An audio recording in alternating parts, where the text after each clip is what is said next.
Hello. Hello. May I request everyone to be please seated. In a rapidly interconnected world, inclusivity becomes the foundation of meaningful progress.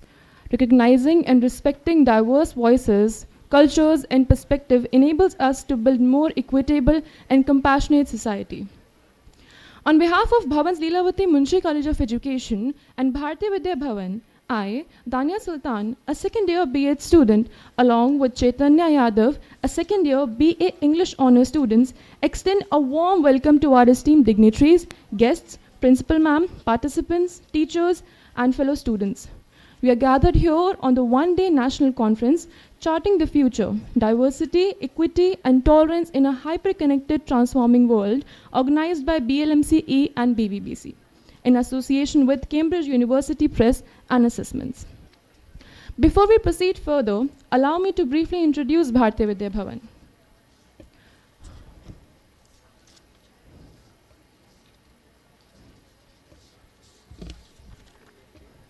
Bharatiya Vidya Bhavan, founded in 1938 by Dr. Kanhaiya Lal Manik Lal, is a renowned institution dedicated to the promotion of education, culture, and values.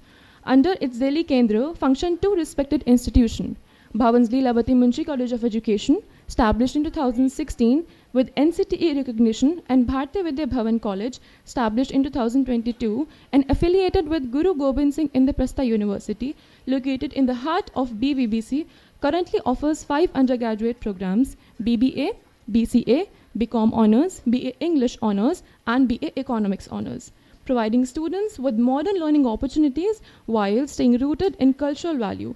We are also proud to have Cambridge University Press and Assessments, a Department of University of Cambridge, as our esteemed sponsor for today's event. For further proceedings of the event, I now invite Dr. Ritu Sharma, Head of Department, BVBC, Associate Professor, BLMCE, and Dr. Deepak Adhana, Associate Professor, BVBC, to introduce our esteemed dignitaries.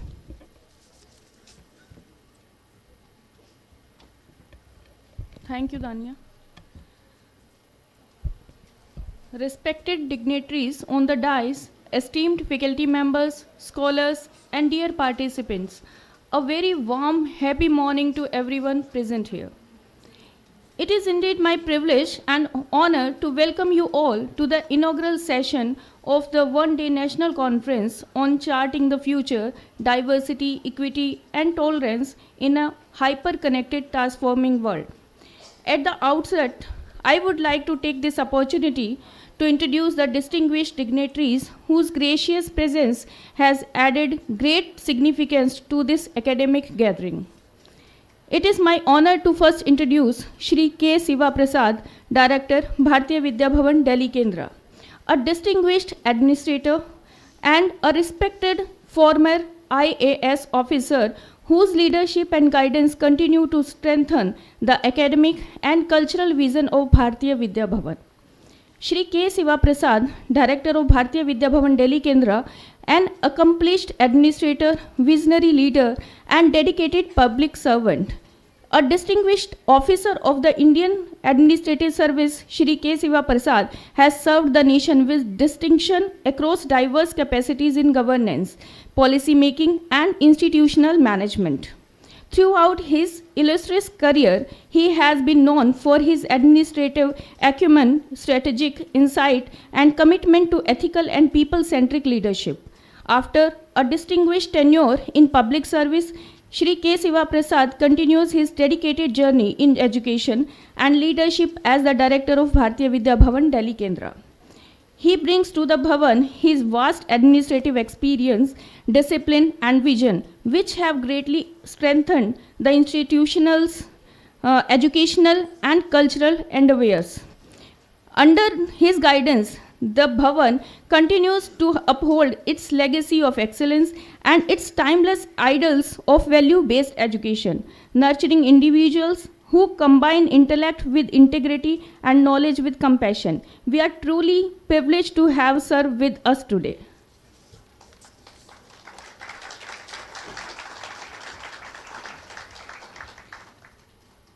Now, it's my great pleasure to introduce our esteemed guest, Professor Yukti Sharma from the Department of Education, Center Institute of Education, University of Delhi, a distinguished academician and scholar whose work in the field of education has contributed significantly to the discourse on inclusive and transformative learning. Professor Yukti Sharma, professor at Department of Education and joint director at the Institute of Lifelong Learning, University of Delhi, a gold medalist in MEd from the University of Delhi. She has made significant contributions in the area of inclusive education, science education, environmental education, and creativity in education. She has led several research projects supported by NCERT and has published extensively in reputed national and international journals. Professor Sharma has authored and edited several books and academic works for renowned publishers such as Macmillan, Pearson, and Sage. She has also been actively associated with national bodies like NCTE, NCERT, IGNOU, NIOS, SCERT, and CBSE, and is currently contributing to the development of the National Curriculum Framework as a member of Curriculum Area Group for Science. She is constantly contributing as a resource person towards the Malviya Mission Teacher Training Program through these various centers. We are honored to have you, ma'am, with us today.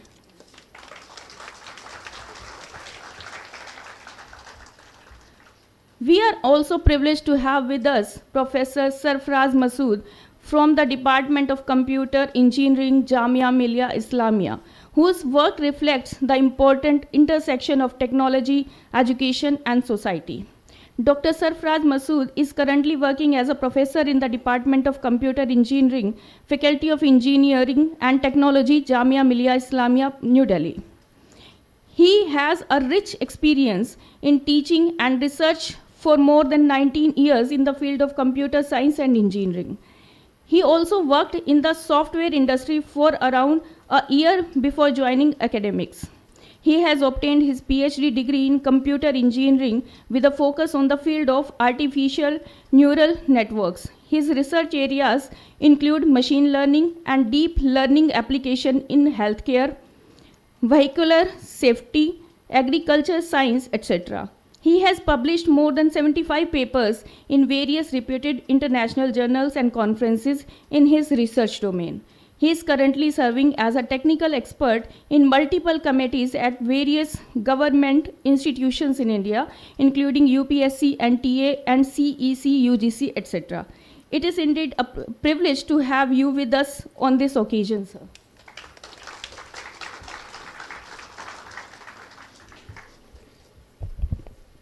Moving ahead, it's my honor to introduce two special guests of the day. The first one is Ms. Jyoti Khanna. Ms. Jyoti comes with more than 20 years of experience spanning across people function, including talent acquisition, employee life cycle, diversity, and inclusion. She has worked as a people leader at both regional and global levels, managing complex teams and matrixed organization. Her forte lies in building strategy initiative around talent, culture, and setting up GCC and expansion centers in various geographies. Her current role as an AVP HR in Genpact, where she is managing people aspect and talent at various levels. I warmly welcome you, ma'am. Second special guest of the day, Ms. Sarmista Ray. Ms. Sarmista is a Okay. We'll introduce him. Now, I warmly and cordially welcome to all our guests and participants to this academic gathering. Thank you, and thank you all.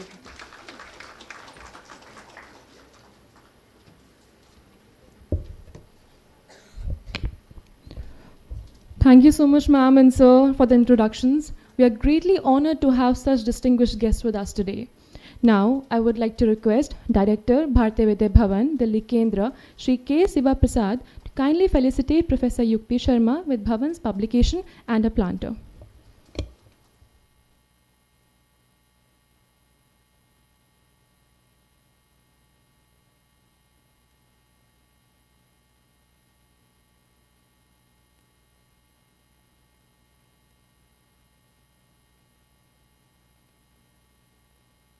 Thank you so much, sir.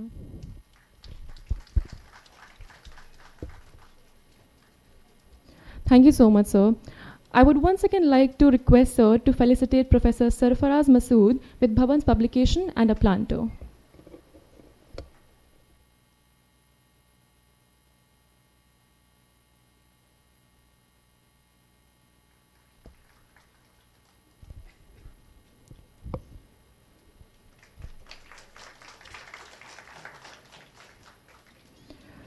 Thank you, sir, for the felicitation. Now, may I invite Dean Academics, Bharatiya Vidya Bhavan, Delhi Kendra, Dr. Gitika Datta, to kindly felicitate Ms. Sharmita Ray with, Ms. Jyoti Khanna with Bhavan's publication and a planter.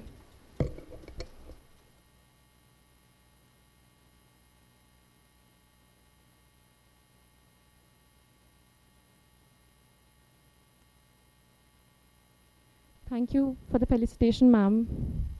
Today's One Day National Conference 2025-26, Charting the Future, Diversity, Equity and Tolerance in a Hyper-Connected Transforming World, is a small step towards promoting dialogue and research to build a more diverse, equitable and inclusive society.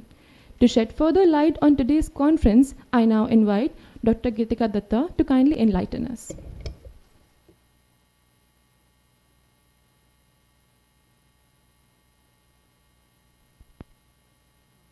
Namaste. Namaste and a very good morning to one and all present here, respected esteemed dignitaries on the dais, respected Director Sir K. Siva Prasad ji, Professor Yukti Sharma, Professor Sarfraz Masood, Ms. Jyoti Khanna, Dr. C.K. Arya, our team members from Cambridge University Press and Assessment, Dr. Ma'am has gone outside?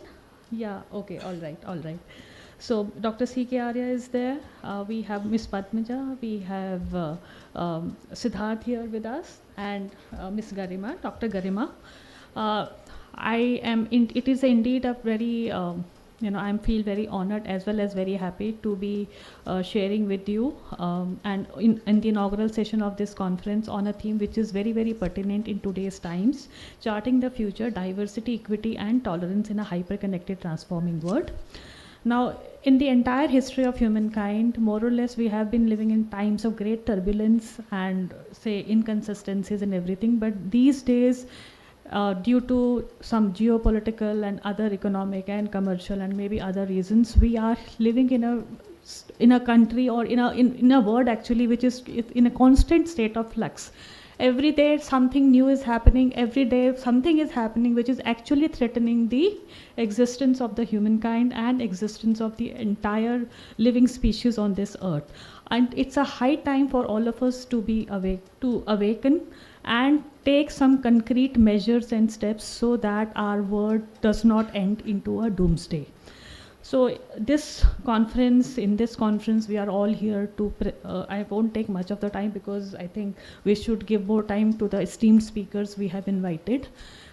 So this conference, we are basically trying to deliberate on various issues pertaining to this. We are living in a hyper-connected, transforming world and in this digital age, which tends to act as a double-edged sword. It can be, if used properly, it can be in a very, very positive direction, but many times things are not moving in a very positive directions. There are a lot of, you can say, news, fake news, and all kinds of social media, which is aiming towards spreading hatred and other forms of misinformation, disinformation, which creates a lot of, you can say, negative prejudices in our minds. So we are divided on every basis possible. So in this conference, our objective is to deliberate on all of these issues, how to bring together the world towards more equity-based society. So we are trying to look at it from a humanities and social justice perspective, from languages, literature and communication perspective, economics and public policy perspective, education, pedagogy and curriculum design perspective, gender identity, intersectionality perspective, technology, media and digital inclusion perspective, globalization and culture, so cross-cultural perspectives. I'm very happy to share that we have got good response from participants all over the country. We are having close to 40 paper presentations in this conference today, and this event is going to be will be telecasted live on the YouTube channel of Bharatiya Vidya Bhavan. If anybody wants, they can go online also, and a huge section of our students are attending the online sessions in different classrooms here. I welcome all of you, and I hope that this conference is going to be a platform where not just we just discuss and forget, but let us try to shape our thoughts and vision towards a more constructive and more equitable society. Thank you very much.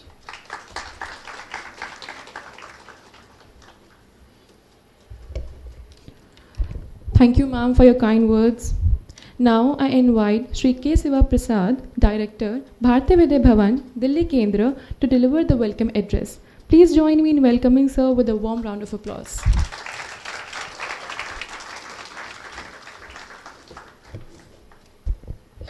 Very good morning to guests on the stage and our friends from Cambridge University Press and Assessment, the faculty from both the colleges, and my young friends, students. So we are conducting one-day seminar on charting the future with diversity, equity and tolerance in a hyper-connected, transforming world. Probably, excuse me, for the young generation, this comes very, very natural to us.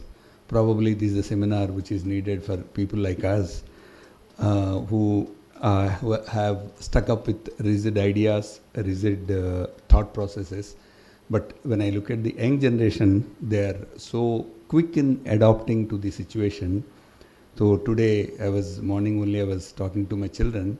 The moment they see a photo on social media or a video on YouTube, they say कि ये तो ये ऐसे बना हुआ है, ये किसी का नहीं है, ऐसे ही बन गया.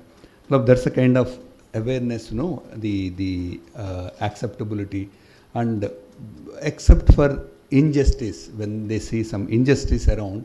Otherwise, I find a lot of unity among the young generation. So this seminar is in the same direction to strengthen what you have been practicing, what you have been exposed to. So at the end of the day, as ma'am has rightly suggested, we have about 40 papers, which is, in fact, I should congratulate ma'am for generating so much enthusiasm in the academic circles. Getting 40 papers is not a small thing, and at the same time, of course, absorbing 40 papers would be even more difficult, because every speaker, every author comes with their point of view, and every paper has some learning for all of us. And the themes, I'm seeing the brochure, so it has a diversified kind of a thing.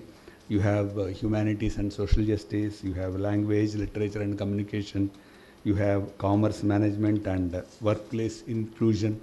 So have economics and public policy. Probably we are covering all 360 degrees, gender, identity, intersectionality. So these are the problems we all face in our workplace, in our family lives. So I think this will help us a lot as an individual, and for the institution as a whole. I'm sure the seminar is going to be a great the learning process for all of us.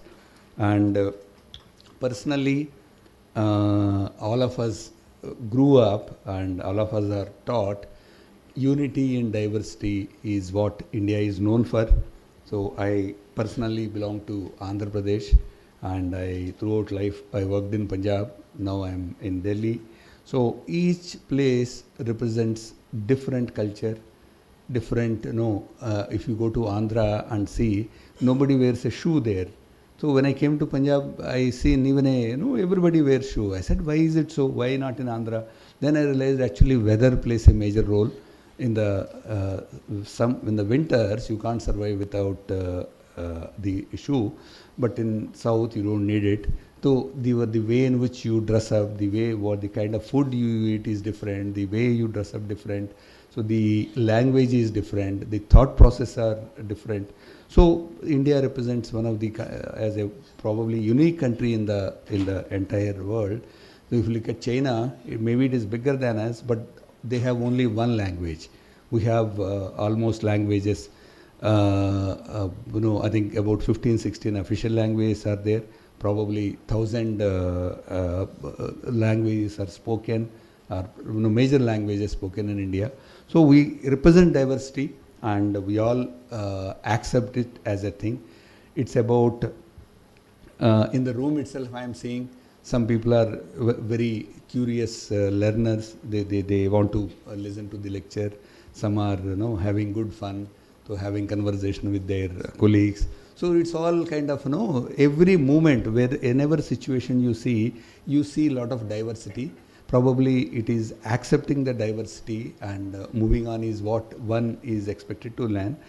A story which is my favorite story, I'll tell you. In the olden days, in a village where the villagers have never seen an elephant. So one elephant came to that village. So everybody was going and seeing how does an elephant look like. There were a couple of visually challenged people also. In a way, we are all visually challenged. All our senses have limitations. If you are watching a TV or a movie, that's because our limitation of our eye, which cannot process more than about 15 images per second.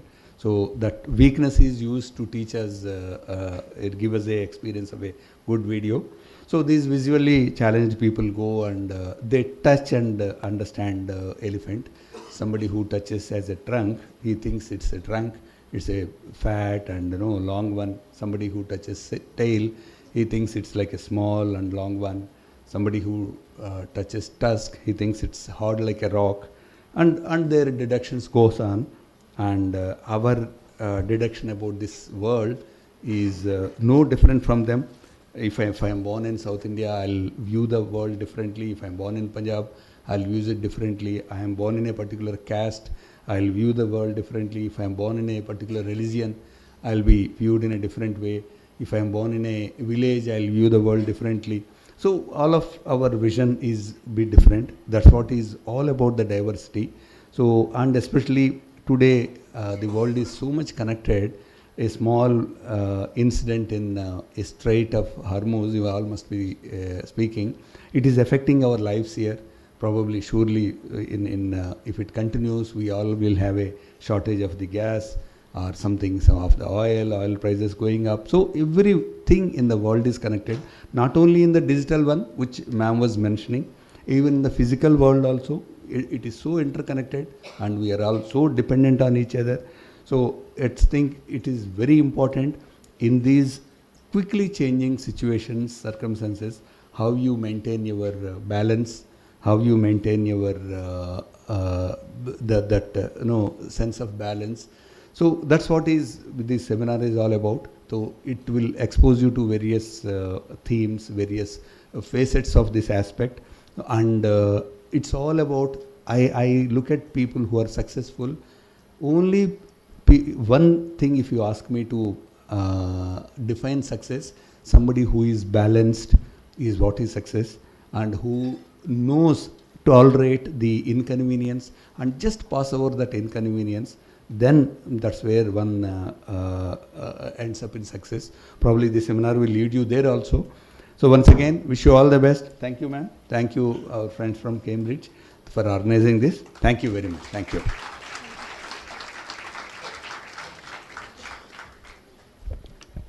Thank you, sir, for your inspiring words and your constant guidance to us all.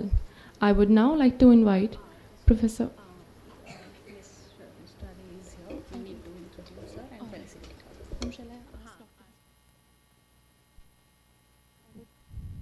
I would like to invite Dr. Deepak Adhana to introduce Ms. Chairmata Ray. Thank you. We have special guest of the day, Ms. Sarmista Ray. Ms. Sarmista is a distinguished HR leader with over 2 decades of experience as an HR professional. She has been associated with Tech Mahindra Foundation, the CSR arm of Tech Mahindra Limited, as the head of HR over 6 years. In her career, Ms. Sharmistha has built a strong reputation over developing and implementing HR best practices that drive meaningful and organizational wide impact. Her expertise spans recruiting and retention, training and development with benefit and compensation. Ms. Sharmistha holds a postgraduate certificate in Human Resource Management from the prestigious XLRI and bachelor's degree from University of Delhi. Beyond her professional accomplishment, Ms. Sharmistha is a classical trained dancer with 14 years of training and a creative spirit who finds inspiration in music and art. Ma'am, we warmly welcome you for the day. Thank you, ma'am. Thank you.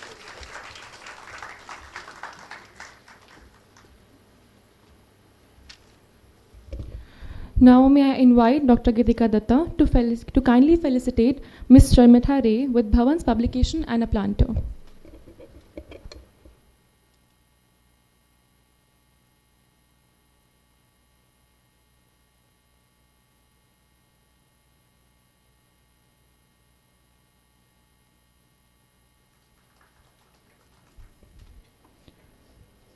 Thank you so much, ma'am, for the felicitation. I would now like to invite Professor Yukti Sharma to share her perspective on today's theme. Please give her a warm round of applause.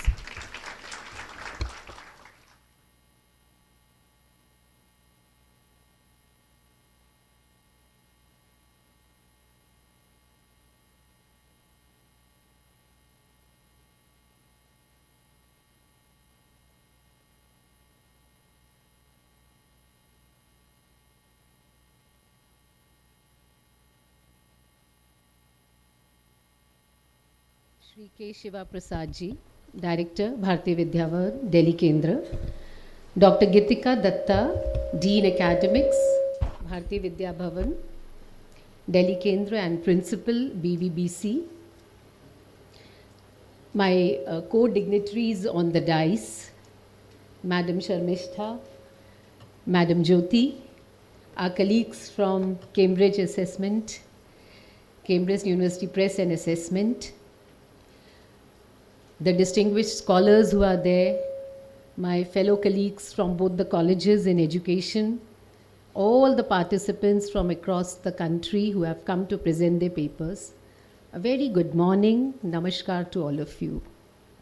It is a privilege to address this esteemed gathering at the conference which has been organized by Bhavan's Leelawati Munshi College of Education and Bharatiya Vidya Bhavan College in collaboration with Cambridge University Press and Assessment. At the outset, I sincerely appreciate both the organizers, for making this effort of organizing this one-day seminar on a very pertinent theme, which we have been discussing about. I mean, we are, as Prasadji has already very nicely set the stage by saying that, we are living in a world which is not only connected through the digital world, but also through the physical world. Whatever is happening around the world, we are witnessing how the LPG is now becoming a challenge to reach to the houses. Cooking can become challenge, and how it is getting affected from the outside world. I mean, there are examples right in front of us which show that how we are hyper connected to each other. We are also enjoying all the facets of, being connected. On a click of mouse, we are able to, send messages to our friends. Our voice is reaching to our friends through the messages. So we are enjoying those privileges also. But at the same time, we are also facing some challenges which are there in their theme of the seminar, and that's the paradox which we are going to talk about today, I think through your papers, through other addresses throughout the day. And therefore the theme of the conference that is charting the future, diversity, equity and tolerance in a hyper connected transforming world. I mean, each word has a lot of meaning. I'm going to float some of the ideas, but that's not the end. I think that would be the beginning of discussing each and every word that they have mentioned in the theme. And therefore, I would like to congratulate Dr. Gitika Datta, for organizing this, thinking about the concept note with her team, and, also getting around 40 papers. I know definitely Our colleagues from Cambridge University Press also have a big hand, in bringing the diversity on the dice. As you can see, the educational world meets the industrial world. And this collaboration, I know, this diversity that you have brought in on the dice is because of your joint efforts. So that is also which is commendable, because our National Education Policy 2020 also says that we require these collaborations. We have to think about how we can bring people from diverse worlds together to work on an issue or a concern, and that is what is transdisciplinarity that you have been hearing these days. You heard interdisciplinarity, you heard multidisciplinarity, my dear students, but now I know you must be thinking about what is this transdisciplinarity. So Google it today when you go home, find out the difference between the two. Coming back to the topic, so when in the topic I was reading, I was seeing that diversity, equity, and tolerance, the three key words that they have talked about, these are the kind of pillars of our future. If we are going to strengthen them, of course, we are going to chart a better future, a strong future, a future which is conducive for all of us. So let's start with the first pillar, that is diversity. Diversity, you all, as students of education, you all know what diversity is, what human diversity is. And India is, the most important example. In terms of diversity, India has all kinds of diversity, whether we talk about language, religion. And what less or what more I would have asked for, the way we began the seminar, the Sarv Dharma prayer that you sang today is an example of how diverse India is. It's not about listening to that prayer, participating in that prayer, but I would really like to say this to all the students here, that why don't you talk to your fellow students, who participated in singing that prayer. They all, the entire group of students, they must be coming from different religious backgrounds, but they learned each other's prayers. That is the beauty of diversity. So diversity is not that I know what human diversity is, but I know what is myself, what is I, what is my identity, but at the same time I'm ready to understand others' identity. So I am conscious of the fact that there is a self, but there is also other in my world, in my reality. So if I'm conscious of that self and other, I'm going to accept everyone from whatever context they are coming from. And this is what we call as celebrating the diversity. So it is not that, forcing yourself to accept anybody, but it is in an academic world, specifically, it is agreeing to disagree. That I agree that I may think differently from the other person. I may have different interests.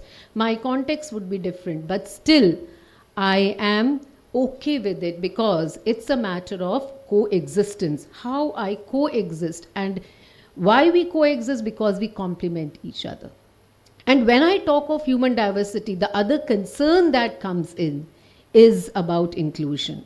When inclusion as an idea came in, it could not be explained, it could not be talked about till we did not talk about human diversity. One example comes to me, because I am talking to the students primarily right now about my own PhD scholar. When we talk about inclusion and diversity, it has many facets to it. So this scholar of mine, he comes from West Bengal, and he belongs to the Kumhar community. You know who Kumhars are? है ना, waste Bengal में क्या करते हैं वो लोग, घड़े बनाते हैं. And when they have Durga Puja there, many of you might be coming from Bengal, so they also make the idols of Durga. So that's a community who have that profession, that vocation is part of their life, is part of their culture. They are known by that vocation, by that profession. So this scholar, he came to our department. I belong to Department of Education. You must have heard the introduction. So in Delhi University. So he came and he did B.Ed, as all of you, some of you might be doing M.Ed. And then when he joined PhD, he said, ma'am, I want to work in inclusion. I said, okay, very nice. So what do you want to work in?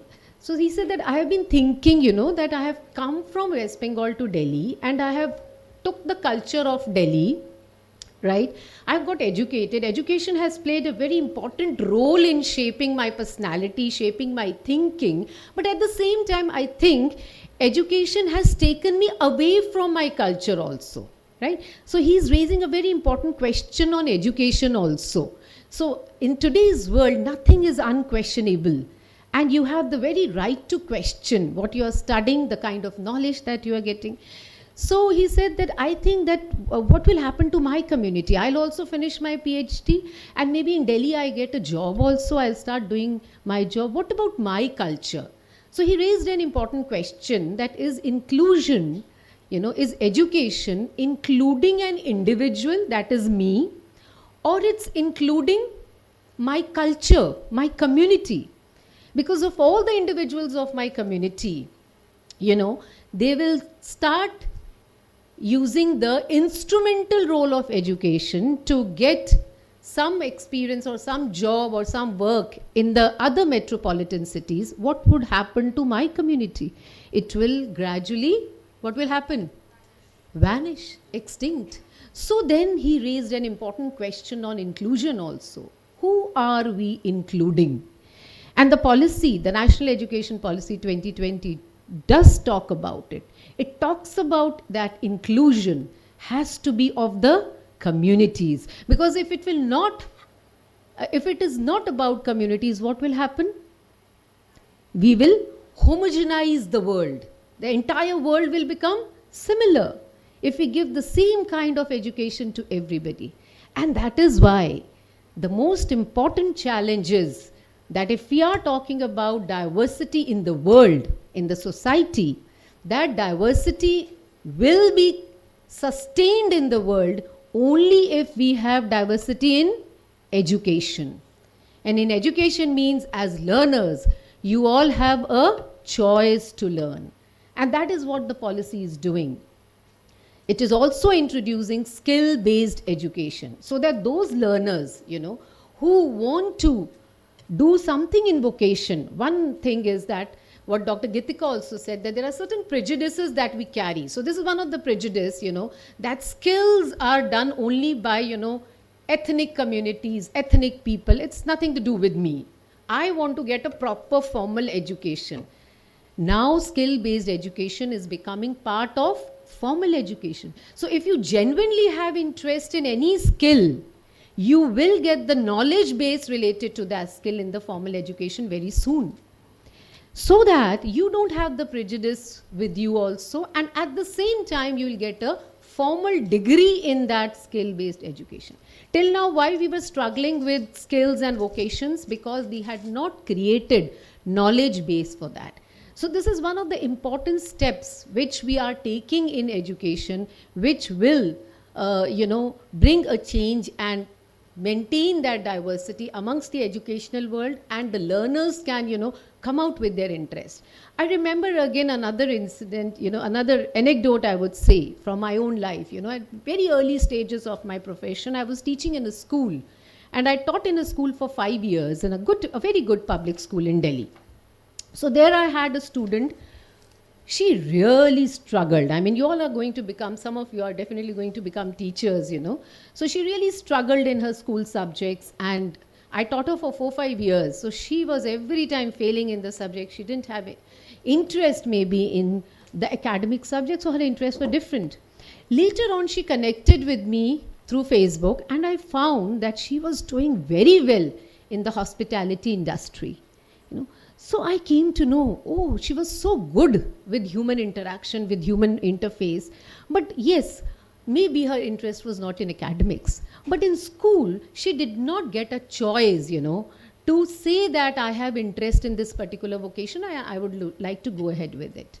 So today, but that choice should be available to the learners very soon in India at least. And that, I think, would strengthen the pillar of diversity.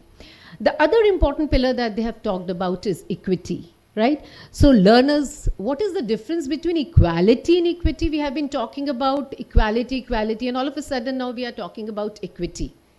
Any of you from the students, any difference? Yes. Good morning. Equality means giving same opportunities to everyone Yes. Equity means that we are giving an opportunity according to their situation. For example, the reservation that government gives. Very good. Excellent, excellent. What an excellent answer with a very relevant example, I must say. A big round of applause for her. Very nice. I'm so happy, and as a teacher, we are at the end of the day teachers, so we love to get responses, elicit responses from our learners. She's very rightly said, equity is giving what a person needs, not predetermining that, oh, I have decided this for everyone. Whatsoever, I'm not bothered how they are different from each other. So today we are talking about equity. And our policy is also talking about equity. If you have read the policy, you can again go back and read it, because we have to align ourselves to our national goals. And those national goals are also related to the global goals, because we are signatory to the SDG goals. You all know, no? SDG goals, all of you are aware of. So we are also aligned to that global goal. So equity is one of the very important goals in that, because we understand that the world is not equal. There has been an historical process of exclusion in the past, and in order to overcome that, in order to rewrite the human community's history and present, we need to give what students or citizens of a particular country want. So need assessment is very important. We have to understand the needs of our learners, we have to understand the needs of our teachers, and that is why in the digital world, the massive open online courses which have been recommended by the policy is a very important step. Because what happened is, when the policy started researching that what is the status in India, what was found that, it's written in the policy also, that many of the regions of the country, they were not having higher education institutions. Colleges nahi the, school nahi the. So for colleges, what immediately they did it? That they created a Swayam platform for massive open online courses, so that the learners who are in the farthest of the corners of the country, at least through open learning resources which are free of cost, and they can be retrieved anytime, they can be seen anytime. So that flexibility is very important in equity and inclusion. That I don't want to right now learn, but in the evening I have some time to learn, so I can immediately take the video and see the video and learn from that video. So see the kind of autonomy, independence with the learner is getting. And that is the real equity, where I can do how I am able to do as per my context. And the third very important pillar which they have talked about is tolerance.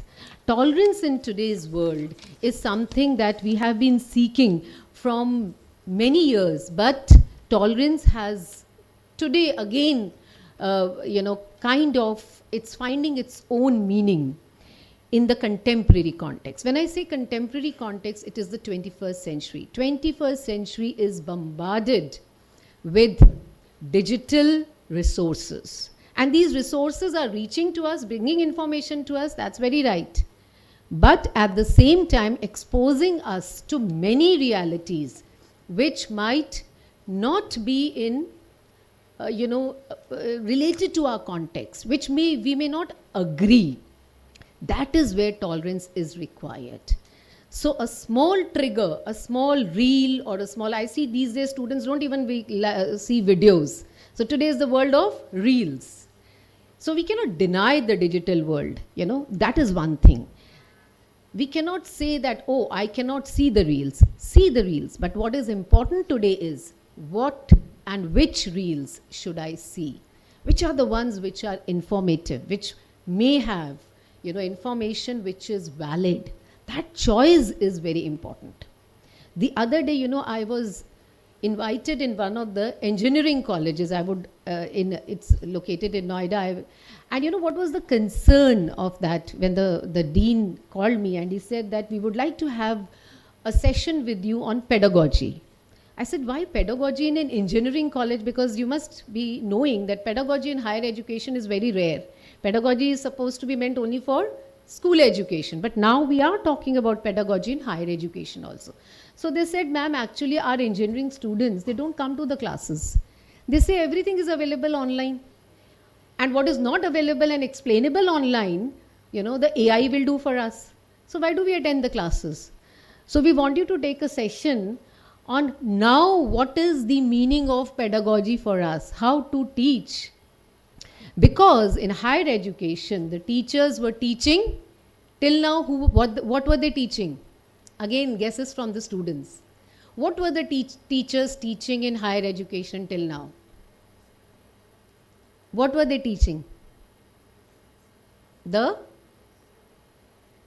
Say it out, even if it's, nothing is right or wrong, as I said. There could be diverse answers. My question is a very open-ended question. So all answers would be correct. Don't worry. They are teaching for testing. That's one of the answers. And they are teaching the syllabus. Syllabus belongs to the discipline or the subject. So till now we have been only teaching the subject or the syllabus or the discipline. We have never taught the learner. Never. And today we are realizing I cannot teach without the learner. So if the learner is not in my classroom, I cannot teach the subject. So today when the learner is going out of the classroom, I am realizing that I was not teaching the subject. I was teaching the learner. Because if the learner is not there, I cannot teach the subject. So AI has created a turbulence in the field of education, but that turbulence was required.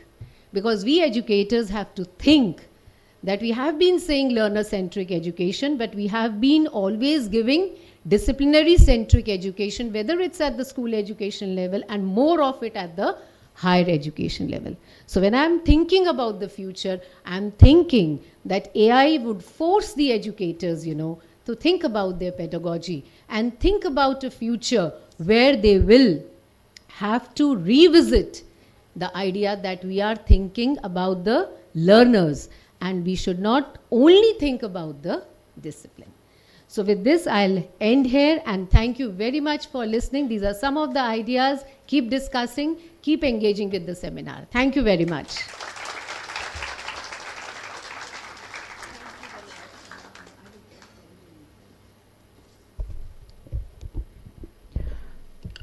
Thank you so much, ma'am, for your valuable insights. We are grateful for the time and efforts you took to share your thoughts and experiences with us. Next, I invite Professor Sarfaraz Masood to deliver the special address. Let's show our appreciation with the applause as he takes the stage.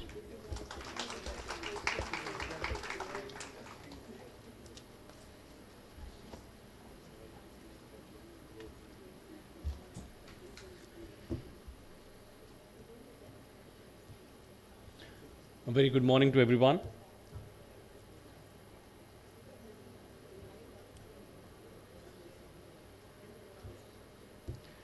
I sincerely thank the administration for inviting me over here, especially Geetika ma'am. This is my second time to this college and I really feel more than welcomed over here, second time. I really thank Sri K.C. Prasad sir. And I really thank ma'am, Yukti ma'am, for actually setting the stage for my talk.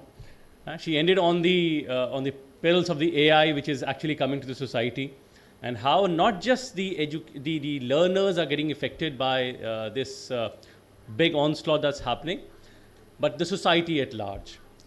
And because the topic or the theme of this discussion was charting the future, diversity, equity, tolerance, and the hyper-connected transforming world. And we all know one of the major catalysts of this transformation is AI, right? It's not a simple machine. It was a machine age earlier, but now it's more of kind of an AI age, and we know AI is there in the softwares, right? It's a kind of a soft thing that's happening. So it's all around us. It's controlling our decisions, it's controlling our way of life, our learning, everything. It's being controlled, it's being guided actually. So that's a beauty of it, but that's a danger also of it.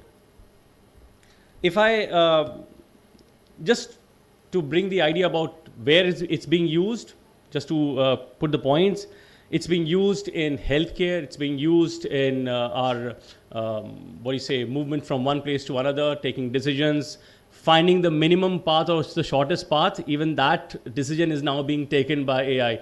Earlier we used to have those cases like stopping someone, bhaiya wo rasta kidhar hai, wo kya jana, but that's I think almost the day of the past. Now we know that the moment we sit in our cars or our vehicle, it's an AI model is there that's helping us, guiding us within the by lanes of Delhi also, that this is the shortest path. If you're going by your bike, if you're going by your car, a different decision will be there. So are we actually deciding the path? No, the AI. So even for going from one place to another, the path is being chosen or decided by AI. So yes, it's actually crept into our society quite deeply. Agriculture, healthcare, not just these planetary things, but interplanetary things also. Recently, I saw a paper where people are actually using AI for detecting things on Mars and other planets. So it's actually gone beyond our planet and helping interplanetary things also. So how do these AI models work? Just to give an idea about it, how do these AI models work? They're actually dependent upon our data. How do we teach a child? I mean, are we teaching algorithms to child? No. We've all learned through examples. This was the beauty that scientists realized quite quickly, that we humans can learn through examples. No need to give a formal process. Just tell the examples, this is the input, this is the output, and you will be able to get to the path that traces from this input to the output. This magical thing of learning through examples was quickly adopted by these AI models, and now all these models are being trained through examples. Give me the examples, I can tell you the process that will give you the corresponding output for the next case. Now these examples, where will they come from? Where will these examples come from? From us. We are the one who are giving the examples. So all these AI models, they are dependent on something called data sets. And we as computer scientists and data analysts, we are hungry for data sets. We know how to train a model, but we are totally dependent upon data sets. We are dependent on data sets from medical side. We are dependent on data sets on agriculture side, on science side. AI is creeping everywhere. Why? Because we are getting data from those perspectives. If we are not getting the right data, we won't be able to train the right model. Coming back to my example, a child being trained, right? If the inputs to the child were not correct, right?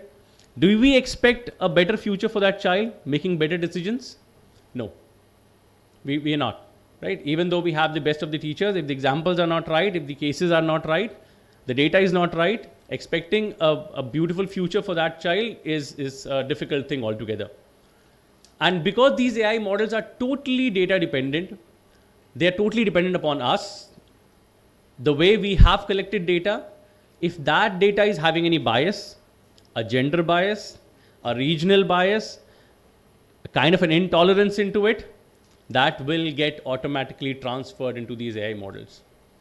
These AI models are taking decisions. We are dependent on their decisions. And if these models are being trained by biases within those data, we can't expect, right, an unbiased answer from an AI model. So far, I mean, even in our day-to-day research activities that we are doing at our department, and we look across the various conferences that happen, people are more inclined towards, okay, this is the problem, here is the input, this is the output that we want. Can you train a model? Yes, we can train a model for that, right?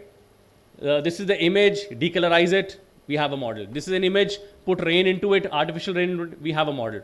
How come we have the data for that correspondingly? We've never thought about largely, is there any bias in the data? Right?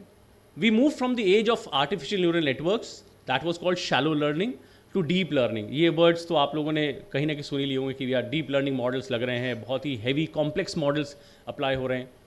And these complex models, they are absolute data hungry. Billions of samples they require, billions of samples. But they can train quite quickly and can surpass human capabilities on that data set quite fast. So it was more about quantity of data. How much data do we have? I have 1,000 samples, not good enough. I've got 10,000 samples, better. We started making techniques, statistical techniques of increasing the data, because quantity of data was a very important factor for training the models. Everybody is, and to a certain extent will always be after how accurate my model is. But this question was never asked in the computer science, that how unbiased, right, our model is. We seldom ask this question. We had a lecture a couple of days back in our department, and that was talking about the gender bias that can be there in the AI models. Right? I had so many resumes, let's say, for training my model, and most of those resumes, fortunately or unfortunately, had a kind of a bias in that. Right? And I overlooked that just because I wanted a big chunk of data for training the model, I gave it to it. Now that is the very data the model has trained on. And that bias is now embedded into this AI model. And now because many of the companies, we have recently seen the onslaught of another company called Anthropic, right? They have their model cloud. And it is actually replacing, or to a very large extent, having a deep impact on the way the companies are actually working. Their modules are being replaced.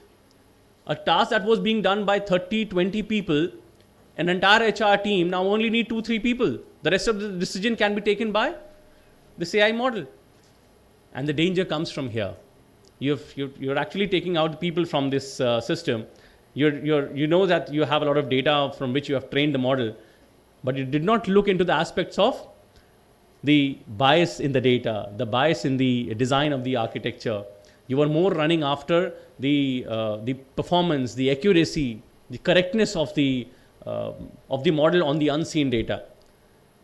So that bias will translate into these models. And why is it becoming important? Because now we are dependent upon these models quite heavily for taking decisions. How many of you are using Google Classroom? Right? All of us. And they also have now put up another module into that, Notebook LLM. Right? And that can also again take a lot of decisions for us. And they are promoting it heavily. They're promoting it heavily. We also use notebooks, right? And we can see those effects. The moment we change our lens to this kind of an aspect of AI models, we realize the dangers of it. This is where these kind of conferences, these kind of interactions, they become important. Because as I said in the beginning, the data will come from the community, right? The teachers, the learners, the education department, right?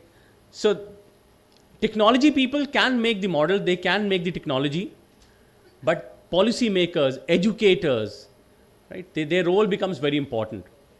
So far we have been, as I said, we have been only looking for quantities of data, but now we need this. It's high time that we need to really understand that the quality of the data and these aspects of the data should also be taken care of. We should have teams and panels discussions around what kind of data is being used to train these models. Simply handing over the data to the technology guy is no more a very good thing to do, right? So these can have their own challenges. So, and another point of it, these AI models, if they are being adopted by the government for taking decisions for the citizens, but is every citizen contributing equally? We are becoming the users of AI. All of us, somehow or the other, through social media or whatever, we are becoming the users of AI, but we are not contributors of AI. But actually we should become contributors of AI. And how we can contribute to AI? By giving or curating the correct data for it. Absolutely sure we can't train the models. Everybody can't. But yes, we can contribute to the shaping of AI, because it's heavily dependent upon our inputs, our realizations, and it's our responsibility to make sure that these biases, they don't creep into it. So who designs the technology? Yes, we are the one, but whose data is being represented? That has to be make sure. Who benefits from this system? Are the stakeholders being taken into consideration correctly? And who is getting excluded from it? That's very important. Who's getting excluded from this? So everyone is becoming the user of AI, but everyone should start becoming the contributor of AI. You know, these models are also getting trained from those tweets that we are putting up on the X platforms, right? And we know what kind of content is there. Do we expect a model to be trained uniformly and properly and unbiasedly by those kind of samples? So it's our social responsibility. It's our child actually. This child that's growing right now at a very rapid pace is actually going to come to us back heavily. It's just in the growing stage. It's just in the growing stage. Soon, very soon, India will also have its own LLM or AI model at a large scale. And it's our responsibility as citizens of India that we should be contributing properly to it in terms of the data providers.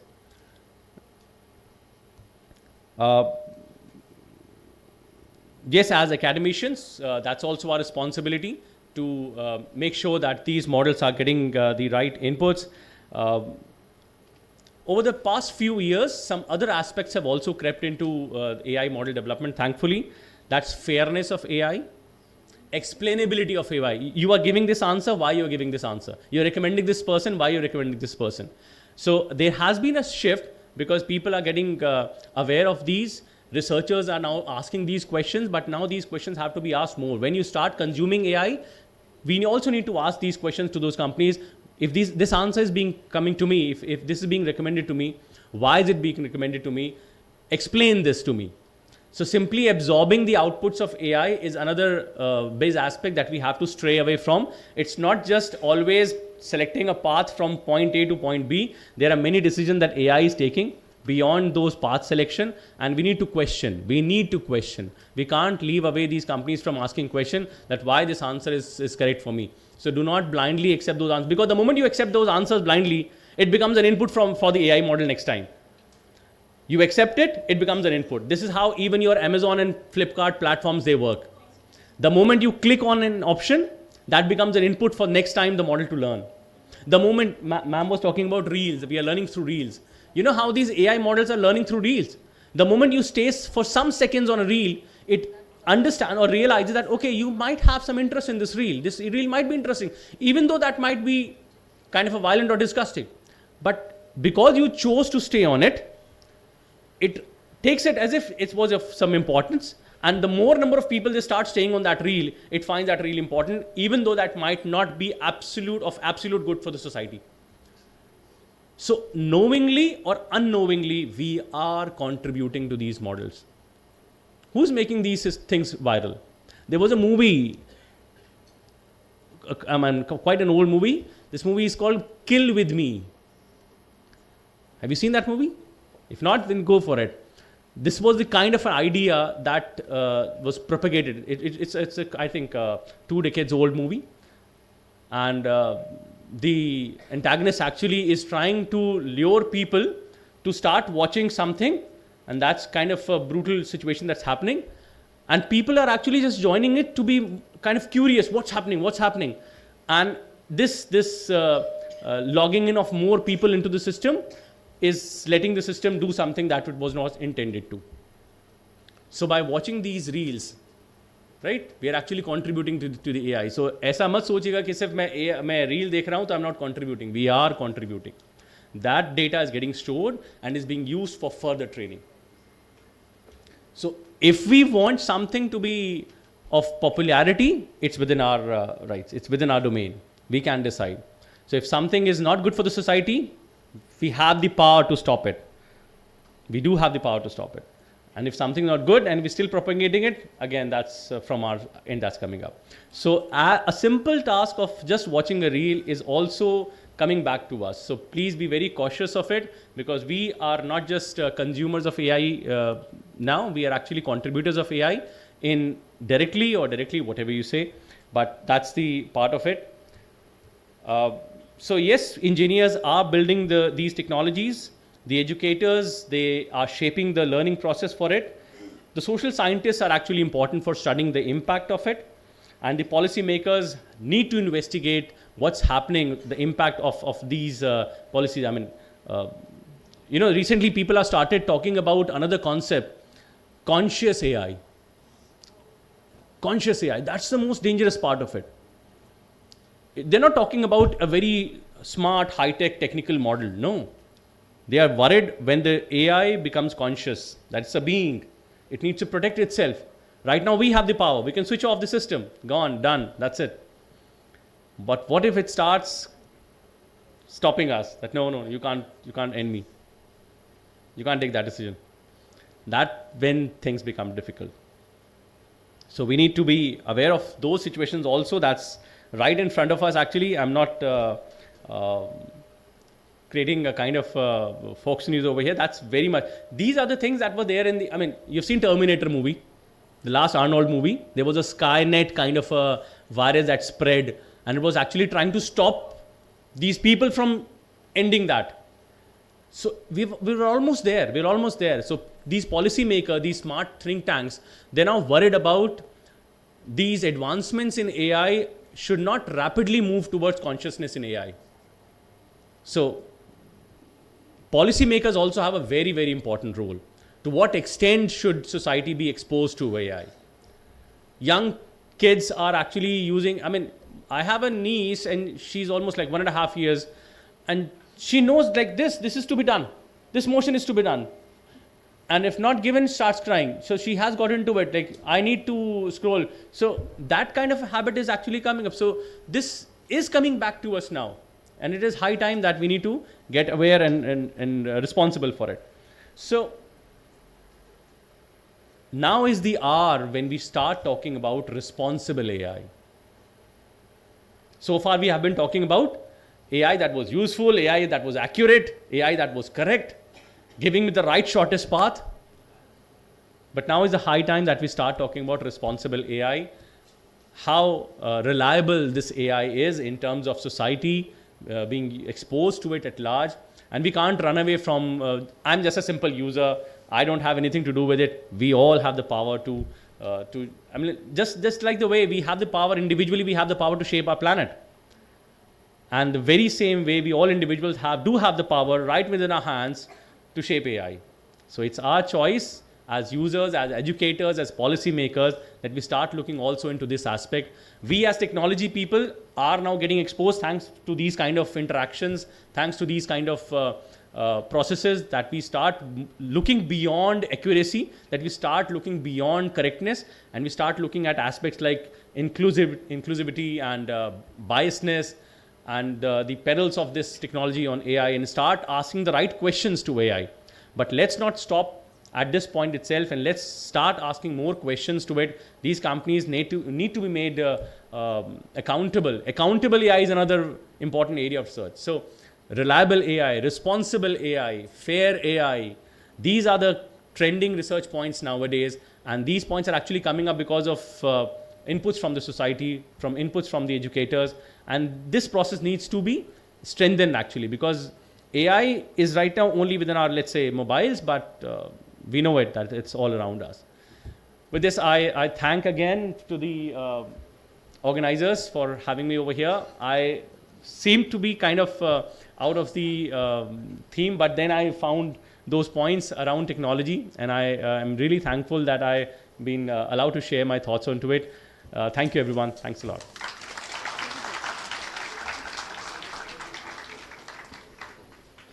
Thank you, sir, for your thoughtful words that deepened our understanding. Proceeding further, I wholeheartedly invite Ms. Sharmistha Ray for special address.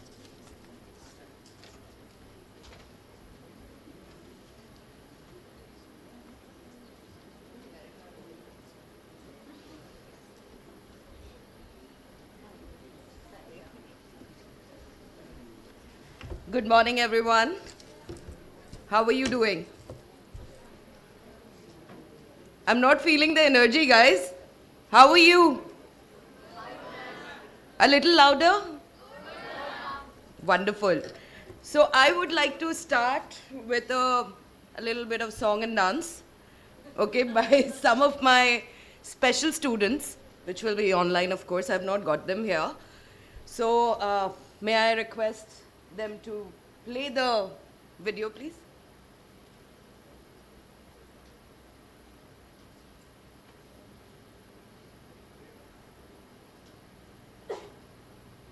So this is a song that has been sung, and lyrics also has been made by the students.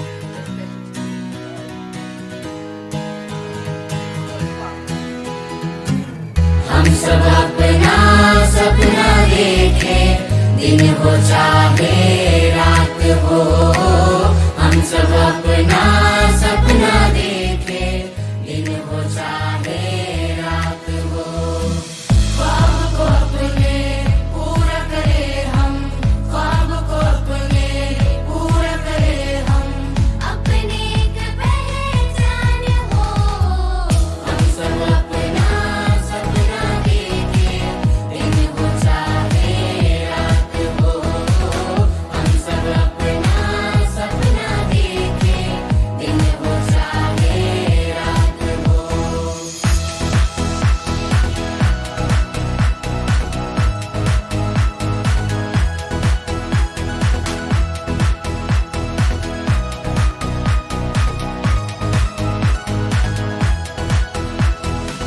साथ अगर हो हिम्मत का तो सपना सच हो जाएगा, कल हम हो या ना हो यहाँ पर, नाम यहाँ रह जाएगा।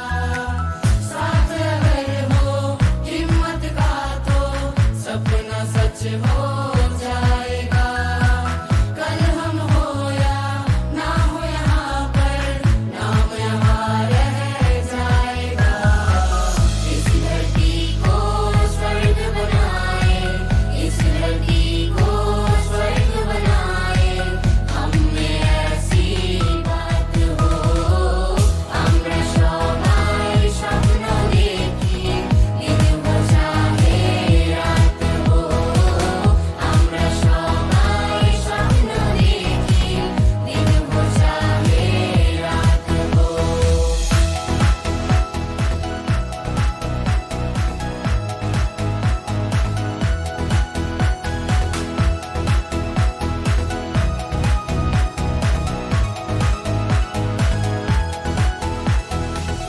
ইচ্ছে ছিল বড় হয়ে লিখবো অনেক গান, গিটার নিয়ে কণ্ঠ দিয়ে জোড়াবো যে প্রাণ। ইচ্ছে ছিল বড় হয়ে লিখবো অনেক গান, গিটার নিয়ে কণ্ঠ দিয়ে জোড়াবো যে প্রাণ। সঙ্গীতেরই মধুর সুরে, সঙ্গীতেরই মধুর সুরে, গাইবো সবাই মন ভরে, আমরা সবাই স্বপ্ন দেখি, দিন हो चाहे रात हो, हम सब अपना सपना देखे, दिन हो चाहे रात हो, हम सब अपना सपना देखे, दिन हो चाहे रात हो।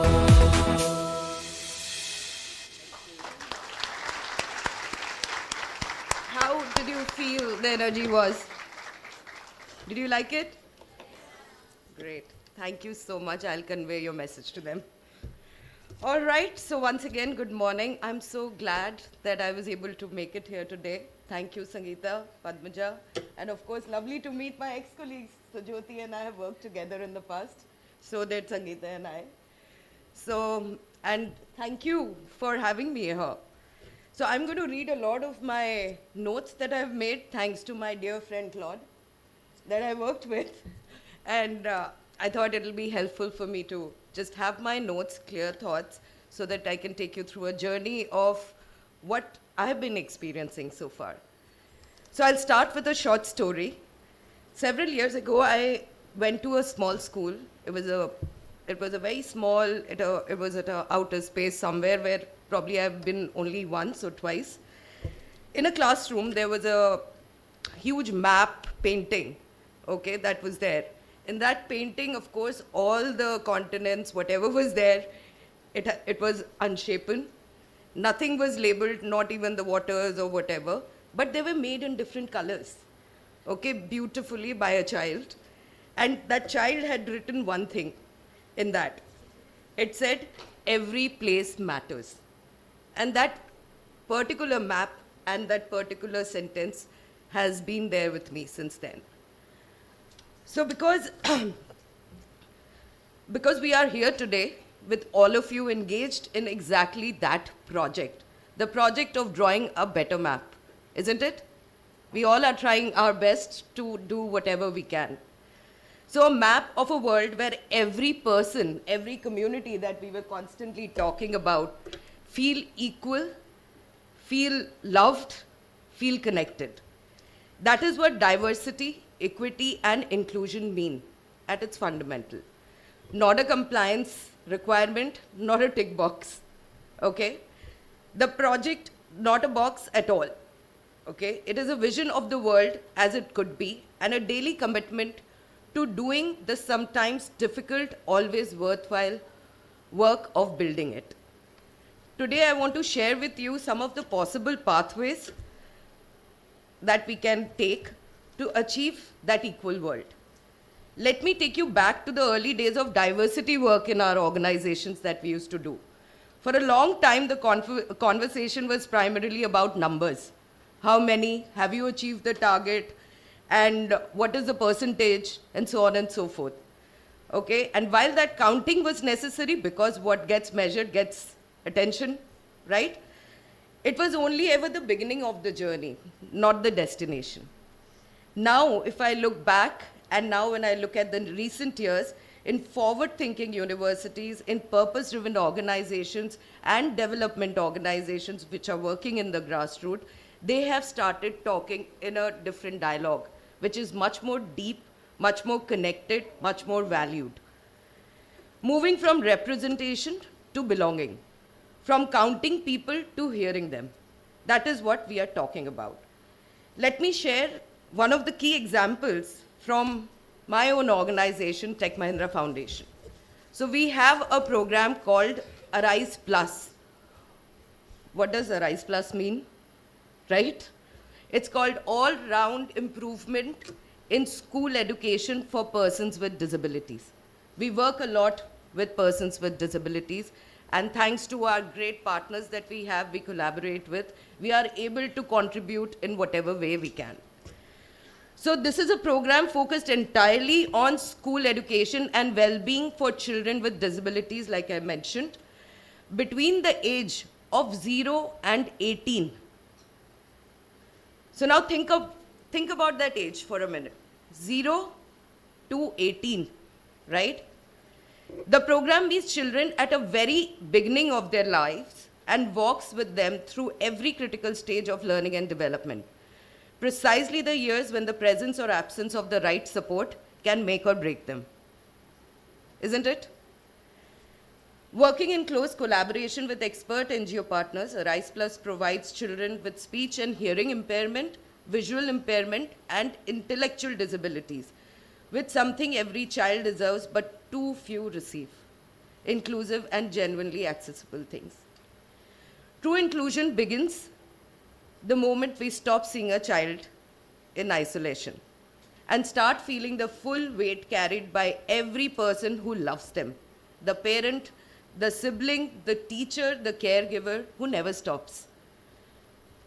What moves me the most about Arise Plus is the intentionality of the design of it. You know, we are starting from the beginning till the end, right?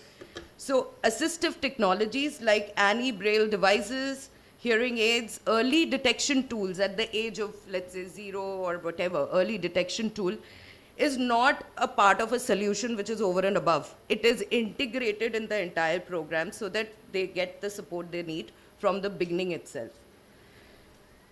This is diversity as philosophy, not a program.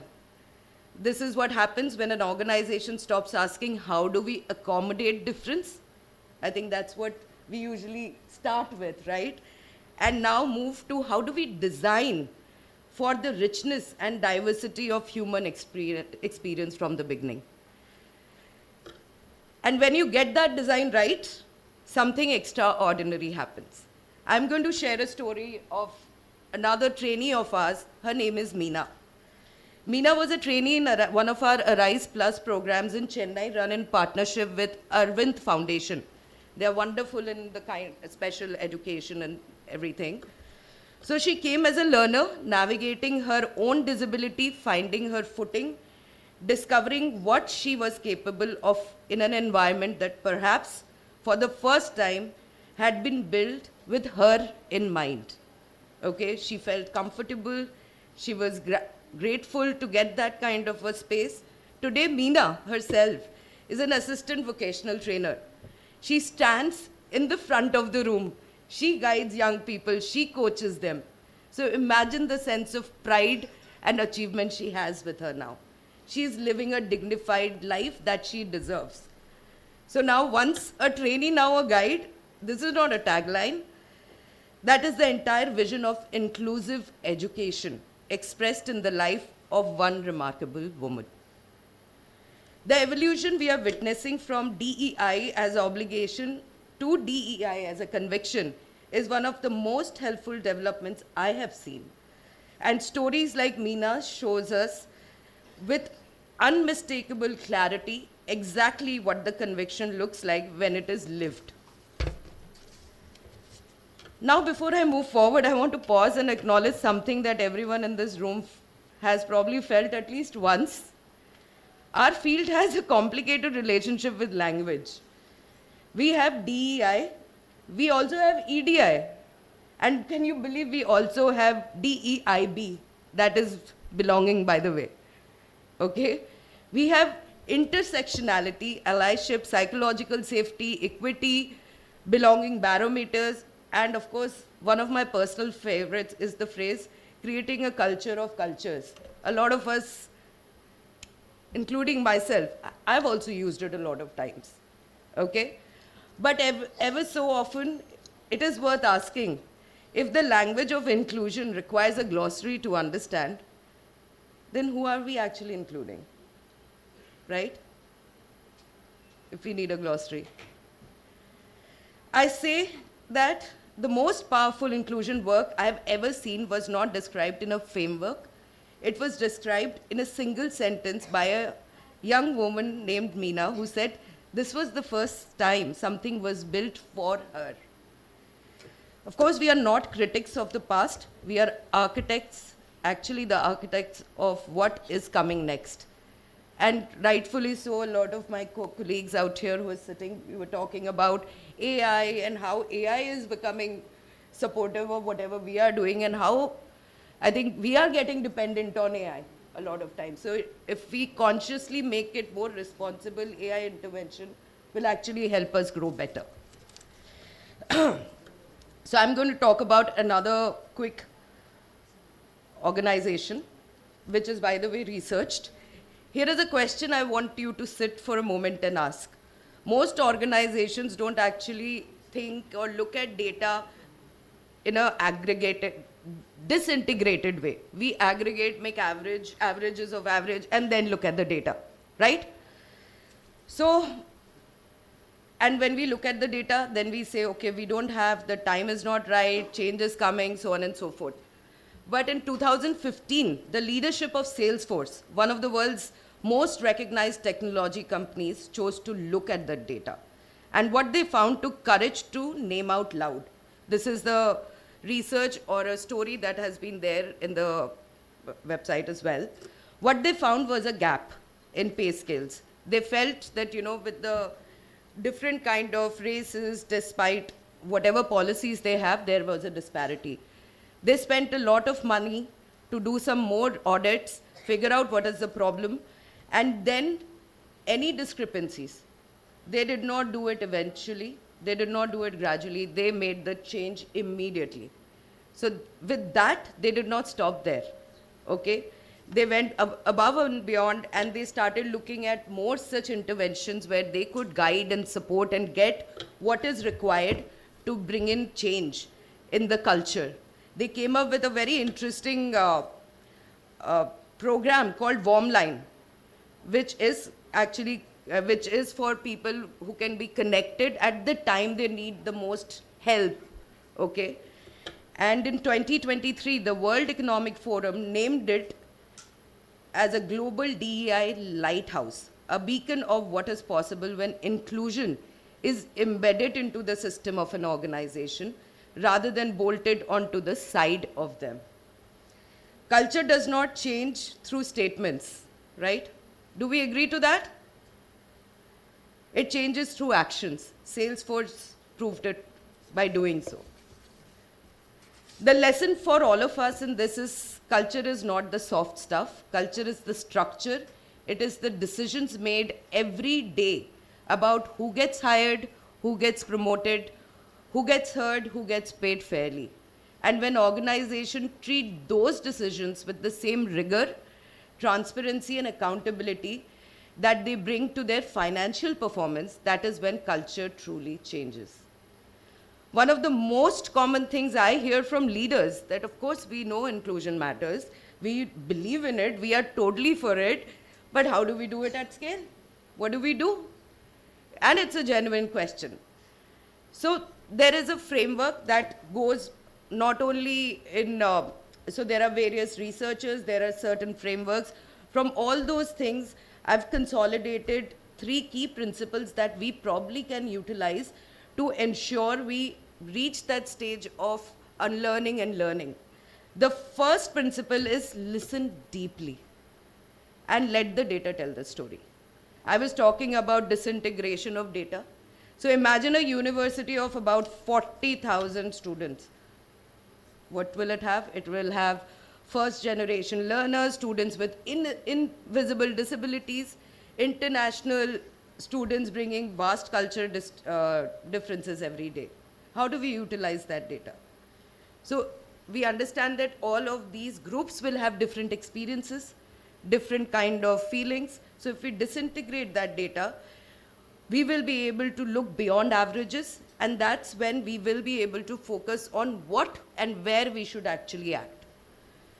Now the second one that we can focus on, or we should, and I've seen a lot of organizations have already started doing so, is design inclusion in, not on, okay?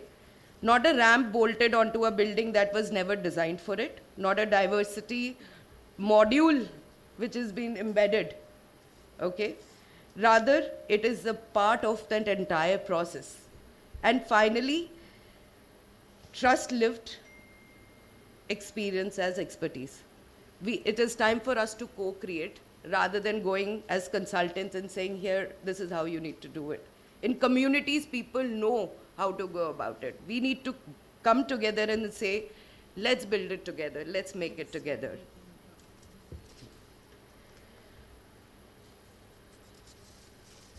So with that said, I would like to come towards the end of my section.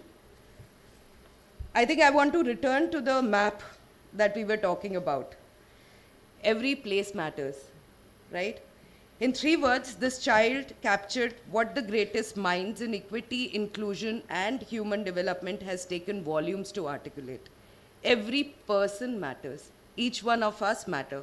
Every perspective enriches our collective understanding. Every community, when given the condition to flourish, contributes something irreplaceable in the human story.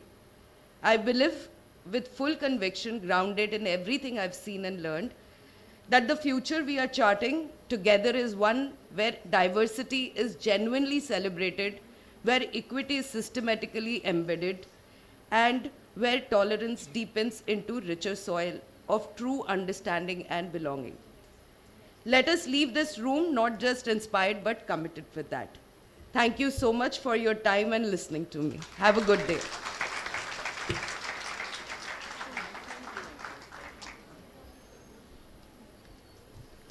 Thank you, ma'am, for sharing your insights and thoughts with us. We are truly honored to have you here. Now I invite Ms. Jyoti Khanna to kindly address the gathering with her insights.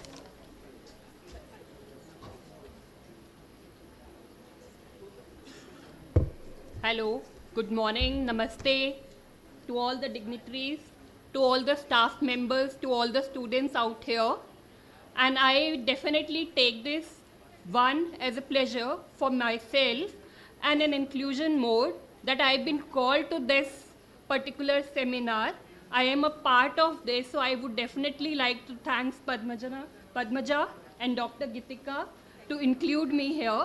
And that's all about inclusion that I wanted to start with, because diversity is all over the place. I see different faces, I see different people out over here, but diversity doesn't come involved or included till the time we feel belonged. So the time that I've spent here in this particular seminar, maybe 2 hours or 1 hour, I'm already feeling belonged. So thank you so much for everybody for making me feel so. With this, I will not take too much of your time because I know you've had a couple of sessions, maybe most of us are talking about similar things, but I would definitely like to make it more interactive, understand your perspective, and understand what is it that you are trying to draw from this. And also on another hand, because I've gone through different themes of this particular day today, and I've been a part of speaking, like I've been a speaker in, let's say, World Economic Forums and NASCOM and etc. So I've seen how much important it is to have collaborations like these, especially when it comes to industry partnership with colleges and maybe students, etc. We are trying to make all of you ambassador of a particular theme, which is diversity and inclusion in this particular case. So I see different torches and different lights sitting out here, not just people, and I definitely would like to see some of those getting ignited as we talk more and as the day goes by.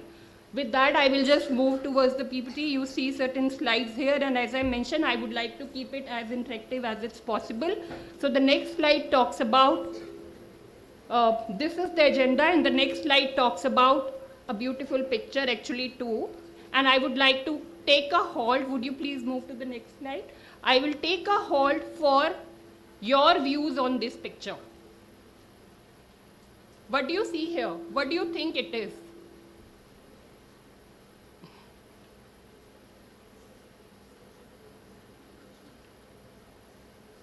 The right answers might get some chocolates, if at all.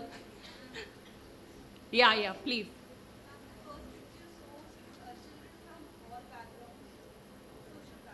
Good, thank you. Anything else? Good, great, thanks. Anything from this side? What are you seeing in these pictures? Are you liking them? Are they colorful enough? Yeah, please. Correct. So I think what I see, one beautiful thought is we all have different views of looking at one single picture. Some of us might not be speaking at all. Some of us may have certain views towards it. So I'll come to 2-3 points with this. These pictures show us cultural diversity. These pictures show us maybe gender and age and different set of diversities that you can see out over here. The inclusion, definitely, because we are not letting people with disabilities feel alone and in silos. We are making them part of the group. So that's one.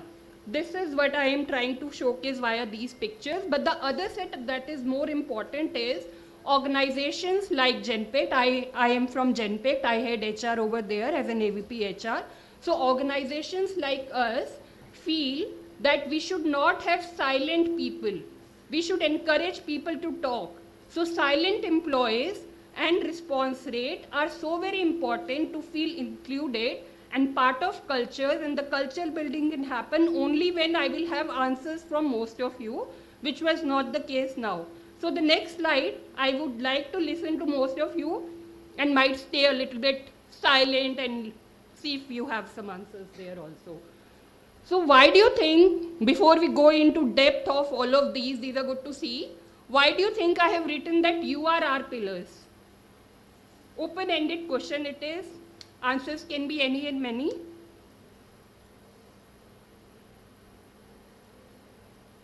I want to hear it out from people from the back. Why do you think you are the pillars for what we are doing today here in this seminar? So I am calling all of you as pillars because tomorrow you will be the managers, you would be the leaders, and you would be the people who would be helping others in making sense of inclusivity, right? Today also you're doing just the same, but tomorrow once you will become leaders, you will be, despite the fact that we have got AI, despite the fact that we've got different chatbots and machine learning, etc., we need people who understands people. We need people who understands culture, and we need people who will feel us, who will make us feel included. So that is where I'm coming from, that you are our pillars. if you look at the right side, workers around 30 are most likely the age group to support D&I. So I see that most of you are already there, you are helping us out, and hence this seminar. But we'll have to ensure that we continue to support D&I as we grow in our lives, because that's where the next generation would also follow the suit. 72% of workers aged between 18 to 34 would turn down a job if the manager didn't support D&I. So people today are so very passionate about diversity and inclusion that they are open to turn down a given job offer if they are not finding, let's say, diverse faces in the interview round itself. So they need to see diversity all over the place, right from the time of, let's say, a handshake as a candidate till the time of you're there on board and you're there on the job on the seat, right? So you want to see different faces. You want to feel welcomed, involved, talking to people, feeling belonged. All of that definitely comes when it comes to the kind of age that we're talking about. 65% of workers aged between 18 to 34 would decline a job due to lack of diversity in leadership. So leadership diversity is so very important, and the fact that we are all putting a lot of focus into it, I'm sure the numbers would gradually and for sure increase. But if you look at the numbers on the left, there's a good difference between how are we perceiving diversity and where are we today. So if we would like to see diversity all over the place, do we really have that? For example, some of you might go into technical jobs, right? And women in tech, you might have heard. Women in STEM, you might have heard. There are good gaps in between the need and the supply. So the supply and the need chain has to get built up properly. For that, we would need to start from you, and hence all of you are pillars to what we are doing today. And we would like you to be maybe leaders or advocates of diversity as you move ahead in your lives. Thank you. Next slide, please. I know this is a little bit, maybe the font is not that great, but the left-hand side chart talks about that there are states, especially the south part of India, which is more focused on diversity as compared to north. With this, I will give you an example of my campus hiring days, wherein people were not so very, I think there was a sense of fear and not inclusion. When I was going to South colleges, they wanted to stay in South colleges because the girls strongly believed that there is good amount of inclusion and diversity and the respect and the trust that they are seeing in their cohorts. However, we need to build it all over in India as well, not just, let's say, divide the past between North and South, and that is where the need of the hour is. You all represent North India, and tomorrow when you go out, maybe for campus hiring or for any other discussion or dialogues, you'll have to ensure that you spread the light rightly. The point here that I'm trying to make it that there are disparities, but certain regions are doing better than the others. I was also leading global D&I in my last organization, which is like different regions. So there were examples that were so I was managing Asia Pacific, Americas and Europe.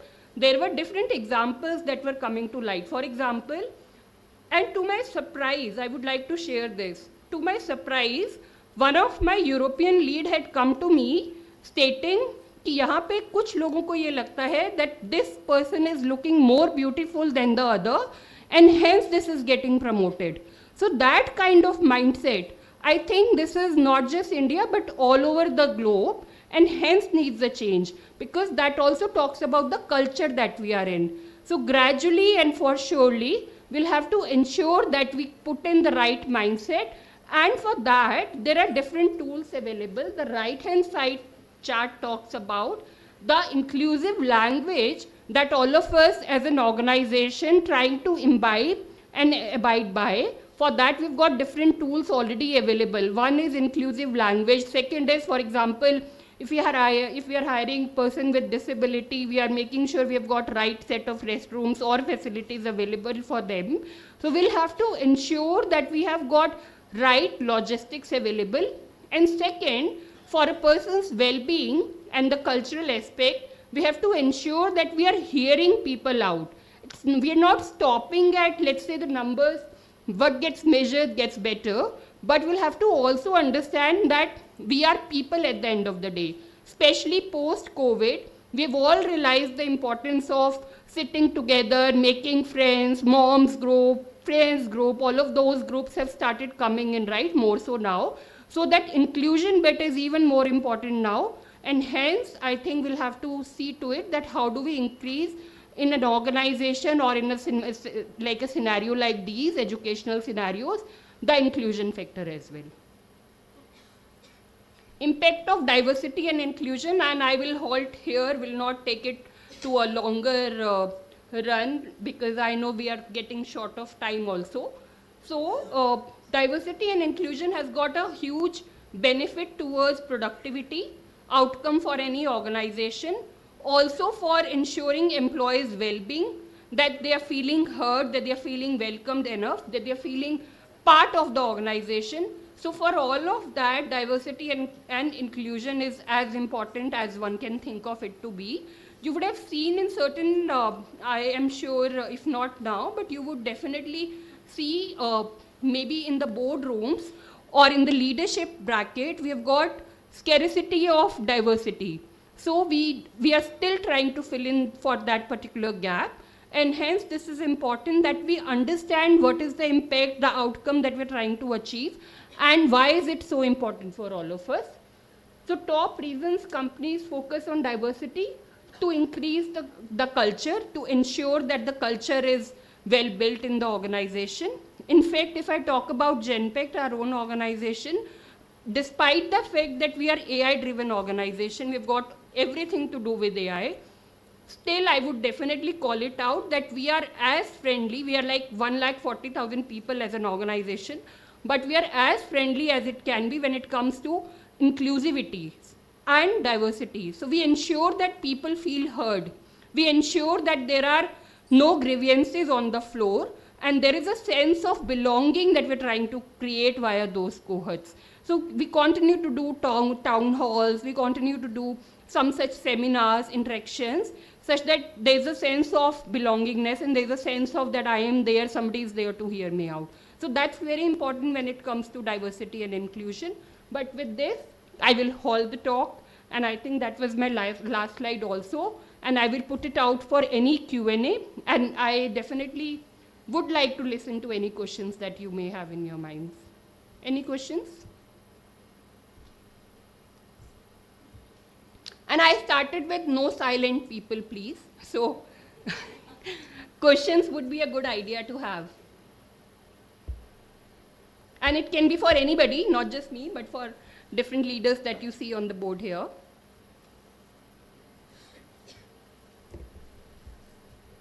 So I think we need to work on response rate, the way I work in my organization also. And next time as we meet, look forward to have set of questions coming my way.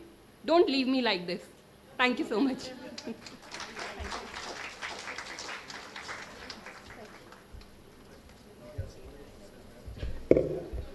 Thank you, ma'am, for your words. As we conclude this wonderful inaugural session, I now invite Ms. Meghna Varun, Assistant Professor, BVBC, to deliver the vote of thanks.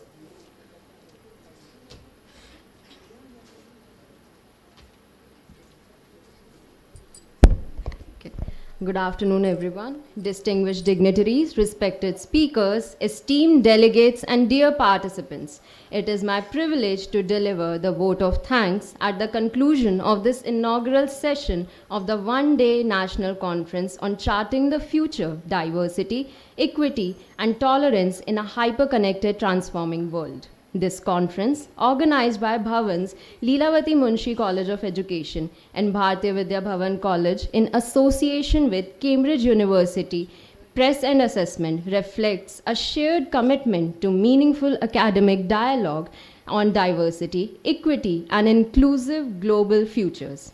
I extend our sincere gratitude to our keynote speaker, Professor Yukti Sharma, for her enlightening address that offered valuable insights into the transformative role of education in shaping inclusive and responsible societies.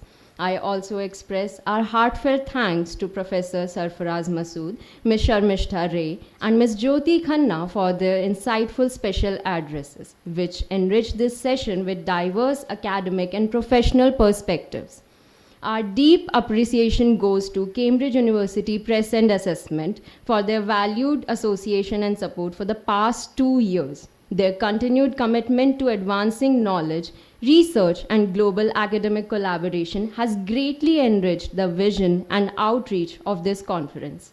We are equally grateful to Shri K. Siva Prasad, Director, Bharatiya Vidya Bhavan, Delhi Kendra, for his inspiring welcome address and his continued encouragement of academic and cultural initiatives.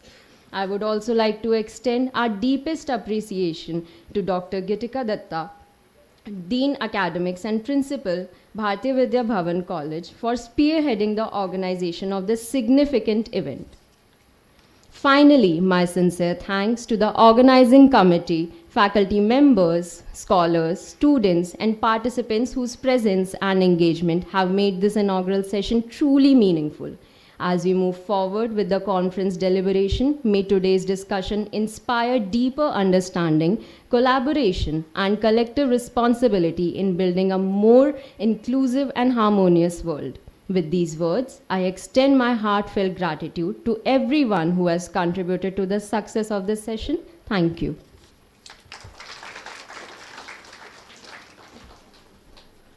Thank you, ma'am, for your kind words. Thank you all for joining us today. I request our esteemed guests to move for tea break. Kindly join us back for technical session 1A at Munshi Memorial Hall. Thank you all. We all shall join after a short tea break. Good morning, one. Since we are a little running, behind the schedule, I would request all of you to please reassemble at 12:15 for our first technical session, and not just here, in all the other venues as well. Thank you very much.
Good afternoon, respected dignitaries, distinguished guests, faculty members, participants, and dear students. We are gathered here for the one-day national conference Charting the Future, Diversity, Equity, and Tolerance in a Hyper-Connected Transforming World, which is a small step towards promoting dialogue and research to build a more diverse, equitable, and inclusive society, organized by BLMCE and BVBC in association with Cambridge University Press and Assessment. I would like to invite Dr. Gayatri S. to introduce the chairperson of the technical session, Professor Isha Kannadi, English Pedagogy, IGNOU.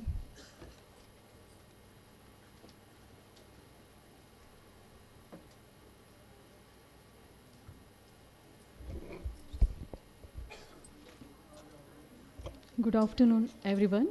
Namaste. It gives me immense pleasure to introduce our chairperson for today's session, Dr. Isha Kannadi, a distinguished educationist who has dedicated over 25 years to the fields of English language teaching, inclusive education, school leadership, and guidance and counseling. Beyond teaching undergraduate and postgraduate students, she also guides PhD scholars. She is involved in curriculum planning, designing, and content development. She is a team member of BEd, BA Education, and MA Education programs. She also coordinates the program Postgraduate Diploma in School Leadership and Management. Additionally, she coordinates a national project for the professional development of Jawahar Navodaya Vidyalaya Samiti teachers. We are truly privileged to have Dr. Isha Kannadi with us today to share her vast experience and vision regarding today's presentations. Everyone, please join me in giving a warm welcome to Dr. Isha Kannadi, ma'am. Ma'am, welcome, a warm welcome to you, ma'am. Thank you.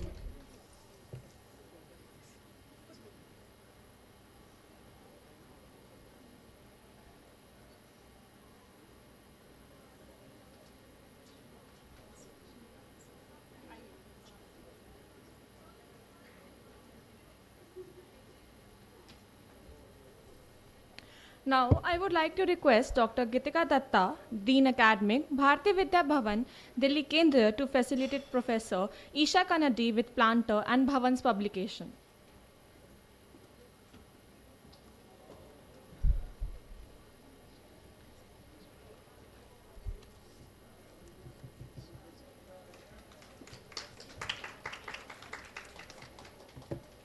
Thank you so much, ma'am, for the felicitation. I would like to invite Ms. Kriti Songrewal to kindly introduce our keynote speaker, Dr. Sangeeta Mehta, National Head at Cambridge University Press and Assessment. Thank you, Chaitanya. Good afternoon, everyone. Good afternoon, everyone. It's my pleasure to introduce Dr. Sangeeta Mehta, National Head at Cambridge University Press and Assessment. Dr. Sangeeta Mehta leads the higher education initiatives for English language at Cambridge University Press and Assessment. She oversees strategic development and partnership across academic, technical, business English education and assessment, enabling institutions and learners to achieve global standards of communication and employability.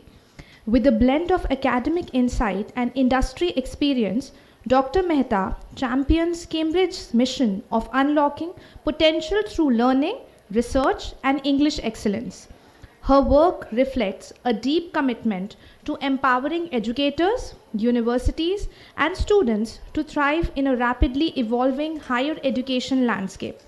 She has a doctoral degree in microbiology with specialization in a drug target discovery and biological control, and MS with specialization in pathology.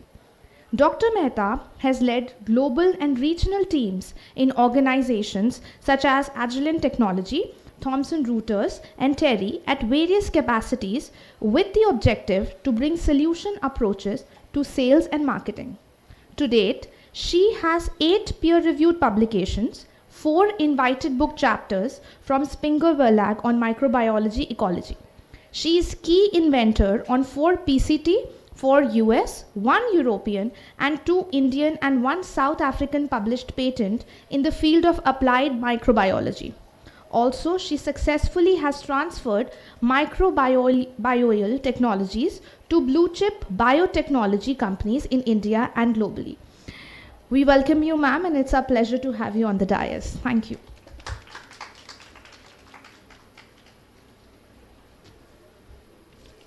I request Dr. Gitika Gatta to kindly felicitate Dr. Sangeeta Mehta with Bhavan's publication and planter.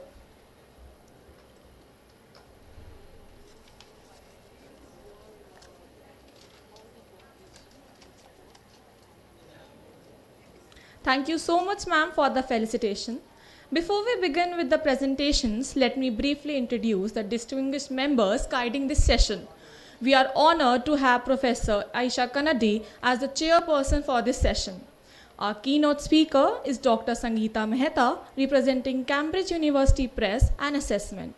We are also privileged to have our co-chairpersons, Ms. Kriti Songrawal, Assistant Professor at Bharatiya Vidya Bhavan Mehta College, and Dr. Gayatri S., Assistant Professor at BLMC.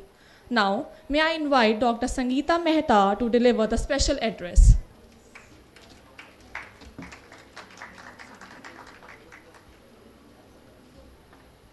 Hello, good afternoon. I'm very pleased to be here. Very pleased to see so much of diversity. I think it's the reverse diversity. I see more females, so much pleasure. So what I'm going to do is build on what everybody else has said. We've talked about diversity. We've also talked about use of AI, how we can use it. We've also talked about accessibility, and I'll just go a little bit further talking about neurodiversity as well. What I will do is I'll transition, from a student to somebody who's in higher education and then wear the hat of a publisher. Now, talking about publishing, right? We are a university, non-teaching department of university, Cambridge University Press and Assessment, and there are various universities, including Terry or BHU, who have their own press as well. So that is what I'm representing from Cambridge, right? Having said that, what I would want you also to do is think about, because many of you are going to be teachers, you're going to be teaching young learners. It's all about being more mindful of, what we are doing, what we are seeing in class. A lot of success actually comes from being mindful and being conscious in making decisions, right? So that is what I'm going to drive through from today's presentation. Next slide, please. So my introduction is already done. So I'll just share some of the research insights, right? What have we learned and why we are here today? Why it is very important to be here today. Next, please. If you can see, 258 million children and youth remain out of school. So they are not in the same platform as we are today, sitting in this room, right? Over 90% of the textbooks worldwide reflect dominant cultural narratives, right? Because more publishing is done in Western world, right? So a lot of text, lot of scenario, lot of examples are from the West. Mostly, when I say West, it is also the highly English-speaking countries, right? So do you see a representation there? How do our students, early learners, identify themselves? How do they see the dreams of being that unless they are represented or feeling related or feeling belong, right? Next. So policy trends influence the teaching material. So this is where, we see some hope, we see some light. So if you look at the global framework, UNESCO promotes inclusive education and global citizenship education, GCED. OECD also promotes global competence. We have things in India also who are talking about inclusion, diversity, and things like that, right? A lot has been said about this, but if you just look at one thing that should stick out is the institutional restructuring and consolidation. So I think people before me, Dr. Sharma also talked about how we're changing things through curricula, which enable students to go beyond their deep domain. And this is where I emphasize, and you saw two people from corporates, though today they spoke about diversity and inclusion, I've seen them speaking about the jobs of the future. I've seen them speaking about the ability to adapt being more important than just the domain knowledge, right? So how do you diversify your education? How do you diversify your abilities is also, something that we should consider. Next, please. So let's transition to a classroom. Let's think of yourself as a student who's come to a class. Next. If you have a simple classroom moment, you'll see that something big is getting revealed here. A student opens a textbook. Every scientist in the chapter is a male. All pictures show females in a supporting role, which is a doctor is a male, a nurse is a female, right? A teacher is a professor is always a male. A teaching or teacher assistant or assistant professor, somebody junior is always a female. That is kind of representation that happens in the publishing. And I'm just addressing publishing. There may be a different example, but I'm just taking majority of it, right? And also none of the examples for a female reflect their dreams. And inclusive material only create the possibility of dreaming about these things when young, right? Next, please. What message the textbook send when the early learner engages with them? If you look at this, a policeman, a farmer, a pilot, a civil engineer. Where's the diversity? Where's the inclusion, right? Male characters dominate, minority voices are very underrepresented. And representation affects the learner's engagement, right? How do girl child engage with this one? We are usually associated with Barbies, the pink color. How many times do we see a representation of that? So if they cannot see their dreams, definitely we are taking away those chances of them coming there because they don't think that is a possible path. That's not the mirror that education is showing them. Next, please. Biases in the books. This was pictorial, but sometimes it's also invisible, right? I've cited one of the books, I'm not giving the name. If you look at that, in class 5 mathematics textbook, that's by government, a farmer, milk seller, shopkeeper, every question that is given to be solved is a male, right? As if females do not exist in that ecosystem. It is also a lazy male frog is sitting while the female frog is being objectified, right? Because she's wearing certain kind of a dress, she's doing certain things. And this is from the textbook that our children study today from, right? Environmental, again, books, textbooks, soldiers, doctor, officials, everything. So it is also gender stereotyping, it's cultural biases, historical narratives also. If you ask somebody to study German history, it is written in a very different way than if you go to in Israel or other places. The history, the same context, the same era is written in different things. Right? So as a publisher, we also have to make a conscious decision of who's getting represented, who's getting excluded, which side a person should pick, right? And we leave that decision to the people who are reading or consuming, right? So underrepresentation of minority voices is obvious and it's there. So as publisher, we should be taking certain strong steps. Next, please. So what is our role as publisher, right? And when I say publisher, it's not only Cambridge, but even Bharatiya Vidya Bhavan, I can see you have publications, right? So as publishers, right, and I'm also representing every publisher, national, international, the local publishers as well, when I say these things. Next, please. There is an ecosystem where you have teachers, students, and publisher. This is where the beginning needs to be done, right? We can sit in the boardrooms, we can decide who we hire, But what is that these people will bring to the, you can hire a female, but then she can really be very biased because she's been brought up in an environment which is very patriarchal, right? So the foundation still needs to be there. So it's not gender, it's again the cultural shift that needs to be made at very young age. Next one, please. So inclusive publishing framework is something that is highly recommended for anybody who needs to get into the publishing world, or if they want to include diversity and inclusion in their publishing, right? So diverse author, make sure that they are represented by each gender, non-binary as well. You have to make sure that cultural sensitivities are there. You don't publish something which is very sensitive and it's a very nice book, but then, you know, it's not a justice to the author because you cannot bring it to the day of the light. So those kind of things. Representation audits should be there. There should be an audit committee to see that there is actually a very good representation. Accessibility check, and I'll talk about accessibility in detail because a lot of people have talked about, a lot of pictures you saw was more about the physical disabilities, but there are several kind of disabilities, very simple ones as well, and I'll cite example for each of them. Next, please. We talk about data, and some of the things, best practices that those were talked about, some of them are part of what we do as publisher. There's data, we collect, track, and we do the audits to make sure that data is very well represented. There's a diverse and inclusive publishing.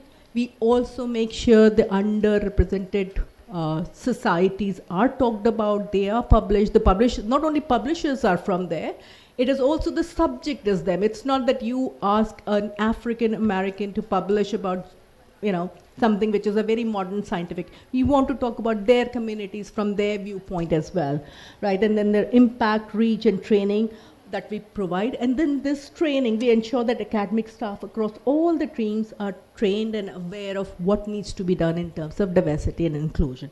Next, please.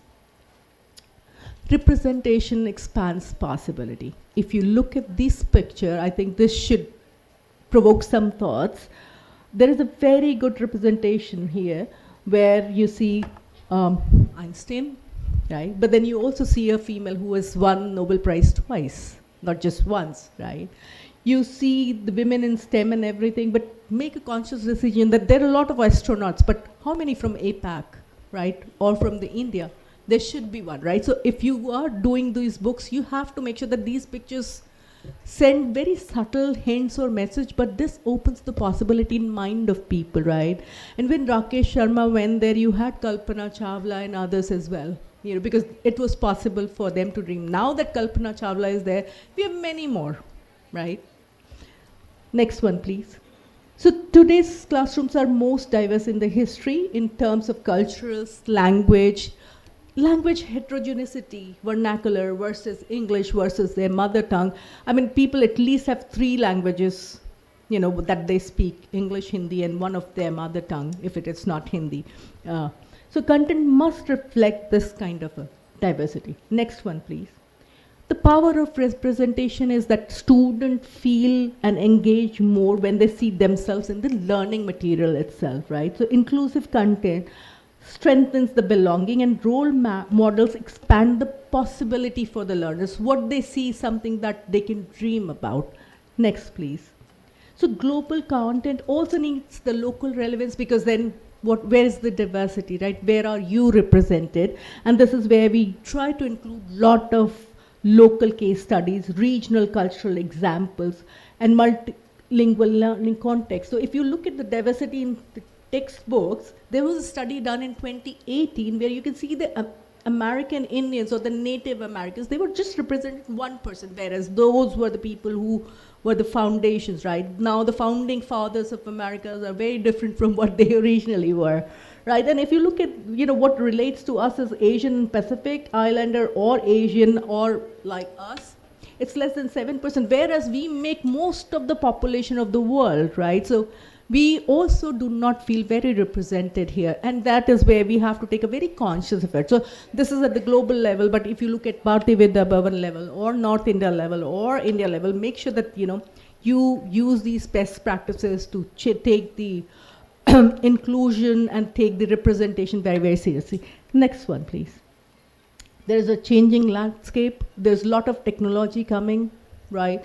You used to teach through chalk and board. Now there is smart boards, there are glass boards, there are iPads, there are online classes, webinars and everything. But that is also where, you know, there are certain abilities which are compromised in certain individuals which are not very well reflected. Next one, please. So we're talking about accessibility, yeah? Next. So inclusion also matters, but in inclusion, accessibility is also one of the key things that publisher have to talk about, because, you know, when you see a thing in a textbook, or if you have some experience with the online, this is where, you know, accessibility becomes very, very critical for people. There are a lot of people whose disability is not often talked about. For example, color blindness. We don't consider them as specially abled, right? Or dyslexia, or ADHD, right? Those kind of things, or autism itself. Next one, please. So why it is important? First, I'll give you certain example. Can you imagine that Einstein had ADHD, right? And some of the people who have won Nobel Prizes apart from him, like Barbara McClintock, who got in the genetics, she has autism. She had autism, right? A lot of movie stars have autism. It's just that it's not represented. And while you see that, you know, autism and these kind of accessibility, I think if people made conscious effort, they can be, you know, the stars. Steven Spielberg, you know, he also has dyslexia, right? And Hawkins, if we talk about, he's paraplegic as well. But then there is enormous possibility. It's just that, you know, those are certain examples that give us ray of hope, right? This is possible if you make sure that the content that they are watching or reading interacts with them, is made for them, made around. I think somebody in the keynote also made a point about, right, some solutions made around people is the real success of D&I, rather than, you know, just saying, okay, we are going to be, you know, taking out 10% budget of the annual, you know, revenue for D&I purpose. It doesn't mean anything until unless you've given voice to somebody, you've given a life of dignity to somebody. Next one, please. We're talking about accessibility. Again, our mission is to reach all the learners, right? And when we say all the learners, it has to be inclusive. It's not only the people who would interact just as normal people, but, you know, people who would have certain problems, but they don't identify as specially able, and those are called neurodiversities, right? Somebody may want a larger font because they understand like that. People with dyslexia would want things to be in the color scheme which are soft and tonal, right? Do we take cognizance of that? Because a lot of people from autism, they do not like, you know, the things without borderline, because their mind doesn't allow them to, you know, segment. So they want segmented. If they deal with these kind of, you know, content, it is easy for them to digest. It's easy for them to understand. A lot of people go to library and you may not even realize they go there because they are not very comfortable with loud sounds and lights, right? But how many times are we conscious about that, right? How many times have we thought about it, why people are there, and we should really not make noise in the library. Next one, please. So balancing global knowledge and local voices is one of the thoughts that I want you to, you know, be very cautious about. Yes, there is a lot happening in the world, and we want to report as a global content because that's the topic in trend. As publisher, we always try to publish in what the things are in trend, but then always try to give it a local perspective as well. A lot of things might not be really, really very important, but then if they are represented there, the AI will pick up it as it's not India problem, or it's a very big India problem where it is not. So it is also about kind of data that will produce, kind of publishing you will do. Next one, please. AI and DNI. This is what I want to spend some time, right? Because there is no way that we are going to say that people will not use AI because it may be dangerous. People will always use, and young learners as well, right? They can just use the voice and play their favorite songs on YouTube, right? And now with AI, they know how to interact with the AI, right? But then there are a lot of advantages of AI as well, and that is where I want to focus from the publisher's perspective. Next, please. So it actually can be a very important tool in removing the biases, right? It actually helps us detect the biases because one is the content creation. When we do the content creation, we make sure that authors are there, right? The content is representing all the minorities and majority people. It also does the bias scan for gender, culture, and racial biases, right? It will pick up the words. The way we have trained our machine, it will pick up the words which are slightly, talking about biases. Yes, it talks about editorial review where we flag any issues which are there, the cultural sensitivity like I talked about, and then publication, right, where the balanced learning material is there with all the provisions. Next one, please.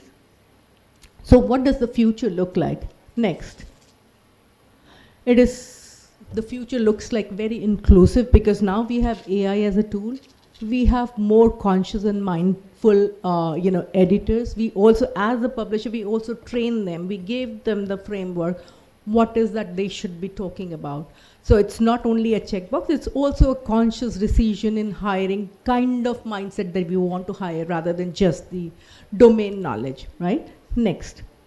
So way forward, what do we need to do? Next.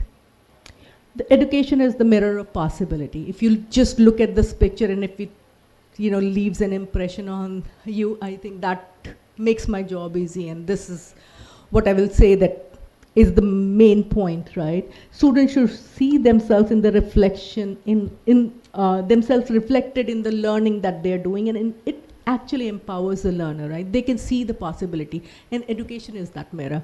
Next one, please. So it is a shared responsibility, teachers, students, parents as well, right? And publishers like us, the editors, many of you are going to be teaching young learners. If you can, be a little more mindful, a little more conscious, I think it will just change the world that it is today and be more inclusive. Next one, please. So these are the questions I think, you should ask yourself. We also ask ourselves these questions, right?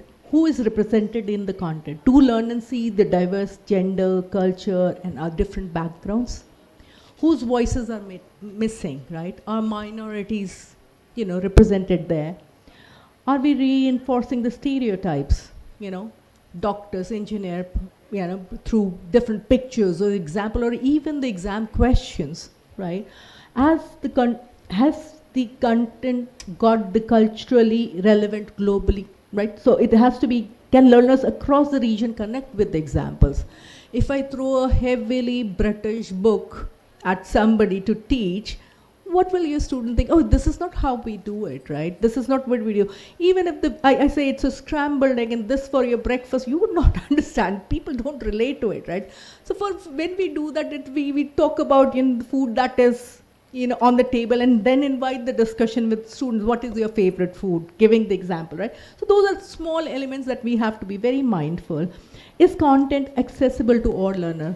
And I think neurodiversity is also something that we have to talk about, we have to bring, because a lot of things people do not want to talk about. It's a social stigma still in the world, but as publisher, as teachers, we have to be a little mindful of neurodiversity as well.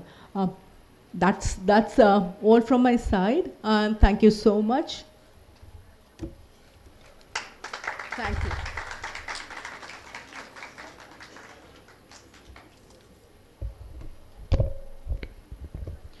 Thank you so much, ma'am. Your words were very inspiring. It was a truly informative slide that we just seen. In this session, we will have 3 research papers, each exploring important ideas related to ethics, identity, culture, and inclusive futures in a rapidly changing world. The papers to be presented are Civilization Ethics as a Framework for Inclusive Futures in a Hyper-Connected World, presented by Dr. Isha. Of Character and Culture, Ethics, Leadership, and Diversity in the Workplace, presented by Dr. Shivani Bhatt. Literature from Margins, Intersectionality of Identity and the Politics of Voice in Burma's Karuku, presented by Ms. Shalini Chauhan and Ms. Meghna Varun, engaging with the powerful autobiographical work Karuku by Burma.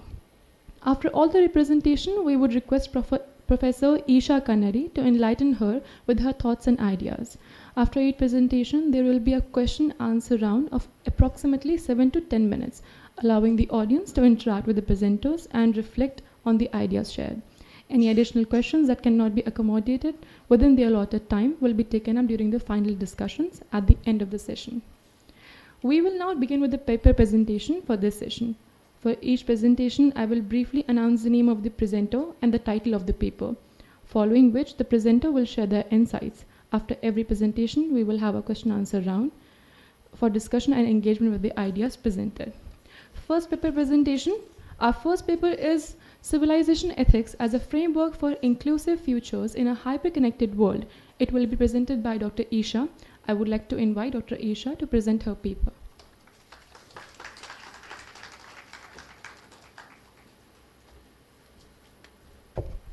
Thank you, Danya. Namaskar, respected Chairperson, distinguished dignitaries and fellow scholars. My presentation is titled Civilizational Ethics as a Framework for Inclusive Futures in Hyper-Connected World. So today we live in a highly connected world, mediated by technology, communication networks and globalization. People across different cultures and continents interact instantly through digital platforms and global institutions. Despite this unprecedented connectivity, we also witness increased social polarization, identity conflicts, and ethical fragmentations. Society across the world continue to struggle with the issues of intolerance, cultural misunderstanding, and competing identities. So, this raises a very important question. If humanity is more connected than ever before, why are we not more ethically united? So, this paper argues that answer, which lies in the absence of deeper civilizational ethical foundations, particularly those articulated in Advaita Vedanta and Bhagavad Gita, which can offer philosophical insights for building more inclusive and harmonious societies. Next slide, please. So, the paradox of hyperconnected world, as I stated earlier, the contemporary world is often described as hyperconnected. Digital communication, technologies, global trade, network, and international collaborations have created unprecedented level of interactions between society. On surface, this connectivity seems to promise a greater cultural understanding and cooperation. However, the reality is more complex. Many societies today are witnessing increased polarization and identity-based conflict. This creates a paradox. While humanity is connected, but ethically we are so much fragmented. The political philosophers like Amartya Sen, in his work, Identity and Violence, argues that the conflict often arises when individuals are reduced to narrow or singular identities. Such reductionist understanding of identity can produce expulsion, misunderstanding, and even violence. Therefore, the key to challenge facing the modern society is not only how to manage diverse institutionally, but also how to cultivate deeper ethical framework that encourage mutual respect and shared responsibilities. Next slide, please.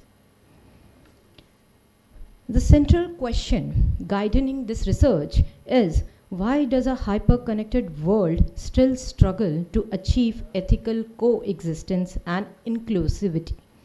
Modern discussions on diversity and inclusion often focus on institutional policies, legal frameworks, and governance structures. While these measures are essential, they frequently address the problem only at the external or structural level.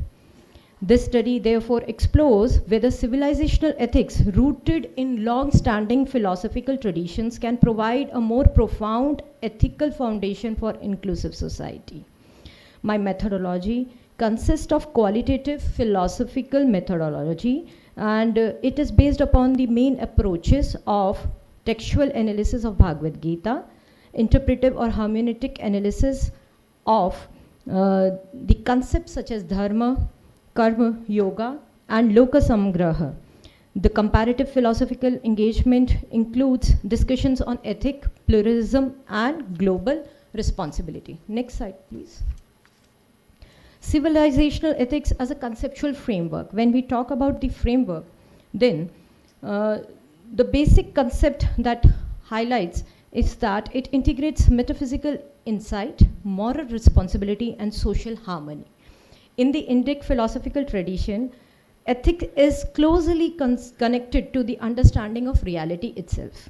As Dr. Radhakrishnan observes, Indian philosophical thought does not treat ethics as merely a system of social rules, but as an insight into the unity of existence.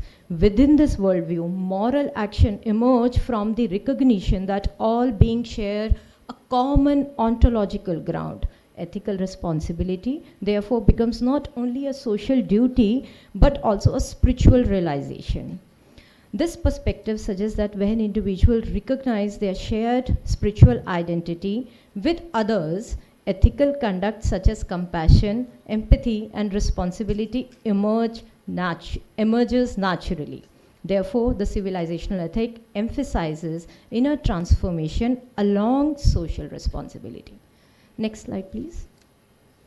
So the ethical philosophy of the Bhagavad Gita, which I tried to present in this particular paper, had three-fold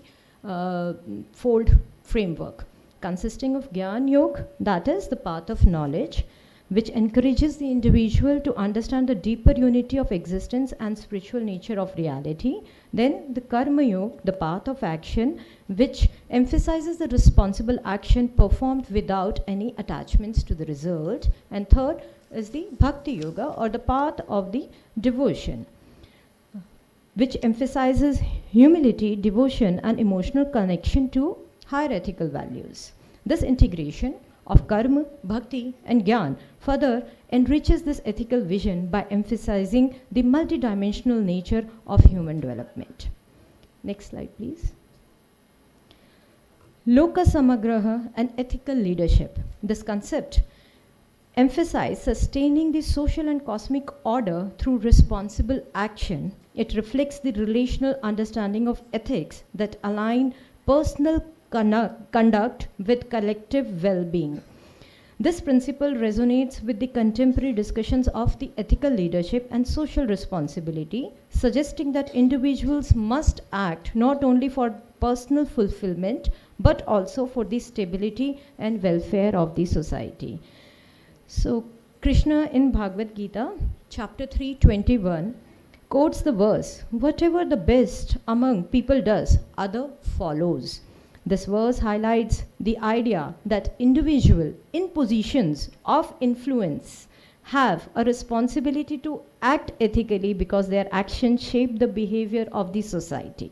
The Gita also emphasizes equality and universal vision through another verse in chapter 5, verse 18. This verse suggests that the true wisdom lies in recognizing the equal dignity of all the beings.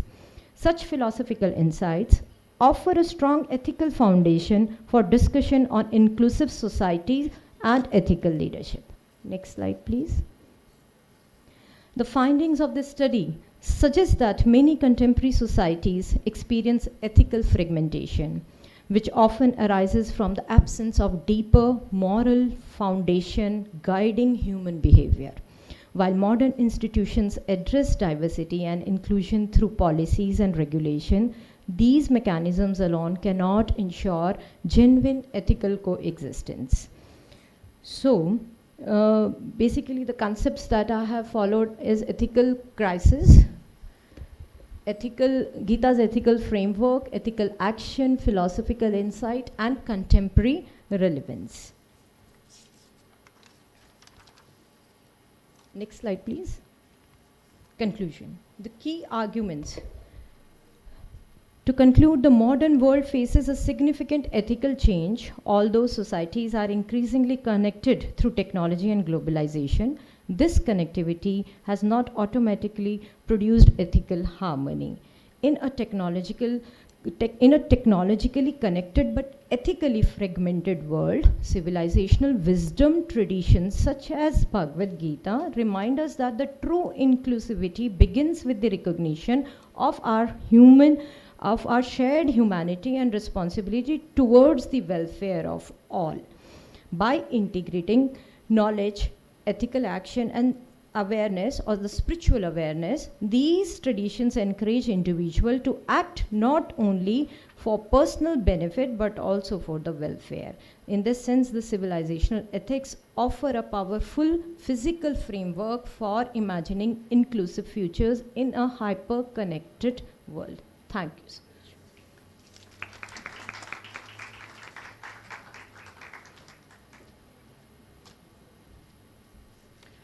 Thank you, Dr. Isha, for that insightful presentation.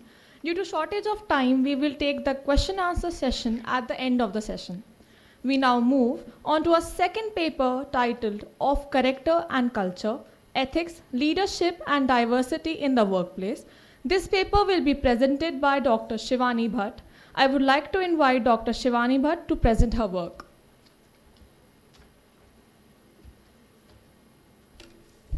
Hi, good afternoon, everyone. I understand you've become so morose with all the presentations. I assure you, with these presentations, I'm going to be the devil's advocate, and we are going to look at diversity, inclusion, and equity much rather from a questioning lens. Now, how many of you remember seeing this meme of Alia Bhatt, where she, on one side, is having fruity, and on the other side, sugar dalai? Do you remember? I see nods. Are you not online, people? Have you not seen that one? Have we started to question celebrities? We are starting to question celebrities. So, I am going to question brands, much rather brand ambassadors. And we are going to look at the performative aspects of DEI, which has been discussed through the inaugural session up until now. So I hope to make some sense to each one of you beyond the contours of high academic tones that we've been having all throughout. So over the past decade, yes, we've seen diversity, equity, and inclusion being so deeply embedded in the discourse of organizations. Today, it is difficult to encounter a company, a university or institution that does not publicly claim some commitment to the DEI. Large brands, can I have the next slide? All right. Largely, this is going to be the conceptual framework, but I have to move to the next one. Next. Yes. If you can see some of these brand examples. So a lot of brands that you see here, are you aware of Sleepyhead mattresses? They had a whole campaign with Ranveer Singh, who somehow defies gender normativity wherever he comes forth with his flamboyant dressing. I hope you're aware of that. And he is brand ambassador for Sleepyhead mattresses, who in the month of June, which is known as the Pride Month, talked about, the product was on the lines of not a straight bed, not a straight sofa. So I hope where we were leading to with the product placement is right on there. So again, H&M with its We Are a Family, celebrating diversity, Estee Lauder with breast cancer awareness, and Bud Light, I don't know if you're aware of, you must not be. But yet, again, all these diversity campaigns tell us and are very telling, in fact, of the DEI, which is the most pulsating thing that you hear in today's day and age. Now, these campaigns demonstrate how diversity and inclusion have become powerful elements of institutional branding and corporate storytelling. However, an important question emerges. Do these symbolic commitments always translate into structural transformations within organizations? Well, we are to look at that. Across contemporary institutions, whether university, corporations, or public organization, diversity is one of the most highly visible institutional value. Organization now frequently promote diversity statements, inclusive programs, CSR initiatives, and sustainability commitment, the ESG computing that you keep hearing of as well. These initiatives help organizations position themselves as socially responsible actors. Can I have the next slide? Yes. Scholars such as Sarah Ahmed have argued that institutional diversity discourse can sometimes function as symbolic language that enhances organizational legitimacy without necessarily addressing structural inequalities. In other words, the visibility of diversity does not always guarantee transformation within the institutional structures. Slide 5, next slide. My research design adopts a qualitative conceptual analysis. The research analyzes how diversity and ethical leadership are constructed within institutional narratives and academic literature. There have been secondary sources and case studies with HBS as well that I have perused. The study employs a critical discourse analysis, a method that examines how language shapes social realities and power relations. 3 key research questions that I ask forth, and in the process of writing the paper that I tried to look at. How do organizations deploy diversity discourse to construct ethical legitimacy while maintaining existing institutional structures? Second question, how do symbolic practices influence perceptions of institutional ethics? And thirdly, and how ethical leadership transform diversity discourse into meaningful workplace practices? Now I go from this microcosmic analysis, I look at a character of how a leader can generate a certain narrative. And again, slide 6, next slide. Yes. Now even this image is highly performatively created way. I don't know how many of you are questioning ad campaigns at this given point of time on digital platforms or otherwise. But in my own sense of analysis, I have foregrounded character, organization, culture, and diversity discourse. The central guiding question for me has been, when do ethical commitments become symbolic performances rather than substantive practices? I've deployed 2 theoretical frameworks, next slide, from Michel Foucault and Judith Butler. First, from Michel Foucault, whose work on discourse demonstrates how institutions produce systems of knowledge that define what counts as truth, legitimacy, and ethical practice. From this perspective, diversity policies, institutional statements do more than simply describe values. They actively construct the narrative through which organizations are perceived as ethical or progressive. The second framework from Judith Butler, whose theory of performativity suggests that identity and social meanings are produced through repeated acts and performances. Applied to organizations, this suggests that institutional commitments to diversity may be enacted through visible performances such as campaigns, statements, and symbolic gestures. I'll come to another example that Gen Zs relate with more, a meme. How many of you have seen that meme? There's this woman walking down a subway and there's a man who says hi, and she suddenly startles, shrugs, and keeps her back to herself, and then he says, "Nice shoes, sweetie." And she immediately hops on, does the conversation because she assumes the man is gay. I don't know if you've seen that one. That is again very, very popular. The idea is gender is so performative. The moment the woman was felt comfortable with a gay man than a straight man who's a potential threat, she immediately felt more comfortable. And that's exactly what performativity of gender is, which I am sort of deploying and looking at through performativity that have now used gender. Next slide, sir. All right. So the contemporary diversity landscape, I think I've sort of talked about it in general when I've introduced, so I can segue into the next one. Next. Very easily, if you have great character, great commitment towards your diversity, you will have a strong alignment.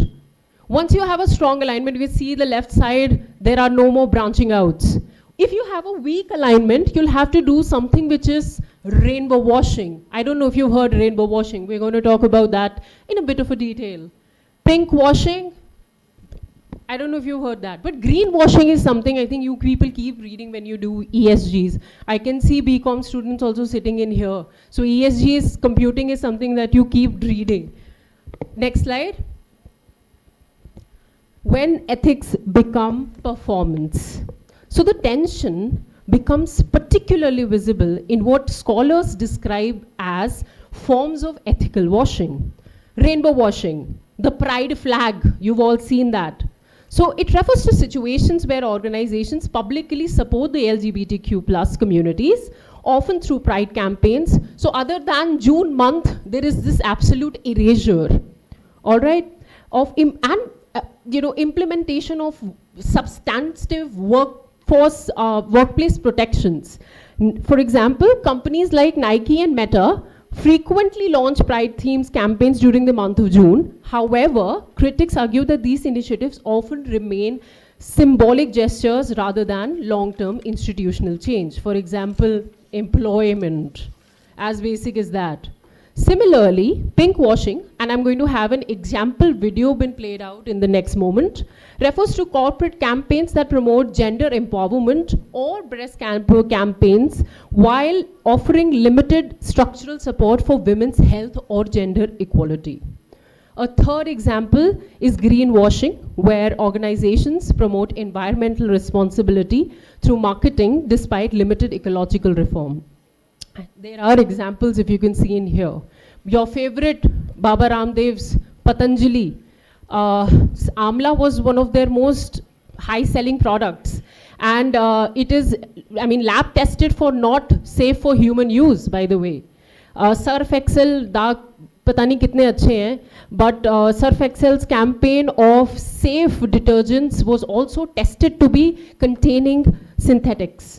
Adani Group, which talked about sustainability in energy, is enshrouded in, I would say, myriad debates as to coal mining, as to labor, lack of labor rights protection, etc. Now, I would come to the next slide. Play. Oh. It was embedded.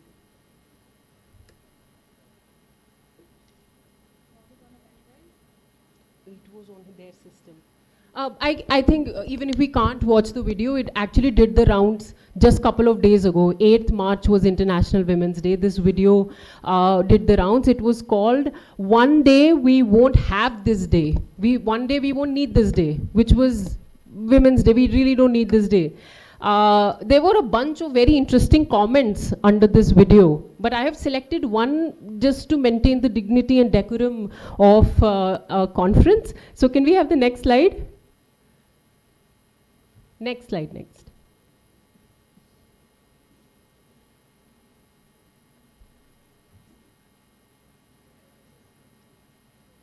It's okay. I mean, that comment read and critiqued how a day can be celebrated better if Nike can and the placement of the video was such that it was March 8, 2020, and if we were to go back very recently to our COVID-19 era, this was a time when everyone was indoors, and also a time when Nike did not pay their workers, especially in the South Asia region.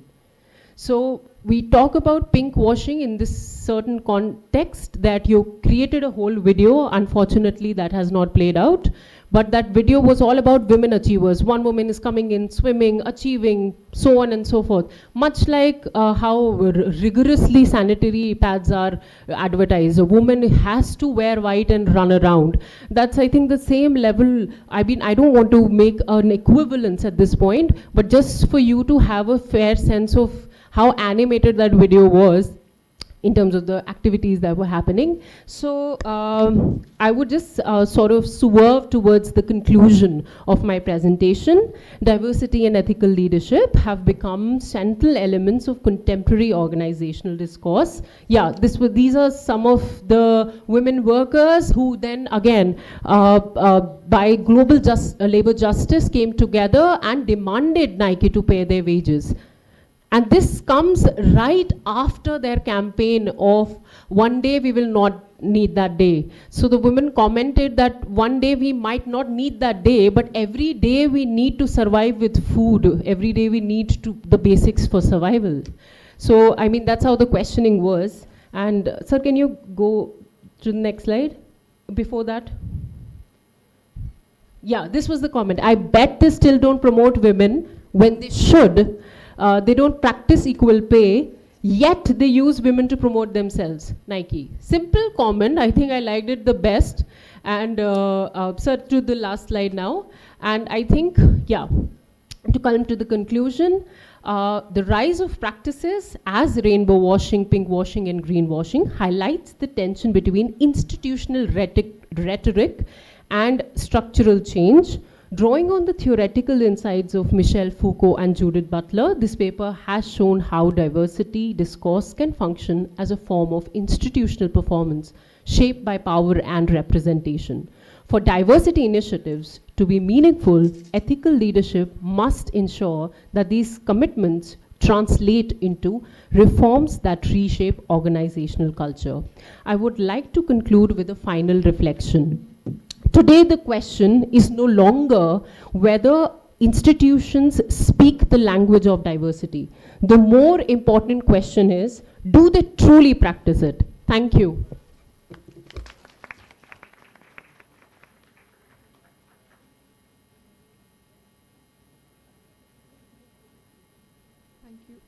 Thank you, Dr. Shivani Bhatt, for sharing your invaluable insights.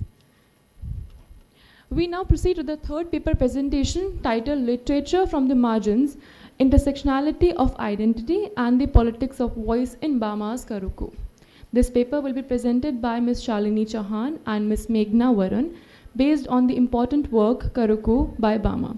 I would like to invite Ms. Shalini Chauhan and Ms. Meghna Varun to present this paper.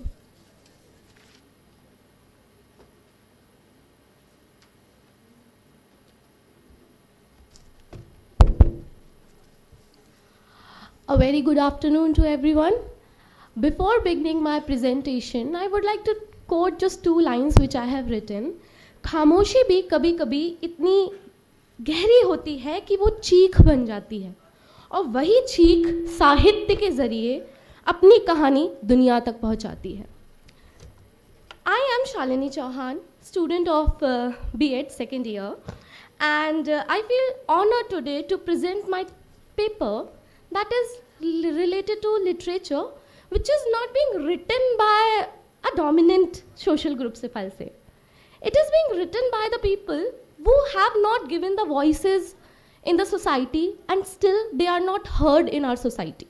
We talk about equality, we talk about inclusion, but we all know somewhere or the other that we all have seen that how does this marginalization still exist within us, and we all maybe, most of us maybe have been the victims of it as well.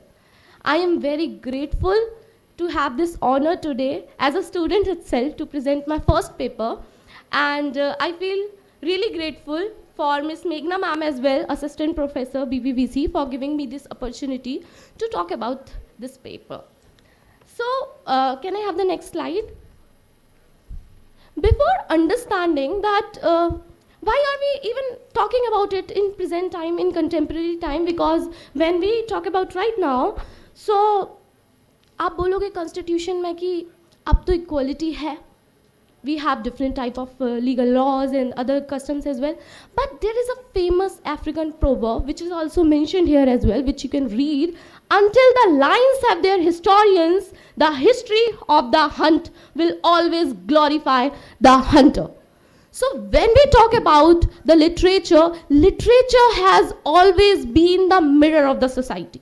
it has reflected the cultural norms which the society represent, and also we have seen that how it has reflected the things which are there in the society. But let me ask you a question. How many texts till now you have read in your textbook or in your curriculum which was written by the people who are oppressed in our society? Okay, one more question. हम सबने 12th किया है, right? Do you remember the chapter Memories of Childhood from your class 12th textbook? Do you remember the part where you have read about we too are human beings, which was written by Bama? Okay, so what I'm trying to emphasize here that literature has always kind of or the other promoted the voices of the people who are already privileged in our society. But when we talk about the people who have actually suffered because of the oppression which are having, they have never been given the voices in our society. And that's why this paper becomes very important, because it still explores how marginalized voices, particularly Dalit women's voices, challenge structure of caste, gender, and social exclusion through literature. Can I have the next slide, please? Okay, so अब question आता है, जब literature था तो what was the need of the Dalit literature itself? And this leads to the most important point which I want to bring here today. Gopal गुरु ने एक article लिखा था, बहुत famous, Dalit women talk differently. So when we talk about this article, he emphasized in this article specifically that the experiences of the Dalit women are completely different from the women of other, you can say upper caste and different genre as well. So when I emphasize on Gopal Guru article, I want to also talk about one more famous scholar, and that is, can we have the next slide please? The politics of voice, can the subaltern speak? Okay, so when this question arises, so we can directly think about Gayatri Chakravarti Spivak. She talks about in her essay that even when the Dalit women or the women who are oppressed in the society, particularly subalterns. Now, I want to ask you, do you know who are subalterns in our society? Anyone? Yes, please.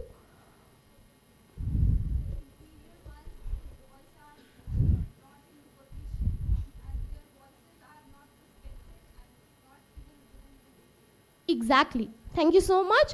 So subalterns are the group of people whose voices are not heard, they are not politically represented in our society. So when she wrote that article, she emphasized that we do not need marginalized literature, but we need people who can listen them, understand them, and interpret their interpretation. Now, this becomes very important for us to understand. You must be wondering that why we are again discussing the same things. But again, I want to emphasize on the only one single thing, that when we talk about literature, there were women out there, their voices were not given that much importance. So, based on that, I have chosen a specifically text which was written by Bama Kurukku. So, can we have the next slide, please? But before moving on to understand that how does Kurukku emphasizing on the intersectionality of identity, we need to understand what is intersectionality. Intersectionality was a term which was first coined by Kimberly Crenshaw, in which she emphasized that the discrimination which happened with few people in our society is not just because of a single type of oppression. There are multiple layers which intersect with each other, and therefore from there emerges a very different and complex type of oppression, which we can say intersectionality of identity. Particularly as I'm emphasizing that I am here talking about Dalit women narrative, so we all can understand that Dalit women's narrative is not just because of the, you can say, marginalization of caste, gender, but there are multiple layers which are hidden deep inside it as well. So let's understand it from a different perspective as well. So can we have the next slide? Okay, so just read this quotation which is being written here as well. You may write me down in history with your bitter, twisted lies. You may trod me in the very dirt, but still like dust I will rise. I think this quote is enough to even emphasize what I'm trying to explain here, that it is very easy to change the narrative. It is very easy to write the history of someone जिनका शायद आपने कभी एहसास भी नहीं किया होगा. And it is very difficult to understand the pain of those people. And that's why from there the Dalit literature emerged. They started speaking for themselves. They started rewriting the history for themselves because they wanted to emphasize that this is our literature, our oppression, and we want to talk about it. Let's have the next slide, please. So, when I talk about Kurukku, it is an autobiographical novel. The novel which not just only talk about the oppression of a female in a Dalit women's society, but it also talks about that how the religion during that period of time, Christianity, which was being promoted by the British colonizers in our country, shown the people that come and join this religion and you are going to have a different kind of a lifestyle. But that system did not exist. And she has talked about a lot of references in her book itself where she has said that how she has suffered because of these caste differences. I want to quote the exact words of her from her book, in which she says, when they stay here, they eat their fill and look as round as potatoes. But look at the state in which they come back from home, just skin and bone. It was really embarrassing. We too paid our fees like everyone else for our food, for this and that, yet we had to listen to all of this as well. So what you can understand from here, that how they were being treated in the society even if they were being given the opportunity to come and study with the other children. They have also paid the fee. But if they are eating the same food, they were being treated as if they are doing something criminal, offensive. And from there, the question arises, we all have similar type of cases even in the recent India. Recently, Tamil Nadu में elections हुए थे. तो women chairpersons थे, Dalit women chairpersons, उनको allow नहीं किया गया by the upper caste people to even come and vote. They were not being allowed to even represent themselves as a leader. And the similar type of an incident is also mentioned by the Bama in her book itself, where she talks about that even in the churches, the women, Dalit women, were not given the opportunities to being a leader. उनको मौका दिया जाता था कैसे? वही छोटे काम करने का जो वो बाहर अपनी सोसाइटी में किया करते थे. So throughout the novel, Bama struggled for her identity. To find her identity, she then thought, okay, let's look at the thing that शायद education मेरे लिए helpful हो. With the help of education, maybe I can change the perspective. And from there, I would like to move on to my next slide, please. Next one as well. Yes. So I have talked about that how she joined the convent. Then she also joined a church. She decided when she started her teaching career, so I wanted to tell all of you that she was a teacher itself. So when she started her career, she realized that only being a teacher is not enough to give the voice to the marginalized people. And that's why she decided that I should be a nun. But when she joined the church, she realized that there it was more, you can say, और complicated system था. And because of that reason, her struggle constantly started, and she became a victim of the marginalized society where she held the potential to become the leader itself, where she had all the skills to become the most compatible person. There are instances which are mentioned in the book where she's talking about no matter what I do, no matter what I do, no matter how much I study or no matter what I achieve, this title of Dalit will always stay with me. So can we have the next slide, please? Yes. So this was the encounter which I was talking about in the beginning. We too are human beings. Chapter में हमने पढ़ा था that when she was a child, she was a kind of a girl जो बहुत मजे से enjoy करते हुए घूमती थी. Then what happened one day, she saw an old man from her own community carrying a bag with a string. She thought कि उसको हंसी आई देख के, जैसे एक छोटा बच्चा होगा. उसने जाकर अपने घर पे अपने भाई को बताया, and when he told her that it was not a funny act, it was an act which was to protect the upper caste from being polluted. From there, her consciousness about casteism started, and she decided that I will change my history. But you will be shocked to know that throughout her history, 20 years, she struggled. She did everything she can. But the title remained with her. And at the last, she went back to her own village where she was not even able to earn a penny. But she was still happy. Do you know why?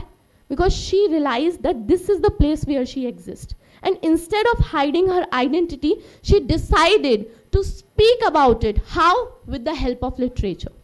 So literature can become a site of a protest, a place where you can have your own voice. And therefore, we all can now talk about our experiences and also criticize the things which happened in the society. So literature becomes a very important tool for that. Can we have the next slide, please? Turning oppression into voice, childhood experiences of caste-based discrimination in schools shape awareness, which we have already discussed. Other than that, there is one more interesting thing which she has done in her book, that instead of using the language which is used by us, she used the language which the locals used to use in her area, showing that I am against the language which is being spoken, and I admire the language which I carry with me. This was the idea by her. And throughout her book, we can see that very clearly. Can we have the next slide, please? So even the title itself of the book shows that how the double-edged sword, which talks about कि कैसे जो title है, वो show करता है कि क्या pain, suffering, जो women ने suffer की थी, उसकी वजह से how strong they have become. Can we have the next slide, please?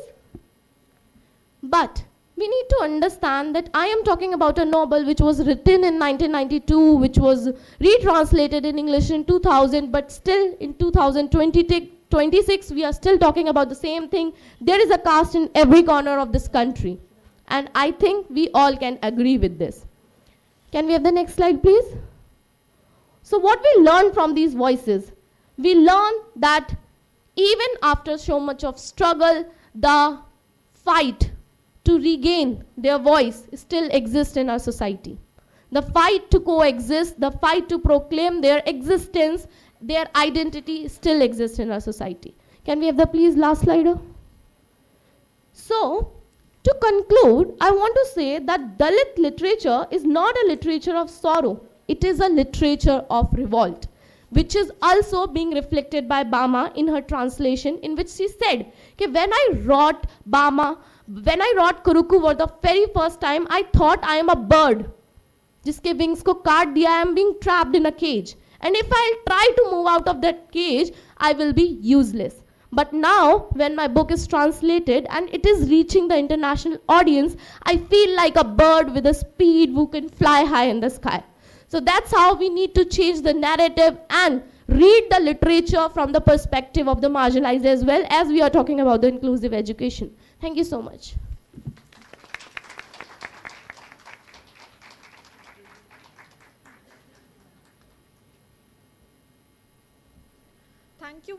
Thank you, Ms. Shalini, for that engaging and thought-provoking presentation. I would request Professor Isha Kannadi to share her insights.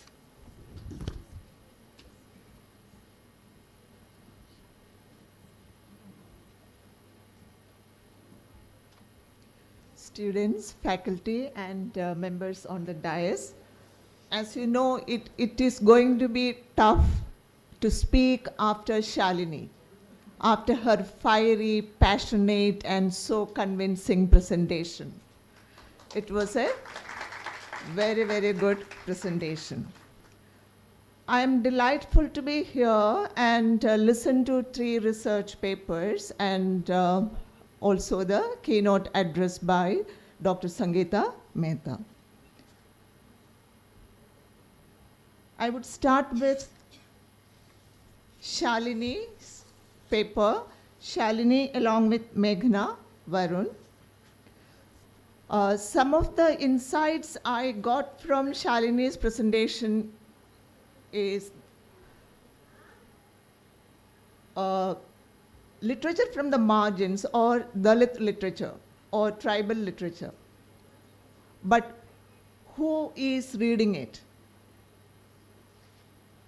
Is it only read by people from the margins? Or does the mainstream read it? So, if the mainstream doesn't read it, then again it remains there on the margins. So, readers are also very important when we talk about literature. And here our main theme is diversity and inclusion. So this Shalini's presentation brings to the fore, is there any inclusion without fight from the margin? Is there any easy walk from the margin to the center? We have seen it doesn't happen. Inclusion is always fought for by the marginalized. It has never come so easily.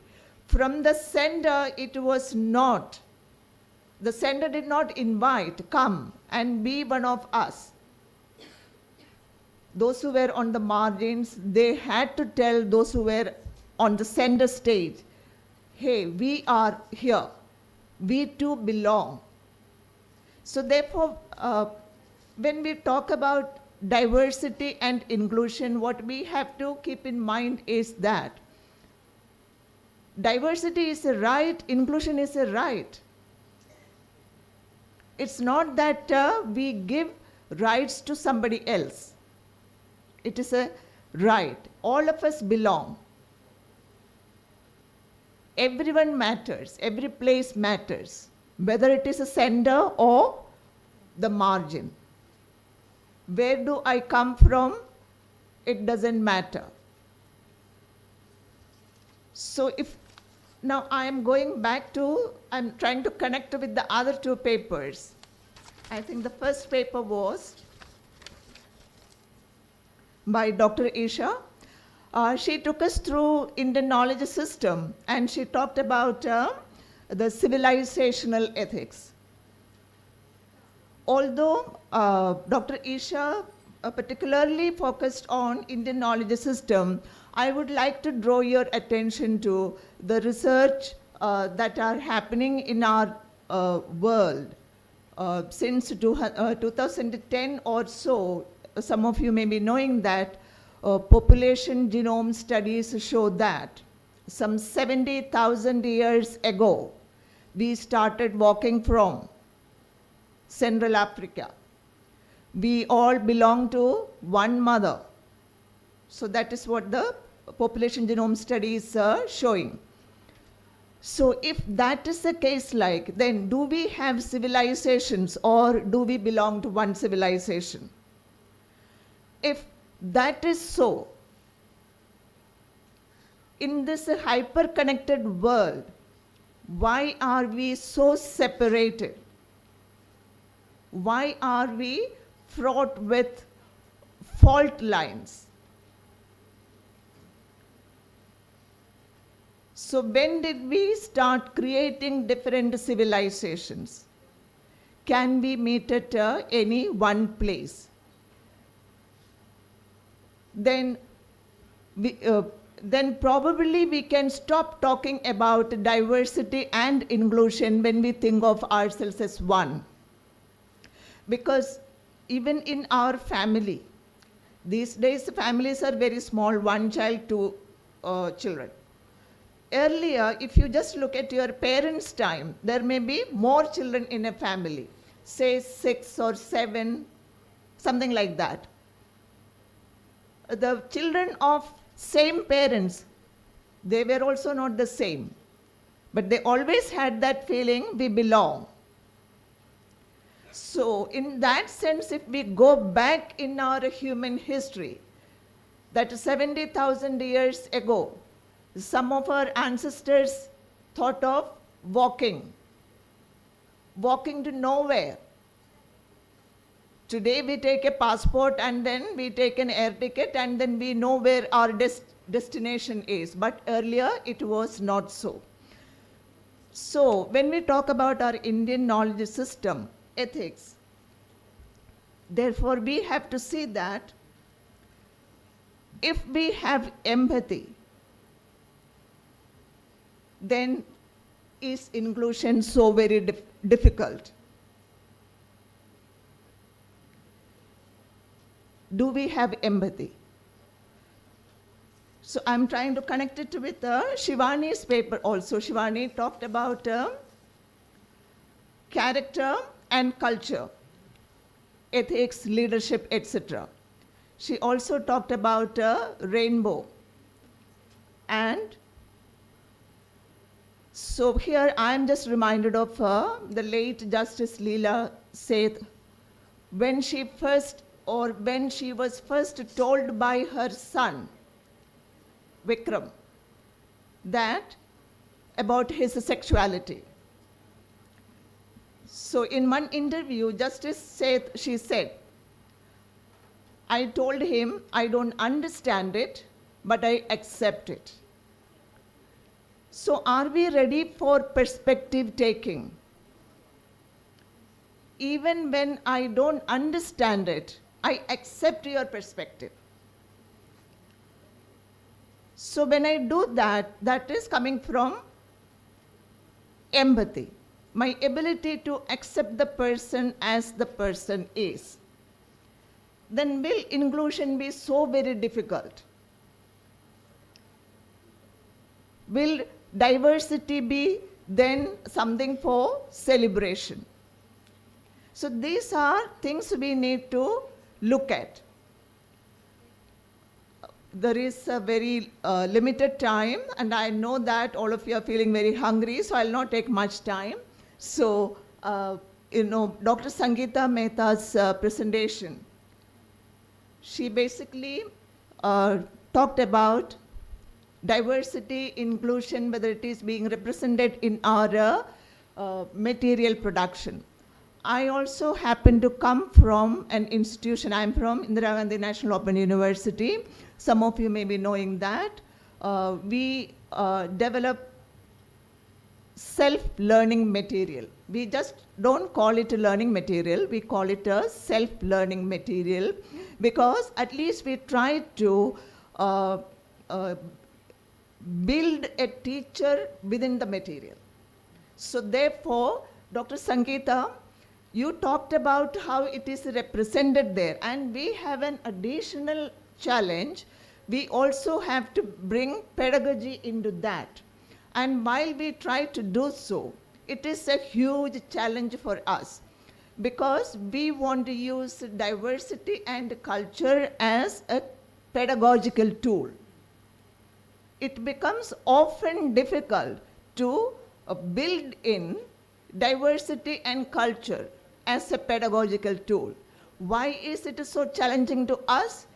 Because to use it as a pedagogical tool, I must know the culture of the students or the learners I'm addressing. At a national level, when we operate, it is often very difficult. Even within a classroom, I would say, Dr. Geetika would also agree, and others, those of you faculty, especially in metro cities like Delhi, it's not one culture. We are always in a multicultural, plural society, our classrooms. So, to use diversity and culture as a pedagogical tool, it is very difficult. So, inclusion, therefore, is a very challenging task. It is not very easy. But at least, I am very happy to see Shalini and her friends. They are very passionately thinking about inclusion, diversity. And with that clarity, she talked about intersectionality, which is very important, intersectionality. So when from the margins the fight started, women as a marginalized group. So that time we thought we were one group. Then soon we started realizing we were not one group. So the intersectionality within the groups, groups within the group. So I'm very happy to see that from student life onwards, you are very passionately thinking about it. So therefore, I can see that there will be more inclusion happening in the future. Thank you so much.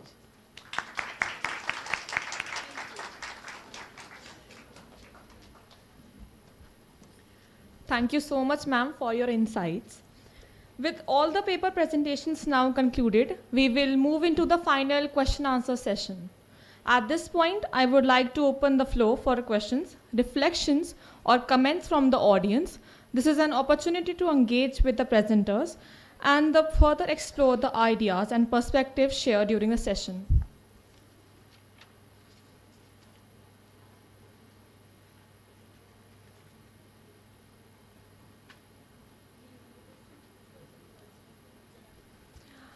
Are there any questions?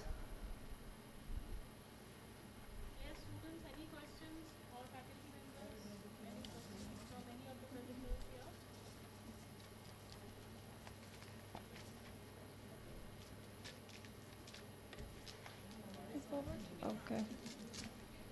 I would now like to invite Ms. Kriti Songrawal to kindly deliver the vote of thanks.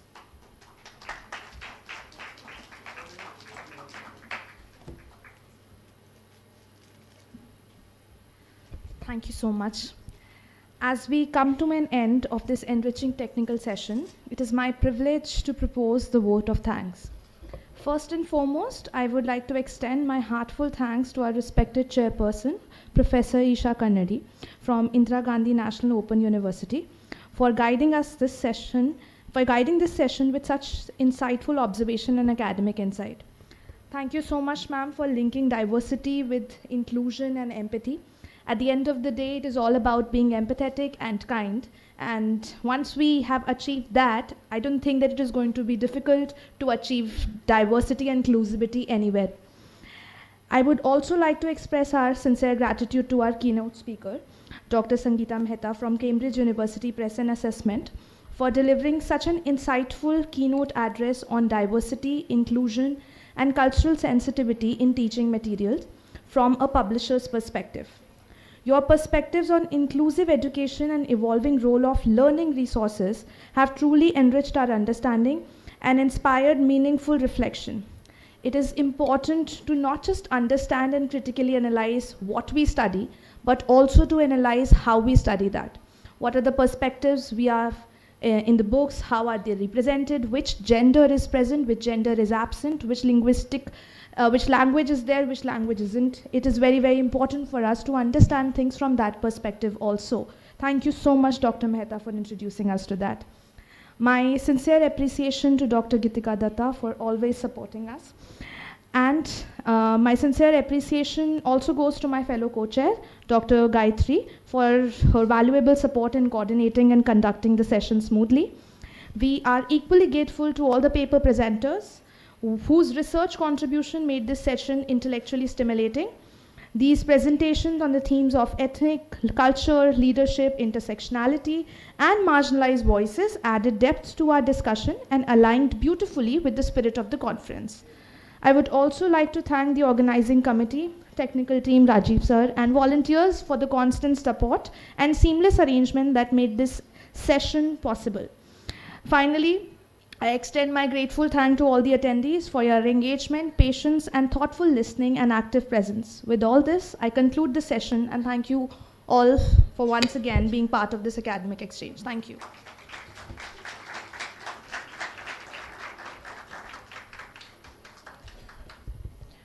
Thank you, ma'am, for your kind words. With this, we come to an end of technical session 1A. Thank you, everyone, for being a part of this session.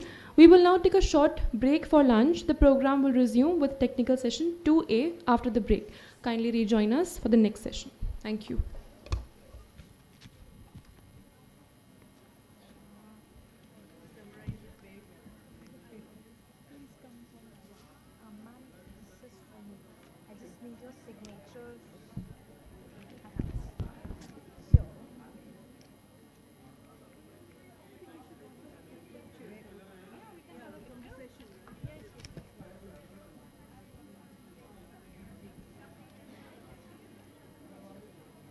Take a picture of us.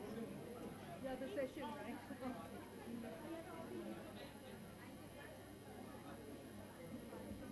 Thank you so much, ma'am. I will take this. Thank you.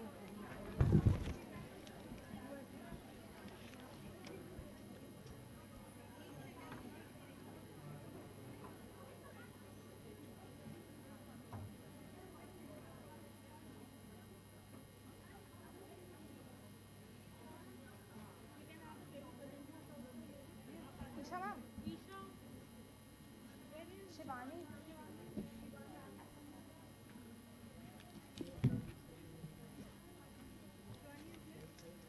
I think she's gone somewhere. Where is she? Shalini, come. A lot of pictures have been taken. You can give your phone to somebody.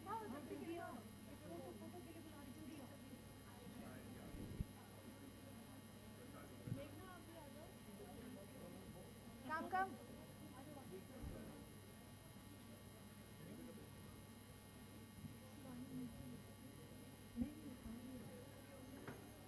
Sir, 8 seconds. She's here.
नहीं अच्छी बात है। keep that section so that they also learn how to research and how to and most of the students are from BIT because बाकी तो सब ma'am मेरा बेटा VIT से इलेक्ट्रॉनिक्स में इंजीनियरिंग कर रहा है और अभी फर्स्ट ईयर में ही उसने अपने टीचर के साथ एक मिलकर पेपर लिखा। IEEE की कॉन्फ्रेंस थी जामिया मिलिया में अभी, तो he presented a paper over there, और हालांकि बहुत अर्ली है उसके लिए, तो बहुत कोई सिंपलिस्टिक सा होगा, बहुत कोई कॉम्प्लेक्स नहीं होगी चीज़, लेकिन उसने he was very confident and he was looking forward to giving a presentation front of a formal crowd. तो उसके बाद वो बड़ा खुश हुआ उससे, कह रहा मुझसे वहाँ पर जो लोग थे उन्होंने ये पूछा are you student of MTech और PhD, उसने कहा कि बीटेक फर्स्ट ईयर। तो देवर प्लीजेंटली सरप्राइज कि ये क्या कर रखा है। तो बहुत ज़रूरी है, आपके 12th में भी आ गया है रिसर्च कॉम्पोनेंट। हाँ हाँ, ये बहुत ज़रूरी है बिकॉज आज की डेट में मुझे लगता है बच्चों को रिसर्च करना आना बहुत ज़रूरी है, बिकॉज उसके बिना तो उसका काम नहीं चलेगा, नहीं तो वही जो गूगल अपना AI बना हुआ वही सब चीज़ निकाल के दे देंगे, निकाल के दे देंगे। तो ऑथेंटिकेशन, कौन से पेपर्स पढ़ने हैं कौन से नहीं पढ़ने हैं, वो उन्हें आना चाहिए। मैंने उससे पूछा कि तूने कैसे किया, कह रहे हमारे प्रोफेसर हैं, तो उन्होंने उनसे मैंने बात की तो ही गाइडेड मी कि हाउ टू डू इट, तो उनके साथ कोऑफर करके इससे किया। फिर वो कहते हैं, मैंने कहा हम तो MBA में भी नहीं पता था ये पेपर वेपर, तुम्हें कैसे पता है? कह रहा पापा आज की डेट में बीटेक की डिग्री से कुछ होने वाला है नहीं, until unless you have something extra nobody is going to recruit you. तो ही मैंने कहा चलो अच्छी बात है, you know this from the day one कि ऐसा है। बट आपके रिज्यूमे में अभी आपने 2 साल में जो पेपर प्रेजेंट किया, दैट मेक्स अ डिफरेंस। वो वही आपको डिफरेंशिएट करेगा that you are better than the other people. At least आप बोलोगे कि हाँ मैं लाइफ लॉन्ग लर्नर जो किसी को होना चाहिए, तो आप दिखा सकते हो कि देखो भाई मैं अपने उस सिलेबस से आगे भी सोच रहा हूँ।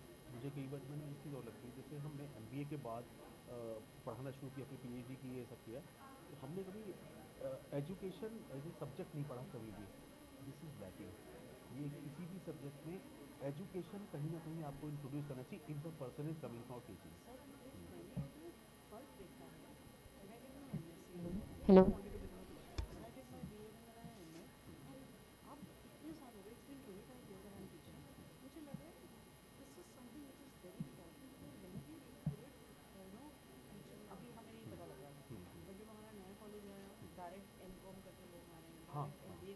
उन्हें टीचिंग का जीरो आता है, उनसे बच्चे नहीं सुना, उससे ज़्यादा अच्छे बच्चों को मैनेज करना, क्लास मैनेज करना B.Ed वाले को पता है, M.Com वाले को नहीं पता, उसको वही सिखाया जाता है। उसने उसी का ही बोला। तब से हमें लगने लगा this is something which is very important. और हम देख रहे हैं जिनको जो B.Ed किए हुए बच्चे हमारे बहुत सारे एक्सपीरियंस मतलब वो इंडिविजुअल प्रैक्टिस है, why because they know pedagogy. उसमें हालांकि पॉसिबिलिटी है, जैसे रिफ्रेशर प्रोग्राम और ओरिएंटेशन प्रोग्राम होते हैं UGC के, प्लस PhD के जो कोर्स वर्क है उसमें थोड़ा सा इंट्रोड्यूस किया सकता है। इसके अलावा जो डायरेक्ट PG भी तो आता है हाँ नेट करके, हाँ हाँ, तो एक ना maybe capsule course for 6 months it should be mandatory for everyone. और I think the teachers who are teaching in B.Ed and M.Ed they may be involve in this. पहले होता था सर बहुत पहले, मेरा father in law was also मेरे professor in Magadh university economics. तो वो कहते थे हमारे पास एडवांस स्टडीज़ करके एक एडवांस सेंटर ऑफ स्टडीज़ करके होता था जहाँ पे एजुकेशन वाले लोग उनका हब होता था, एंड सारे कॉलेजेस के प्रोफेसर्स टीचर्स वहाँ पे ओरिएंटेशन कराना चाहिए। UGC स्टाफ कॉलेज तो होते हैं ना अभी भी, उनमें चलता है। उसमें मैंने भी एक अटेंड किया था आफ्टर स्टार्टिंग माई करियर, लेकिन काफ़ी टाइम बाद अटेंड किया था। ठीक है, हाँ सर स्टार्ट करवा दें। सर टोटल 6 पेपर्स हैं इसमें। ओके, तो कितना टाइम उनको देना है? तो हमारे पास 1 घंटा है, 1 घंटा दिया है। तो हम आराम से इनको 8 to 10 मिनट दे सकते हैं। हाँ आकांक्षा जस्ट मेक अ टाइमर इसको बना दो 8 to 10 minutes। ठीक है।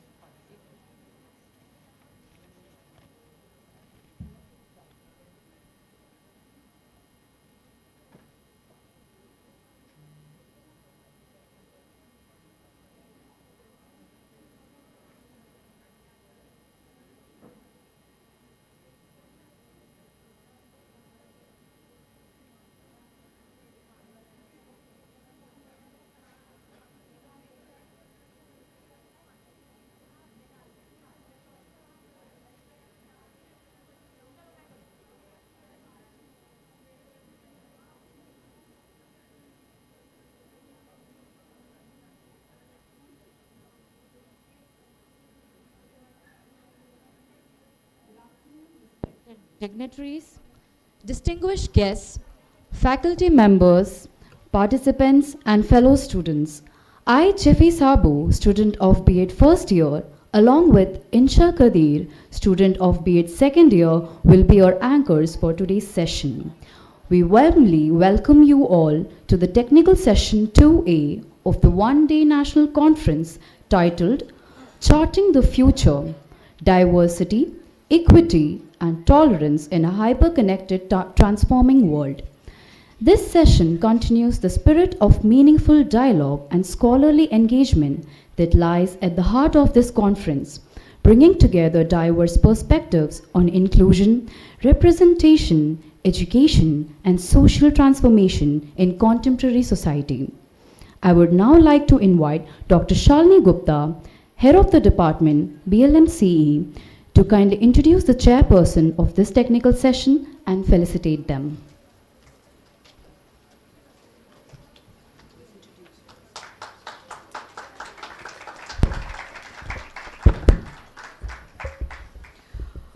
Good afternoon, everyone. I welcome you to the afternoon session of this conference. So we welcome you. Dr. Amit Sharma is an associate professor at University School of Management Studies, Guru Gobind Singh Indraprasth University, Delhi. He has a rich experience of more than 28 years in industry and academics. His teaching and research and consultancy areas include marketing management, digital and social media marketing, consumer behavior, sales, and distribution management. He has also published many research papers in reputed Scopus indexed and UGC care journals. So we welcome you for the seminar.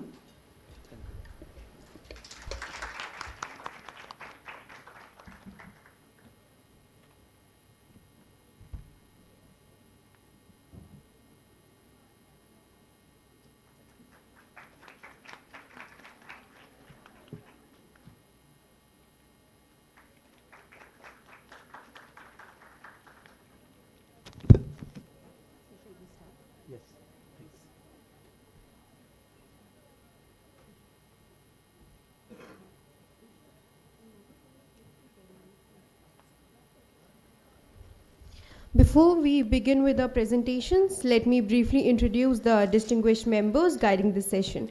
We are honored to have Dr. Amit Sharma, Associate Professor at the School of Management, GGSIPU, as the chairperson for this session. We are also privileged to have our co-chairpersons, Dr. Shalini Gupta, HOD Associate Professor, BLMCE, and Ms. Akansha Garg, Assistant Professor, BVBC, whose guidance and academic insight will enrich the discussions of this session. In this session, we will have 6 research paper presentations, each exploring critical issues related to gender, identity, diversity, education, representation, and inclusive practices in the contemporary world. Please remember that each presenter will be getting 7 to 8 minutes to present their paper. The papers to be presented are: first, Between Constitutional Promise and Social Reality, Sexual Citizenship and LGBTQ+ Inclusion in India, presented by Mr. Mashkoor Ilahi Khan. Second, Education for Empowerment, Teaching Diversity in the 21st Century, presented by Mr. Rahul Malik and Dr. Ritu Sharma. Third, Gender Equity and Intersectional Approaches to Inclusion, presented by Ms. Prakriti Verma and Mr. Mashkoor Ilahi Khan.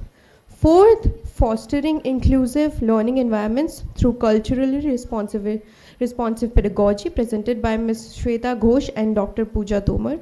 From Text to Play, Teaching Symbolism Through Video Games as a Pedagogical Tool in Literature Classrooms, presented by Ms. Manu Kaushal. And the last one is From Marginalization to Mainstreaming Representation of Transgender People in Indian Media, presented by Ms. Megha Agarwal.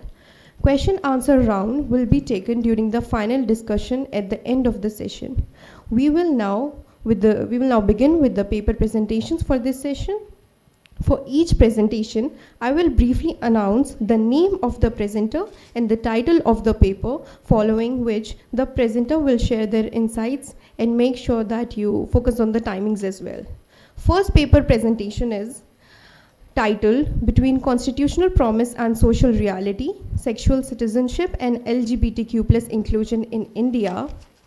It will be presented by Mr. Mashkoor Ilahi Khan. I would like to invite Mr. Mashkoor Ilahi Khan to present his paper. So the stage is yours. Thank you.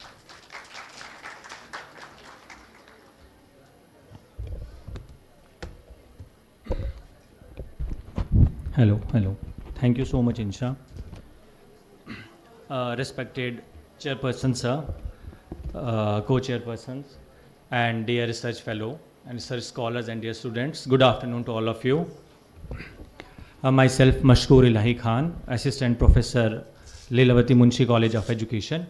I will be presenting my paper titled Between Constitutional Promise and Social Reality, Sexual Citizenship and LGBTQ plus Inclusion in India. Can I have the slides, please? First slide, please. The recognition of LGBTQ rights in India has undergone a profound transformation in the past decade, culminating in judicial affirmations of equality, dignity, and privacy in Navtej Singh Johar versus Union of India case. While this constitutional moment has been celebrated as a milestone in the expansion of sexual citizenship, the extent to which legal change has translated into everyday inclusions remains constant. This paper interrogates the relationship between normative constitutional commitments and the lived realities of LGBTQ plus people, asking how rights are negotiated, enabled, or constrained within social institutions such as family, education, employment, and community life. Drawing on interdisciplinary debate in socio-legal studies and queer scholarship, the analysis argues that formal recognition often coexists with persistent stigma, silence, and vulnerability. Visibility in media and public discourse has undoubtedly increased, yet acceptance continues to be mediated by caste, class, religion, gender, and location. The paper highlights how individuals navigate these layered structure while making claims to belonging and legitimacy. In doing so, it moves beyond narratives of legal reform to foreground the uneven and fragile character of inclusion. Next slide, please. The development of legal system of India has been deeply influenced by social, political, and cultural forces across different historical periods. At various stages, the structure and character of law reflected the priorities and ideologies of the ruling powers. India's long and diverse historical experience included multiple legal traditions before the consolidation of authority under British colonial rule. It was during the colonial period that more uniform and a codified system of law was introduced, leading to the formalization of a centralized rule of law framework across the subcontinent. A crucial turning point in the evolution of India's criminal law came with the enactment of IPC in 1860. Introduced during British colonial rule, among its provisions, Section 377 had far-reaching consequences for individuals whose sexualities did not conform to heteronormative standards. By criminalizing carnal intercourse against the order of nature, the law effectively pathologized and penalized same-sex relations, bringing diverse expressions of sexuality within the domain of criminal law. Sexual identity consists of several distinct dimensions. While sex is primarily determined by biological characters, gender functions as a social construct layered upon biological sex. Sexuality in its essence refers to an individual's attraction toward another person. Understanding homosexuality in the context of Section 377 in contemporary society therefore requires an examination of sex, gender, and sexuality, as these interconnected concepts shape the lived experience of LGBT community. Each dimension reflects particular social distinctions and carries specific meanings, as reflected in the acronym LGBT, where L denotes lesbian, G stands for gay, B signifies bisexual, and T represents transgender. Societies are inherently diverse, compound of multiple communities distinguished not only by cultural and linguistic differences, but also by variation in sexual orientation. Yet these distinctions largely function as social constructs sustained by prevailing societal norms, which frequently disregard or marginalize the presence of homosexual individuals and those with diverse sexual orientations. Next slide, please. Thus, as I already told you, this study seeks to address the following questions. How has the historical development of legislation, particularly the introduction and enforcement of Section 377, shaped the social and legal status of LGBTQ plus community in India? In what ways do socially constructed understanding of gender, sex, and sexuality contribute to either the persistence or the challenge of discrimination against LGBTQ plus individuals in India? How do social culture factors and legal processes interact to influence the societal inclusion and legal recognition of LGBTQ plus persons in India, viewed through historical, anthropological, and judicial lenses? What has been the overall impact of legal reforms, especially the repeal of Section 377?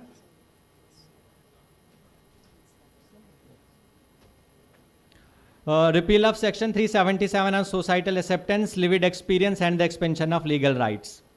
Can we have the next slide, please? In this slide, in this portion, basically, what I am going to share is that how this colonial origin of Section 377 India are closely linked to the imposition of Victorian era moral values and legal structure introduced by British during the rule. In the 19th century, British colonial authorities sought to transplant their social and culture norms onto the Indian subcontinent, reshaping its diverse social fabric through codified law. This process introduced conservative Victorian ideologies that framed non-heteronormative sexual conduct as immoral or deviant. Such legal regulation reflected the dominant moral standards prevailing in Britain at that time, embedding them within the colonial legal system in India. Next slide, please.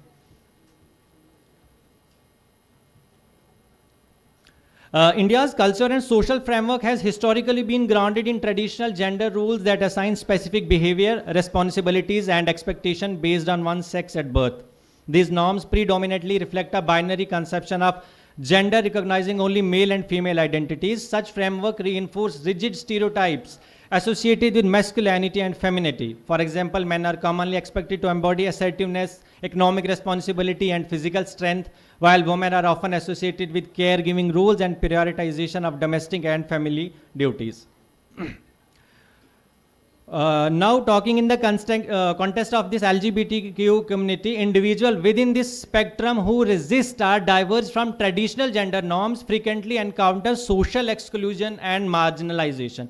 Transgender persons in particularly often face hostility, familial rejection, and limited access to education and employment opportunities as a consequence of their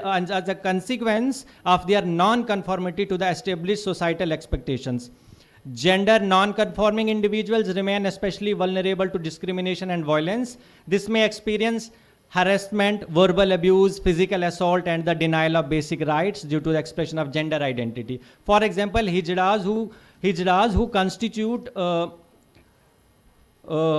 recognized transgender community in India have historically been subjected to a systematic discrimination and violence. Can I have the next slide, please? Actually, my main focus, we all are aware of this, whatever is there, the judicial in these cases regarding the rights of this transgender, we all are aware of these. But what I have tried to incorporate in my presentation, I had tried to make a focus on this. Can I have the last slide? And I will conclude at this ninth slide. इससे पहले वाली, हाँ जी. This pedagogical and institutions imperatives. The law dictates behavior, but education shapes consciousness. Bridging the gap requires moving from passive tolerance to active affirmation. The limitation of law, you can pass a law that says it is illegal to fire someone for their gender identity or sexual orientation. However, a law cannot stop a manager from unconsciously passing them over for promotions or co-workers from making alienating microaggressions. Passive tolerance and active affirmation.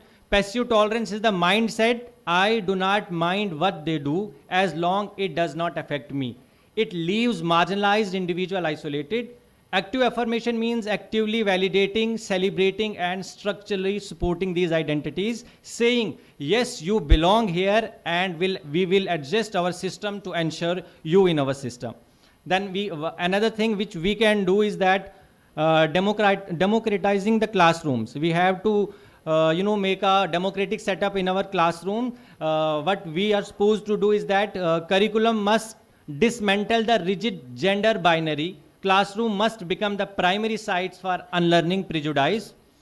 Another thing is administrative sensitization, mandatory structural training for healthcare provider, law enforcement, and corporate HR to dismantle implicit biases. To sum up, I will say that these contrasting realities illustrate the dichotomy within India's LGBTQ plus landscape. Increased visibility and activism in urban spaces signify meaningful strides toward recognition and participation. However, persistent prejudice and resistance in other contexts reveal that legal reform alone cannot guarantee social transformation. The lived experience of LGBTQ individuals across these diverse environments reflect an ongoing struggle for dignity, acceptance, and equal rights. Ultimately, the pursuit of LGBTQ equality in India remains an evolving process shaped by historical legacies, cultural norms, and legal developments. Achieving genuine inclusion requires sustained efforts to confront deeply rooted prejudices, strengthen legal safeguards, and cultivate broader social acceptance across diverse cultural contexts. Thank you so much.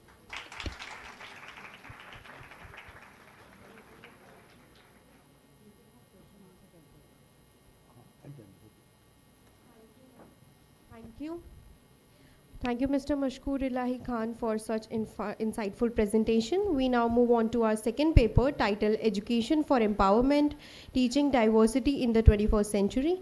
This paper will be presented by Mr. Rahul Malik and Dr. Ritu Sharma. I would like to invite Mr. Rahul Malik and Dr. Ritu Sharma to present their work. The stage is yours.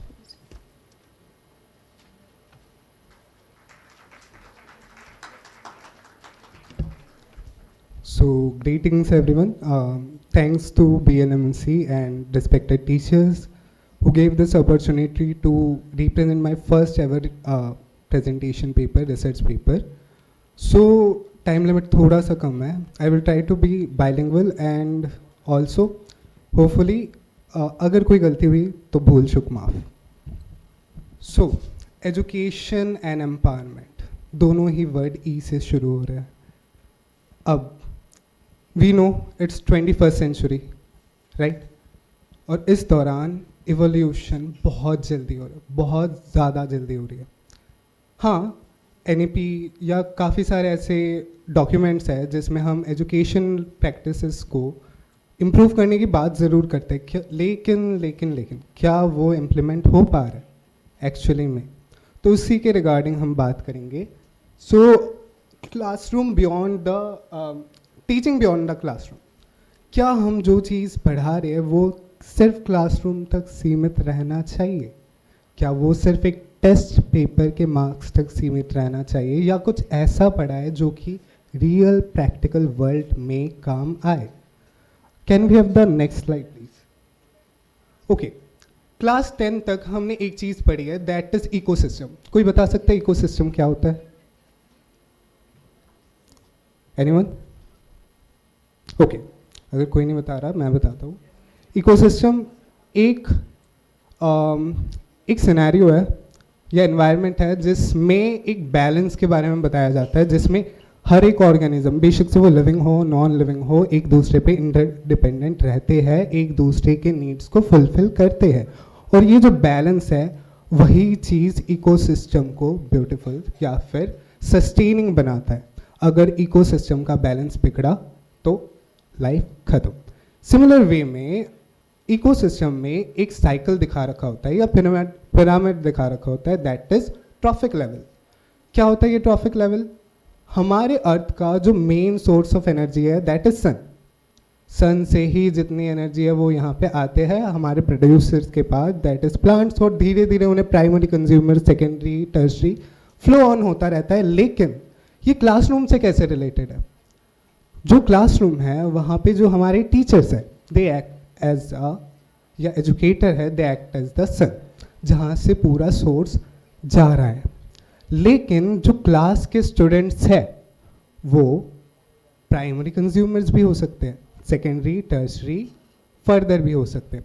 अब इसमें एक concept है कि जो सबसे ज़्यादा amount of energy रहती है वो प्रोड्यूसर्स के पास रहती है।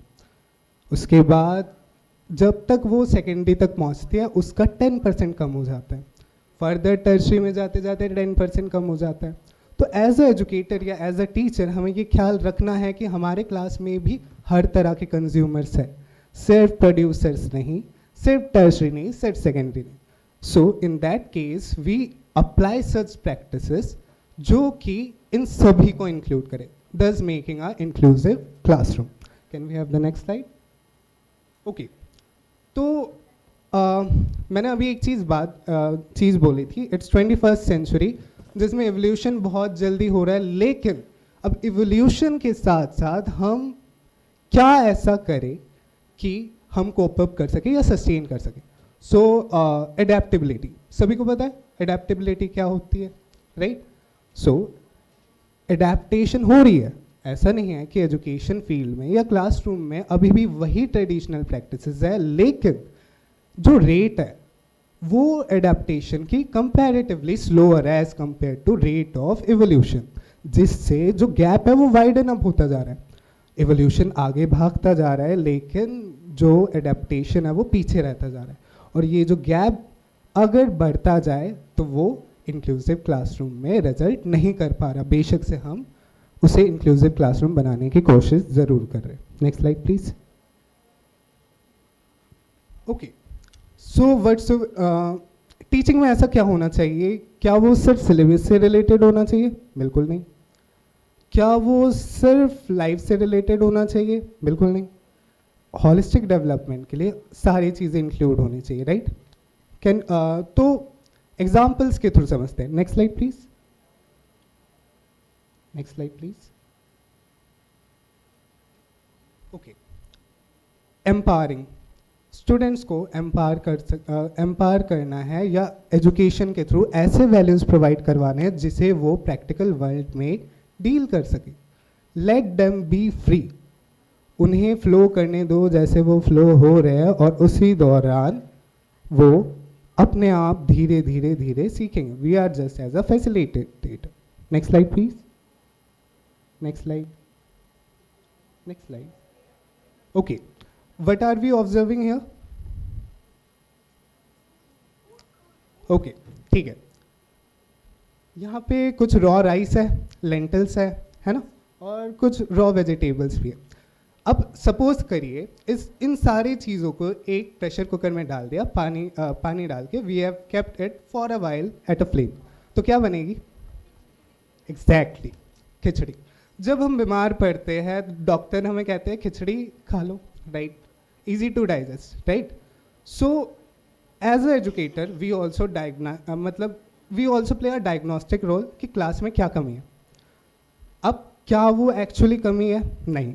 जिस तरह से हम यहाँ पे देख सकते हैं हर एक चीज़ की अपनी इंडिविजुअल न्यूट्रिशन वैल्यू है, हर एक चीज़ अपने आप में यूनिक है। उसी तरह हमारे क्लास में भी हर एक बच्चा यूनिक है, उसकी कुछ यूनिक कैपेबिलिटीज़ है। नाउ जो फ्लेम देने वाला काम है वो टीचर का होना चाहिए। वो जो प्रेशर क्रिएट कर रहा है, it should not appear like a pressure. Pressure का पी उठाते हैं और पैशन लेते हैं। इस तरह से सिचुएशन क्रिएट करना है कि बच्चे वो किए बिना रह ही नहीं सके। So next slide please. खिचड़ी एक ऐसी चीज़ है, ऑब्वियस सी बात है, इंडियन डिश है जिसमें सारे न्यूट्रिशनल रिक्वायरमेंट पूरे हो जाते हैं। मर्ज आउट होके ऑल ओवर एक ऐसी चीज़ बनती है जो कि अल्टीमेटली एक बेटर क्लासरूम बना सकती है। So this is how khichdi is related to our classroom. Next slide please. Next slide. Okay, let them know the power of collectiveness. हाँ, इंडिविजुअल डिफरेंसेस ज़रूर एग्जिस्ट करते हैं हमारे क्लासरूम्स में आजकल के टाइम पे भी। We can't remove it completely, but let them know कि जब सारी चीज़ें एक साथ मिलके आती है या इंटीग्रेट होती है, that appears much more beautiful, and there's always something to learn about them. और जब तुम साथ होते हो तो तुम्हें तोड़ना मुश्किल होता है. Next slide please. Next slide please. Okay, we also know about पंच तत्व. कौन से 5 एलिमेंट्स होते हैं हमारे पास?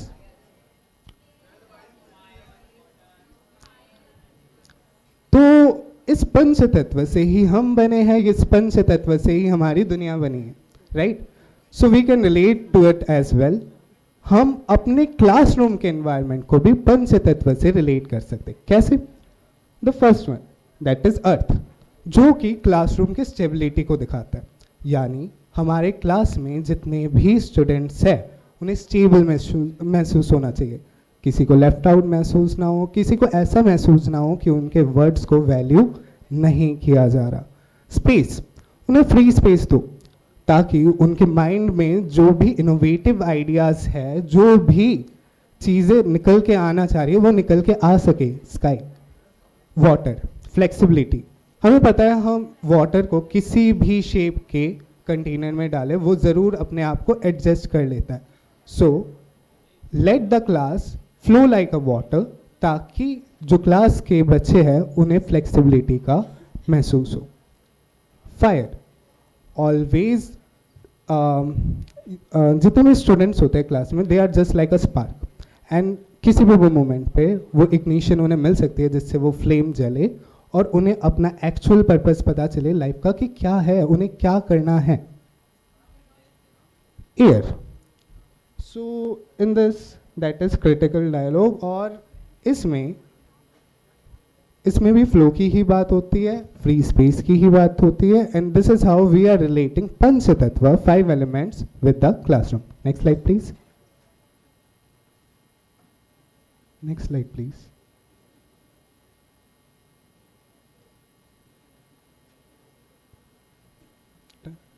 Okay, thank you so much.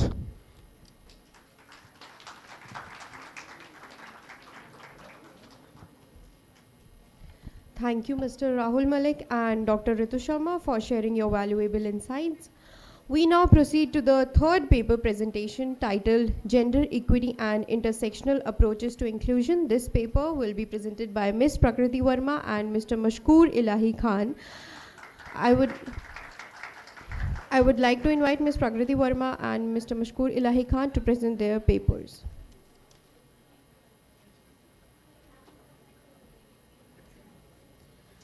Greetings to the panel members. I am Prakriti Verma, a student of BLMC, and I will be presenting my paper titled Gender Equity and Intersectional Approaches. This paper has been written under the guidance of my co-author, Mr. Mashkoor Ilahi Sir Khan, Assistant Professor at BLMC. The focus of this research is to examine gender inequality in the digital spaces and to understand these inequalities through the intersectional framework. In today's hyper-connected world, digital technologies shape how we learn, communicate, work, and participate in society. However, the benefits of technology are not equally distributed. Especially those from the marginalized communities often face significant barriers. Before discussing digital inequality, it is important to understand the difference between gender equality and gender equity. Gender equality means giving everyone the same treatment or opportunities, no matter their situation. However, gender equity recognizes that people begin from different social and economic positions, and therefore fairness sometimes requires different levels of support. In real life, social structures such as caste, class, religion, and economic status influence people's opportunities. Gender inequality often operates quietly in everyday life. We see it in wage gaps, limited leadership roles for women, unequal distribution of unpaid care work, and social expectations about what men and women should do. Many of these practices are normalized within the society, which makes them harder to challenge. To better understand these inequalities, scholars use the concept of intersectionality, introduced by the scholar Kimberly Crenshaw in 1989. Intersectionality explains that discrimination does not occur along a single axis.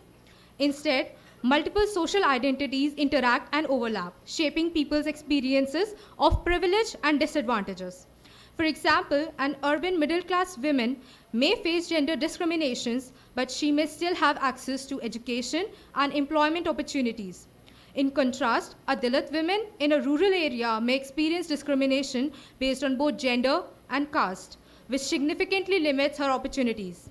In India, these intersectional inequalities are especially important because social hierarchies such as caste and class deeply shape access to education, employment, healthcare, and technology.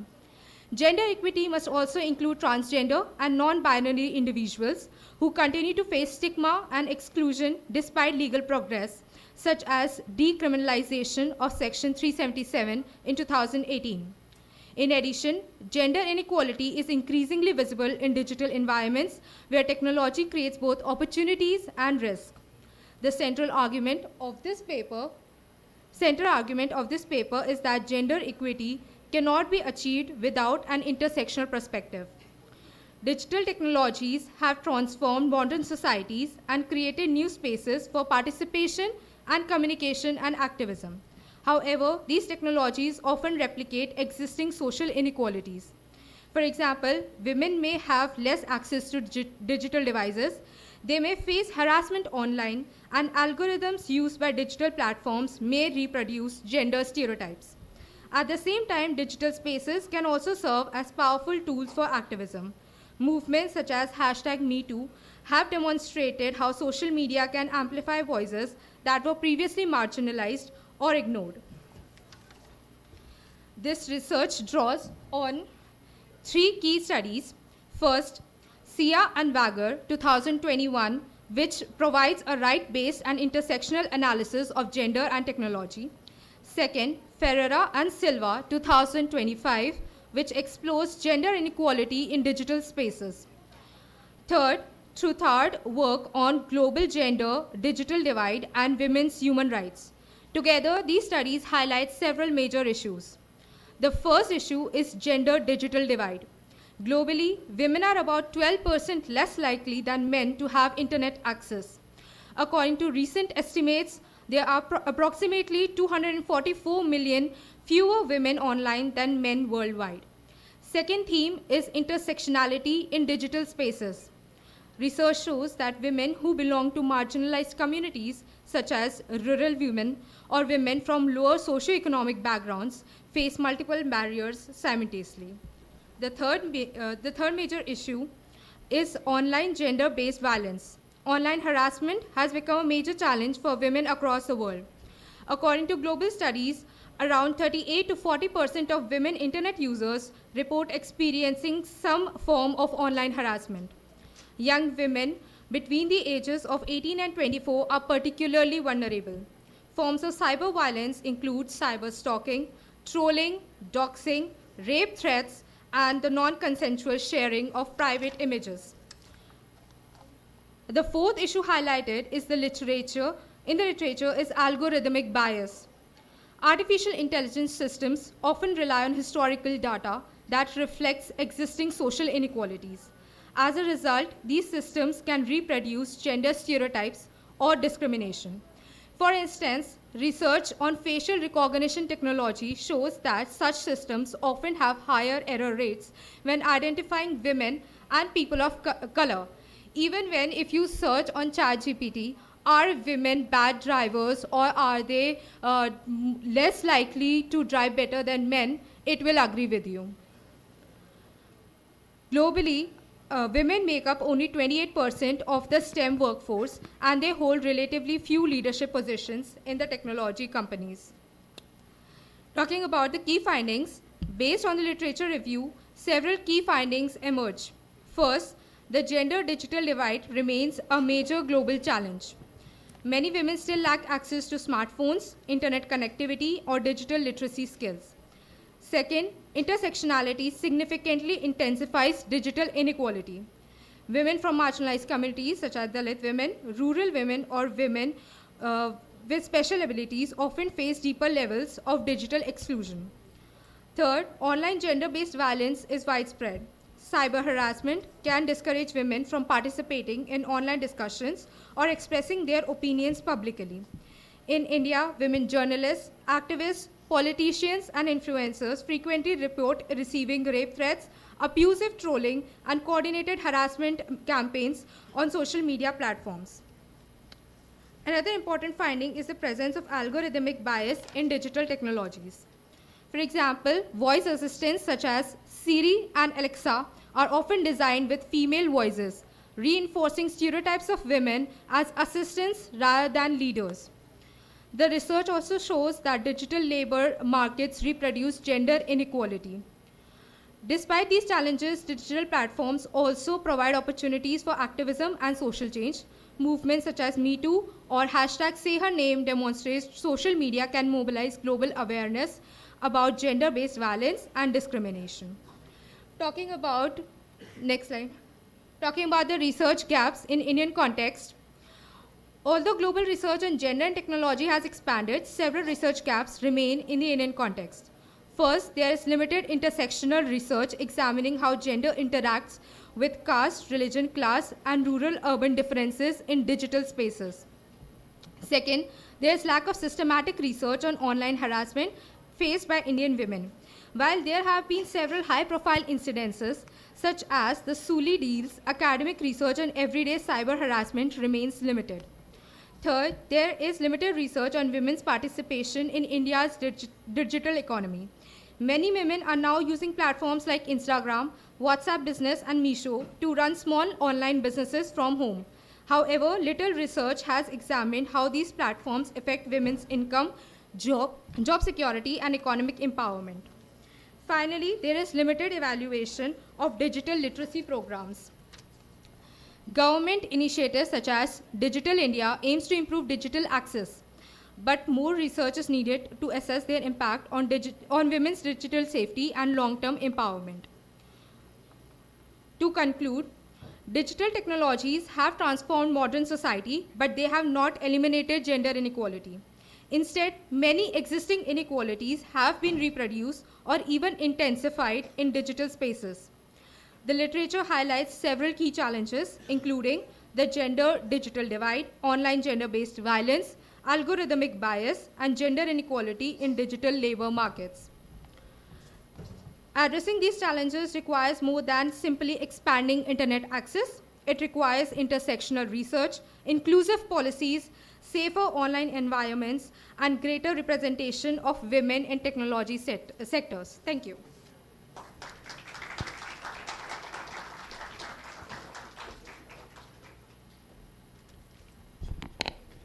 Thank you, Ms. Prakriti Verma, for that thought-provoking presentation.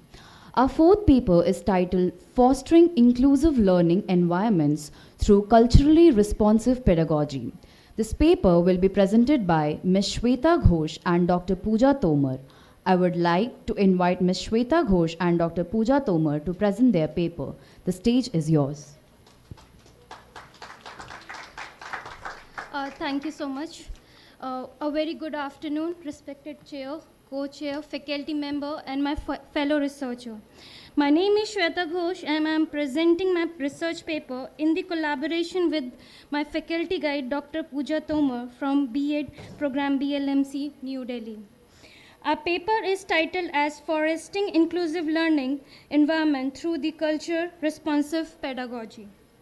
In India, today we made enormous progress in the field of inclusivity. Children are enrolled in the schools. They are being enrolled, and the enrollment is high and the policies are strong. But does it really working? Children has been enrolled, but they are not feel included in the particular area. They are not feeling that they has been included in the classroom on the basis of language. It may be gender, or it may be their economic conditions. So let me begin with the problem to motivate me with this paper. Nice. Thank you. The 21st century Indian classroom is more diverse than any point in the history. We have learned from varied caste, location, tribal communities, religion and background, gender, identities, etc. all are being in the same platform, they all are being in the same classroom, but have a difficult truth, but there is a difficult truth that increased across and has not automatically translated into the meaningful participation. Dr. Shanta Sinha, in her Battle of School Learned lecture, put it powerfully that she described how for millions of poor families in India, getting a child into a school is already a long uphill battle. But then they find that school itself is not prepared to support them. The system pushes children out of there even after enrollment. Consider a government school where a child has been enrolled, but it has not been included because of their language or culture. NEP 2020 acknowledged this, and it says that structural reforms must be complemented by the pedagogical transformation. And this is exactly where our paper examines. What do you mean by the inclusive learning environment? What do you mean by the inclusive environment? We identify this through the three dimensions. The first is the academic inclusion. When we talk about the academic inclusion, does it really feels like that children has been included on the basis of their language? For example, if a teacher is taking a class and does not give the opportunity to a particular person to come forward, does the person or the child will get included in the class? No, it will not be possible. Then the second comes the social emotional inclusion, creating a classroom climate where every student feels like genuine sense of belongingness is must. Dignity, psychological safety, collaborative learning is more powerful in this case. The third is a cultural inclusion, which goes further and it challenges the dominant curriculum narratives. NEP 2020 explicitly supports all the three dimensions through the measures like gender inclusiveness, funds, special education zone, and right of person with disabilities. And Act 2016 further strengthens the legal mandate. Next slide, please. Let me now go through the theoretical framework or the which this paper has been right upon. Culturally responsive pedagogy is built on the central insight. Culture is not background decorated. It is very mandate through which the students think. Our framework integrates CRP with the three major theoretical pillars. The first is social constructivism. Vygotsky theory that learning is socially and culturally mediated. Then second is the critical pedagogy. Critical pedagogy says that rejection of what he is called is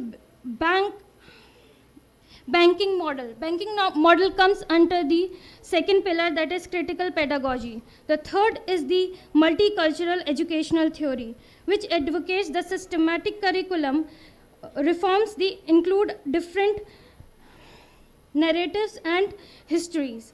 Therefore, these three anchors establish that learning is culturally mediate and identify the cognition and are inseparable.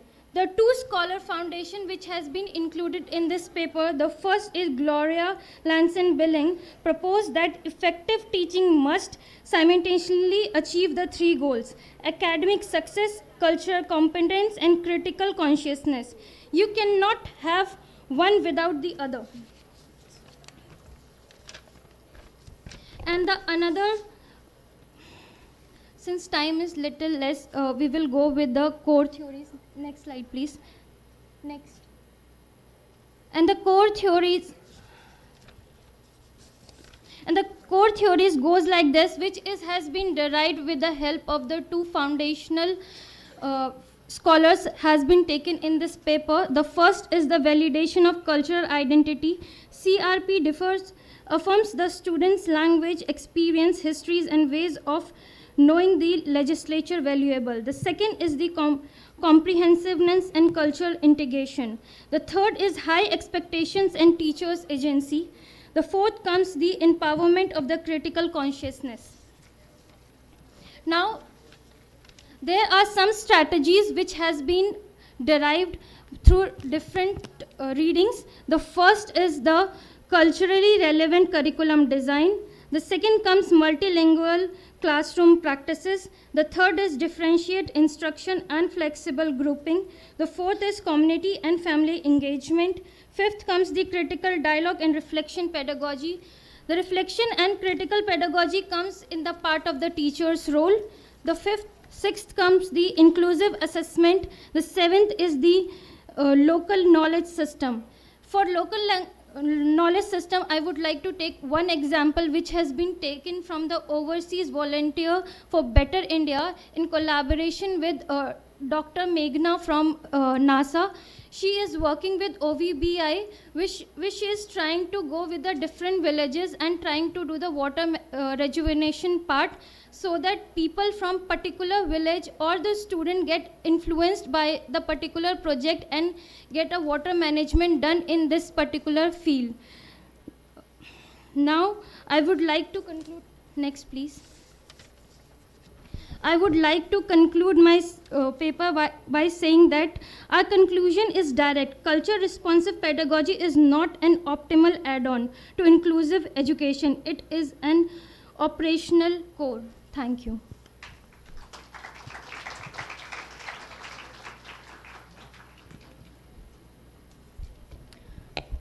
Thank you, Ms. Shweta Ghosh, for that enriching presentation.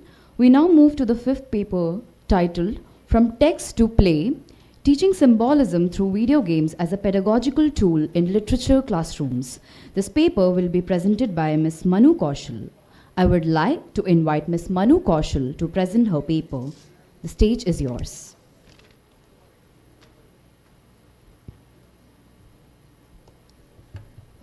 Good afternoon, everyone, respected chairperson and my fellow presenters. Today I wish to address what I call a quiet crisis unfolding within the Indian education landscape, especially prevalent in the schools. We are witnessing a profound disengagement among our students, not because they lack imagination or depth, but because the traditional text-centered framework of the literature classroom often fail to resonate with the cultural and digital realities of a digitally native generation. At the heart of our discipline lies symbolism, that unique mechanism where a blue-throated Shiva, a hand-spun sari, or a banyan tree carries the weight of an entire civilization's philosophy. Yet, teaching students to perceive this layered symbolic practice is increasingly difficult when pedagogical tools remain static within the students' cultural lives have become dynamic and multimodal. So I propose that we bridge this gap not by replacing literature but by integrating video games as legitimate and uniquely powerful sites of symbolic meaning making. By moving from literary symbol to digital signs, we can sharpen our students' interpretive tools and return them to canonical texts with renewed capacity for analysis. Can we move to the next slide, please? The fourth slide. Yeah. The approach is grounded in three major theoretical pillars. First, we invoke Paulo Freire's critique of banking model of education.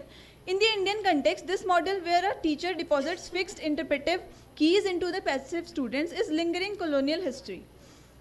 It trains compliance rather than critical inquiry. Because video games are participatory by nature, they demand a co-investigation between player and the text, refusing passive reception.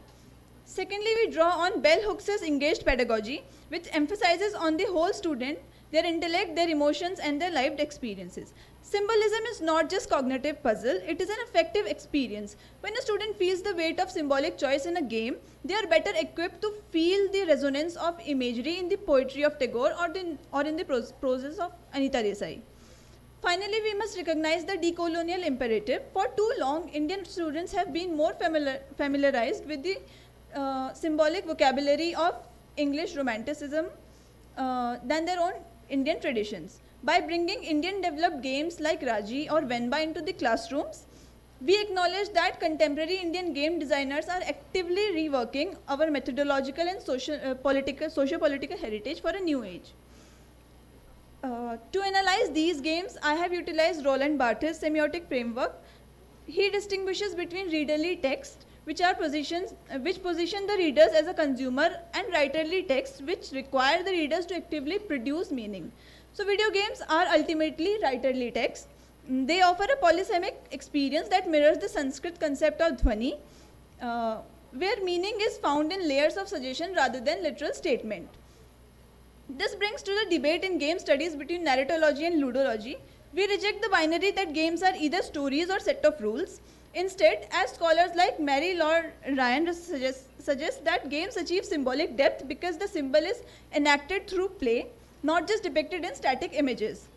The immersion, spatial, temporal, or emotional, it creates the very context needed for symbolic encounter to occur. Can we go to the 8th slide? Yes. So let us examine 4 specific games that serve as our pedagogical bridges. The first is Raji, an ancient epic.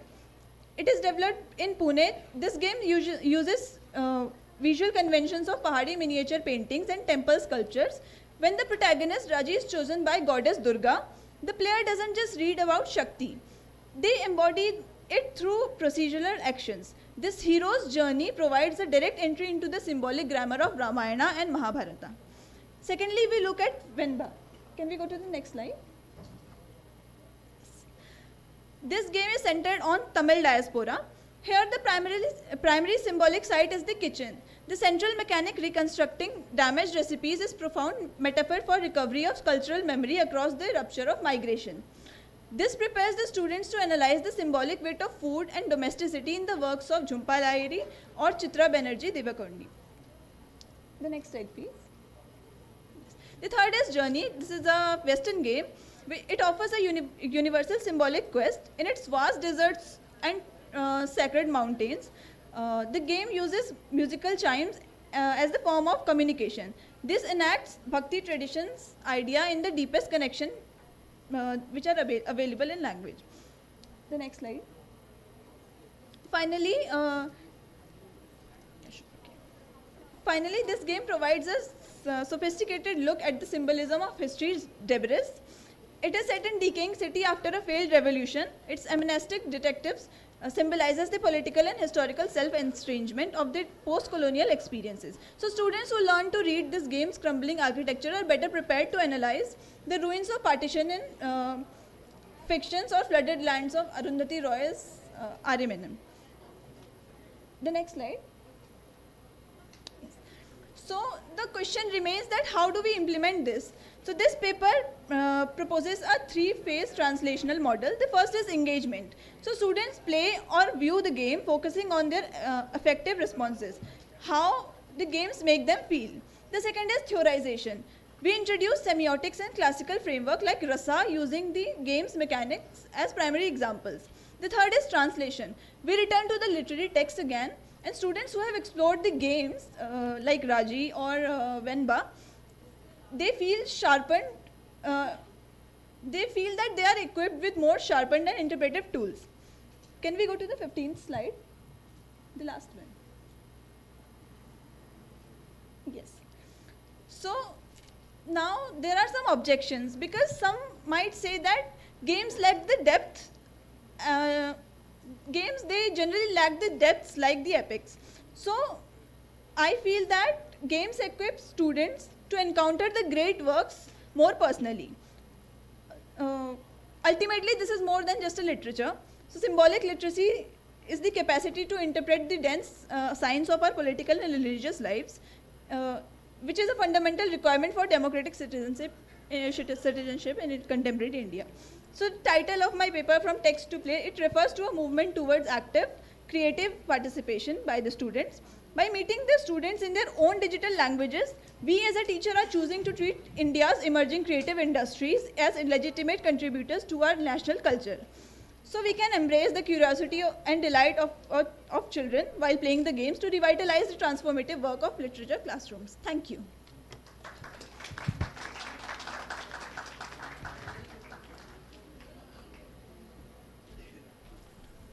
Thank you, Ms. Manu Kaushal, for that interesting and innovative presentation.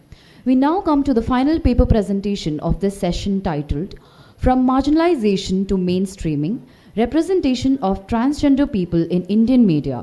This paper will be presented by Ms. Megha Agarwal. I would like to invite Ms. Megha Agarwal to present her paper.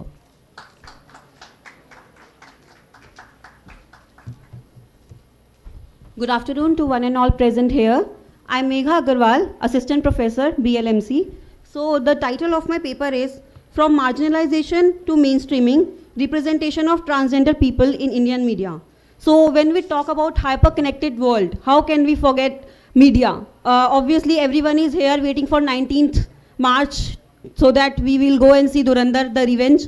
So yes, when we talk about media, we are very much influenced by it. Media is one of the most influential institutions in shaping social imagination and cultural discourse. So how media is influencing our minds in frames of transgender communities. And what are transgender communities? Transgender communities known as hijras, specifically in the Indian context, and have a long existing history within socio-cultural frameworks. Yet they are still facing extensive marginalization and discrimination. So media representation often mirrored the societal biases portraying transgender characters as comedic relief, villains and tragic figures. So this can be seen in the review of related literature. I have distributed it into two parts, that is early representation in the media. So how transgender people and LGBTQIA community is represented in the early media. They are often relied on exaggerated gestures, flamboyant costumes, comedic stereotypes. These portrayals of transgender people majorly reinforce the notion that transgender people are socially abnormal and they are deviant from other so-called normal people. This depiction is known as symbolic annihilation, which states that oppressed groups are either not included in media narratives or are portrayed in inaccurate manner, which is stated by Gerbner and Gross 1976. So if I'm talking about early representation in media, you all must have, I don't know whether you have seen these movies or not. There is one movie, To Milo To Sahi. It's a movie where Nana Patekar character was shown and one transgender person came and she clapped and वो बोलती है कि मैं नाची अब पैसे दे. फिर Nana Patekar also dances and he said कि अब मैं नाचा तू भी पैसे दे. So this is how it was shown. You all must have seen Dostana, how they try to be the gay characters but they were not gay, they just wanted the attention of a particular girl, Priyanka Chopra. Then you all must have seen Partner. It has also presented one of the character and he I would like to quote, he mentioned some song, आदमी हूँ आदमी से प्यार करता हूँ. That song was there, just how they represent the gay character. Then there is also another movie, Joru Ka Gulam. They were choosing boys for the girls and one third gender character came there and he said तू बीच की चीज लगता है बीच में आजा भाई. So this is how Indian media is representing transgender. So this is the early representation, and now the emerging shifts in representation, that is digital platforms and Indian filmmaking have opened new spaces for diverse narratives. Here I would like to quote some movies. You must, I don't know whether you have seen or not, Chandigarh Kare Aashiki. It's a movie of Ayushmann Khurrana, if you have seen that. They have shown how sex reassignment surgery was done. I'm forgetting the name of the actress, Vani, and how when she told Ayushmann that she changed her gender, so he actually quoted that, तो क्या मैं अभी तक लड़के के साथ था. So this is it. And then another movie is Haddi of Nawazuddin Siddiqui, and this is something very interesting that you all must have seen Colors Channel and the TV serial Shakti. It shows how transgender was seen in the TV serial for the first time, and even my grandmother used to watch it. So this is how this representation shifts from early media to the recent media. So the objectives of the study is to examine the portrayal of the transgender characters in selected Indian media text, then to analyze the shift in representation from earlier stereotypical depiction to more empathetic portrayals, and to evaluate the role of Indian media for advocacy, visibility and social inclusion. So the methodology I have used here is qualitative content analysis, and the Indian media that I focused on is Lakshmi. You must have seen the movie of Akshay Kumar, Lakshmi, and then there is one critically acclaimed movie, Safed, and the other online web series, Tali. These are some of the media texts that I have taken. So the analysis is based on 3 parts, that is characterization, narrative framing, and stereotypes versus authenticity. So in the movie Lakshmi, the narratives are, the story was about the Akshay Kumar and how a spirit of transgender goes to him. So here the narrative framing attempts to highlight the discrimination faced by transgender individuals, but the film is highly sensational with the elements of horror comedy film.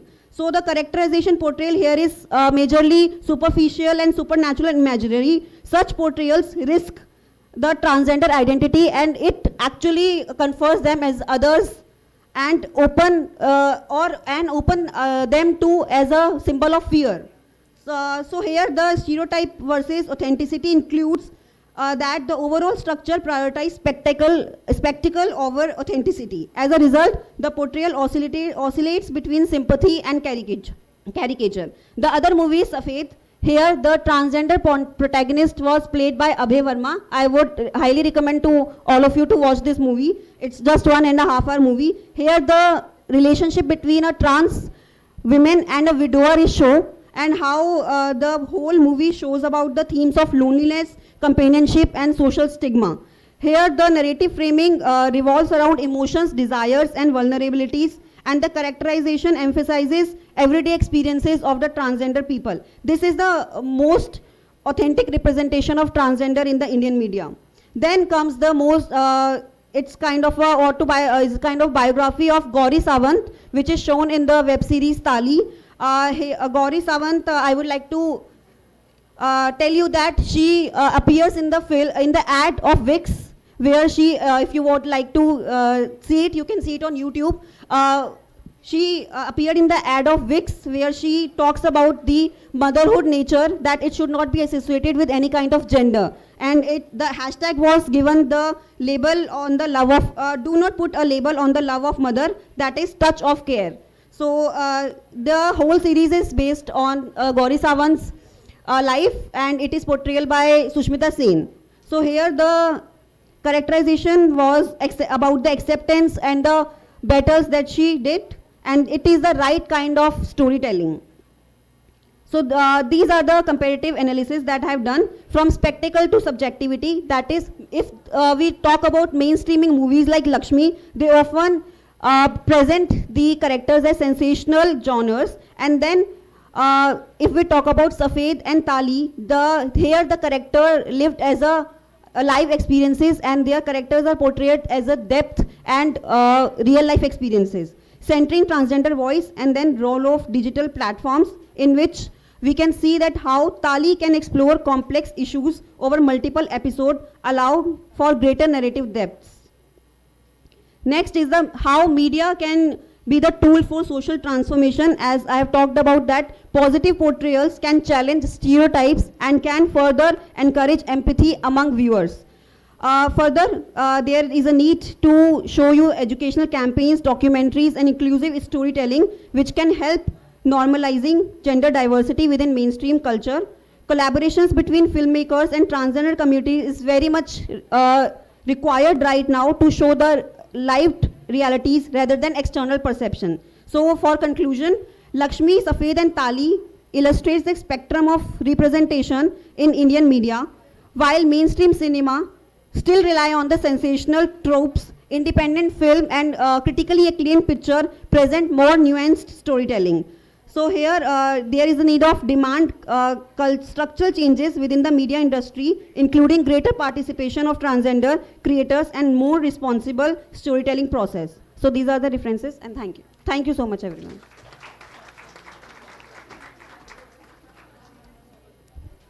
Thank you, Ms. Megha Agarwal, for that insightful presentation.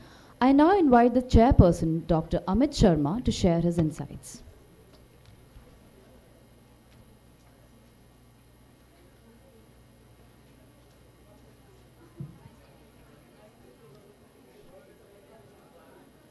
So good afternoon, everybody.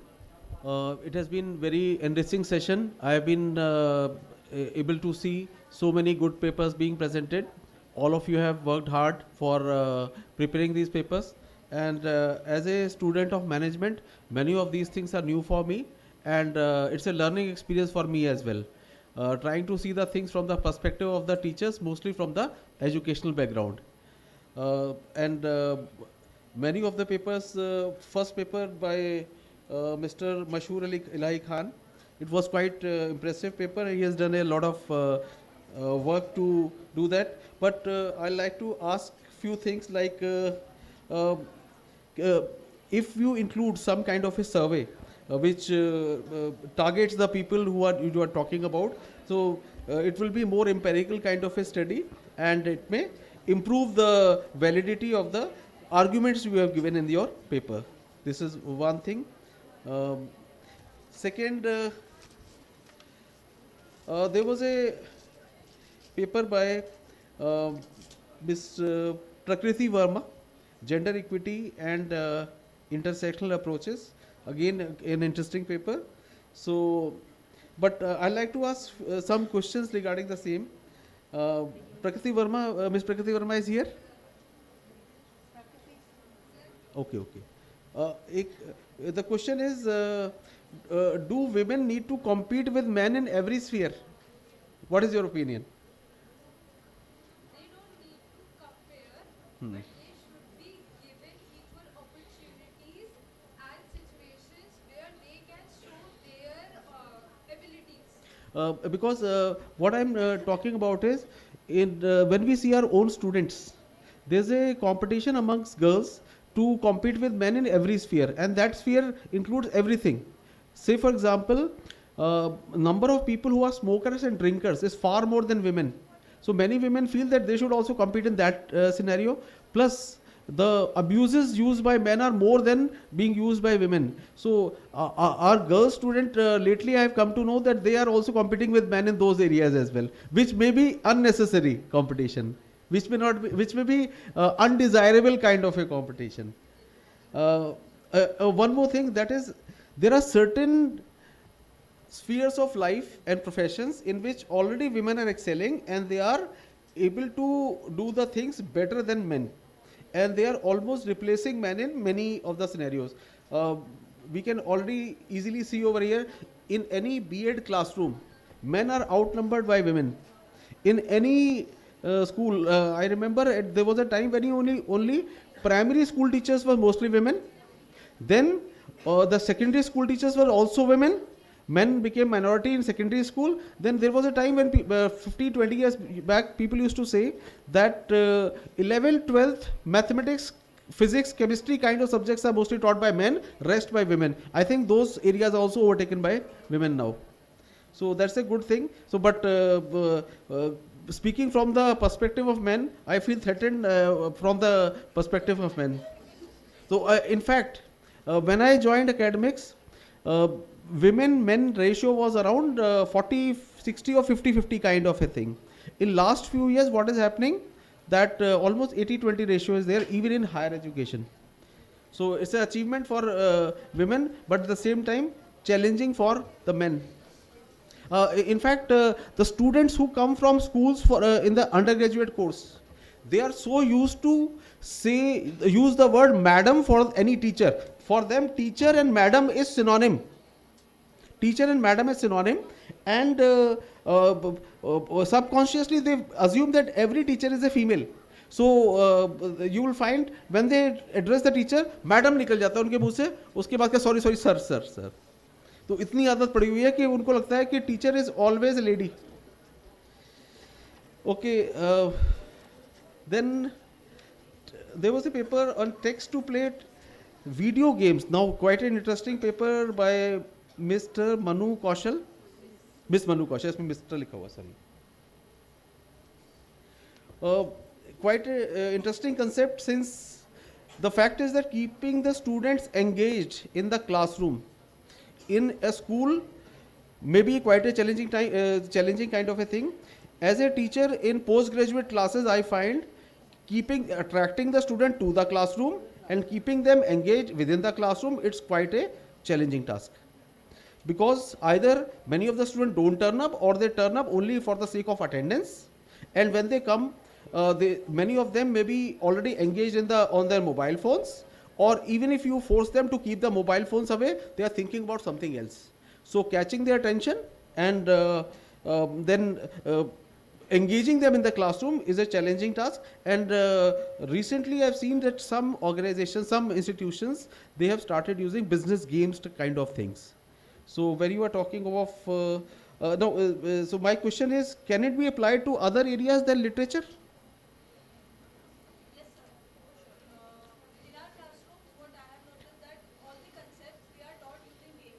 Okay.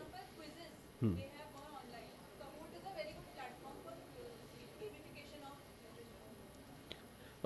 In fact, in the age of AI, the whole task of teaching is becoming challenging. There are many studies which are being conducted. What professions AI will affect. So lower level software programming, AI is going to affect in a big way. Teaching is also one of the big sector in which AI is going to have an impact.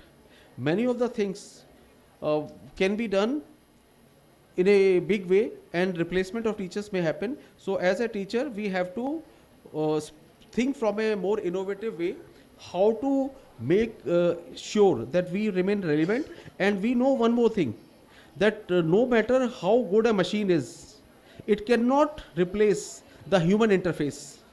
We have also seen that in case of the online teaching, the effectiveness of online teaching during COVID time, which was a necessity at that time, was quite low, and that learning outcomes were quite low for the students who went through their studies during the COVID times. And we remember that most of the students used to keep their cameras shut down, and somebody was sleeping, somebody was walking around, and they were having a good time. And teachers were also, after a while, initially teachers were quite enthusiastic to teach. After a while, they also lost the interest. They also thought that we just have to while away the time. When our class is over, let it be. Whether you are teaching good things or whatever level you are teaching up to, nobody is bothered. Because students are not bothered, teachers are also not bothered. So that led to a decline in the quality of teaching and learning outcomes. So since AI has come, a lot of things will be done by AI. So we'll have to find out what things we can do as a teacher, which AI may not be able to do. Then marginalization to mainstreaming. This was quite an interesting study I just saw, particularly related when you are talking about relating it with the movies examples. One of my colleagues, he told me that he teaches finance, and he told me that he has found whichever movie he sees, he takes lessons in finance from those movies, get the clips out of those movies and shows in the classroom. So this was quite an interesting thing. I came to know that how he is using the movie examples to teach finance. This may be enriching not only in the way that it is adding value to the course he is teaching, but also making the class more interesting. What I was just talking about, when we find the students are not interested to listen what we are talking about, because they feel that they can read these things easily in the books, or they can take a lecture in a 1.5 or twice speed on the YouTube. So I found that such kind of things can be done in a better way using more innovative approaches. There was some paper by Rahul Malik. It was talking about inclusivity in the classroom. Rahul Malik is here. So do you think inclusivity is not up to the mark in the classrooms?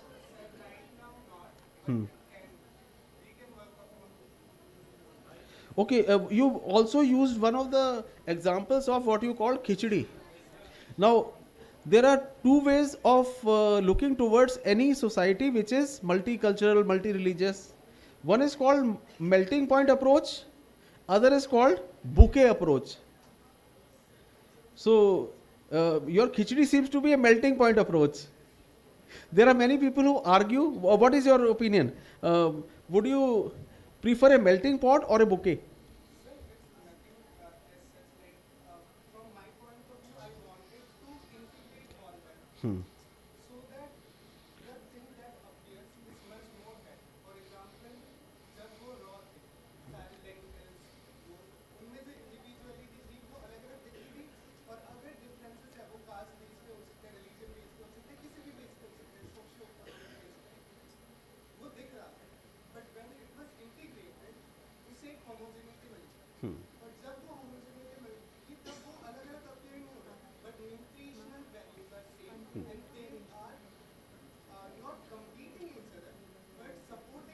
In fact, I like to add upon what you are saying. In fact, the once it is cooked and mixed, the nutritional value actually increases, and the ability to digest also becomes better. When they were individual and uncooked, the ability to digest for a human being was less, and the nutritional value was also lesser. So, in different situations, sometimes khichdi or melting point approach may be good. In some other cases, bouquet approach may be reasonable. So that's it from my side. Dr. Shalini Gupta, if you want to contribute and give some comments, you are welcome to do that.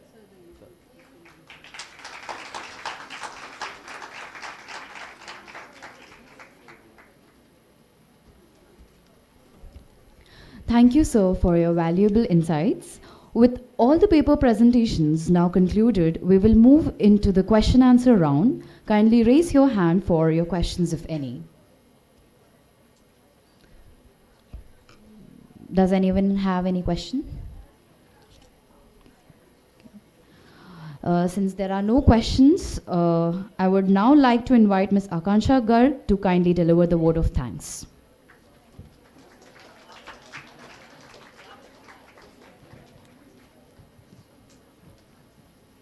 Good afternoon, everyone. As we come to the end of this enriching technical session, it is my privilege to propose the vote of thanks. First and foremost, I would like to extend our heartfelt thanks to our respected chairperson, Dr. Amit Sharma, from School of Management, GGSIPU, for guiding this session with such thoughtful observations and academic insight. My sincere appreciation also goes to my fellow co-chair, Dr. Shalini Gupta, for their valuable support in coordinating and conducting the session smoothly. We are equally grateful to all the paper presenters whose research contributions made the session intellectually stimulating. Their presentations on themes of ethics, inclusion, culture, gender equity, and marginalized voices added depth to our discussions and aligned beautifully with the spirit of the conference. I would also like to thank the organizing committee, technical team, and volunteers for their constant support and seamless arrangements that made this session possible. Finally, I extend my gratitude to all the participants and attendees for your engagement, thoughtful listening, and active presence. With this, I conclude the session and thank you all once again for being a part of this enriching academic exchange. Thank you so much.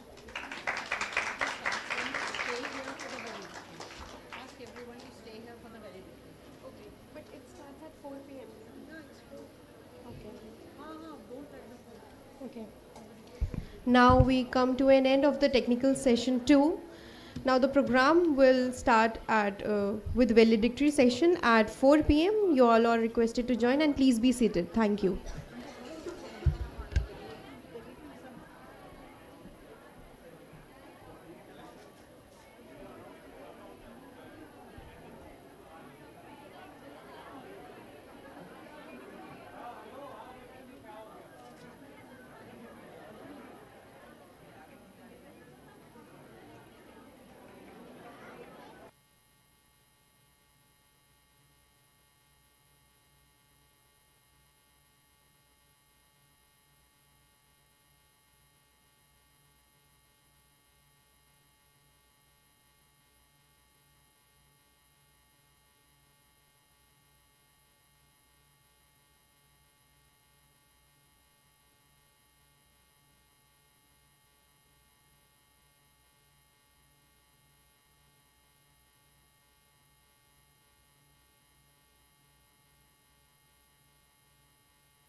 Good evening, respected dignitaries, distinguished guests, faculty members, participants, and dear students. On behalf of Bhavan's Leelawati Munshi College of Education and Bharatiya Vidya Bhavan, I, Dania Sultan, a second-year BA student, along with Chaitanya Yadav, a second-year BA English Honours students, extend a warm welcome to our esteemed dignitaries. Respected guests, faculty members, participants, and dear students gathered here for the one-day national conference titled Charting the Future, Diversity, Equity, and Tolerance in a Hyper-Connected Transforming World, in association with Cambridge University Press and Assessment. Before we proceed, let us take a moment to honor the inspiring legacy of Bharatiya Vidya Bhavan, founded in 1938 by Kulpati Dr. K.M. Munshi, with our 112 Kendra across India and international centers. Bhavan continues to stand as a beacon of Indian culture, education, and timeless values. Established in 2016, Bhavan's Leelawati Munshi College of Education has been dedicated to nurturing educators of integrity and excellence. Founded in 2022, Bharatiya Vidya Bhavan College, affiliated with Guru Gobind Singh Indraprastha University, offers diverse programs aimed at fostering academic excellence and creativity. As we come to the concluding segment of this enriching academic gathering, it gives me immense pleasure to welcome you all to the valedictory session of the one-day national conference. Throughout the day, we have witnessed stimulating discussions, insightful presentations, and meaningful exchanges of ideas. The conference has truly provided a platform for dialogue and reflection on some of the most significant issues shaping our contemporary world. Now, I would like to invite Dr. Gitika Datta, Dean Academics, BBB, Delhi Kendra, and convener of the conference for introduction of the chief guest and welcome address.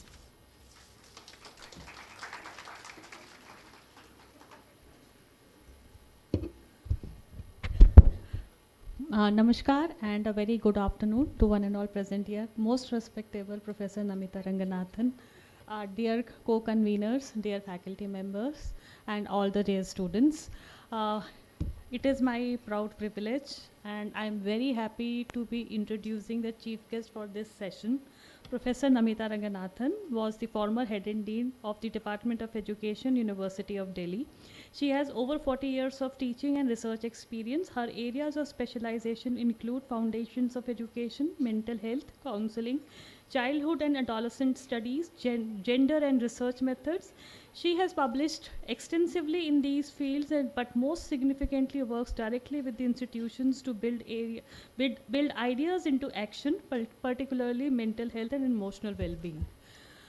Ma'am has always identified herself as a teacher. इससे पहले ma'am जब भी आई हैं, she has always said कि you just mentioned that I am a teacher, and she is a quintessential teacher. And above all, I am very proud to be, ma'am, sitting with you on this dais. I am her former student, and I am a very proud student. And ma'am, when she comes here, she sees so many of us, her former students here. And for our present students, it's a moment for all of you to cherish, because हमने जो सीखा है वो ma'am जैसे हमारे पास कई teachers थे, and ma'am is one of the most enigmatic personalities, and जिसको बोलते हैं ना एंड ओवरऑल जिसको बोलते हैं कि एक great personality, a whole person, हम साइकोलॉजी में बोलते हैं whole person ma'am. So yes, she is one of those personalities, and it's I mean, मैं बता नहीं सकती हूँ, from the bottom of my heart, ma'am, we welcome you, and it's a pride, it's an honor for us to have you here with us, and we really look forward to listening to your views on and perspectives on this topic. So we welcome you. Thank you so much.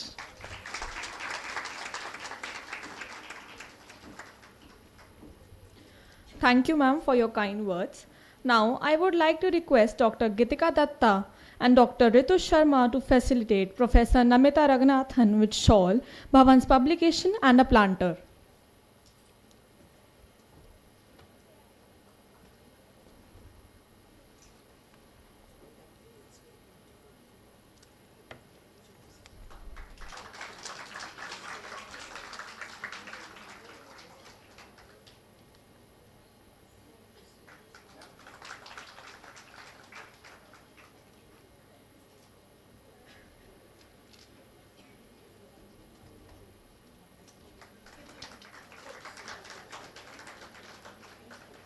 Thank you, ma'am, for the felicitation. I shall now invite Dr. Ritu Sharma, Head of Department, BVBC and Associate Professor, BLMC, and Ms. Meghna Varun, Assistant Professor, BVBC, co-conveners of the conference, to kindly present the conference report.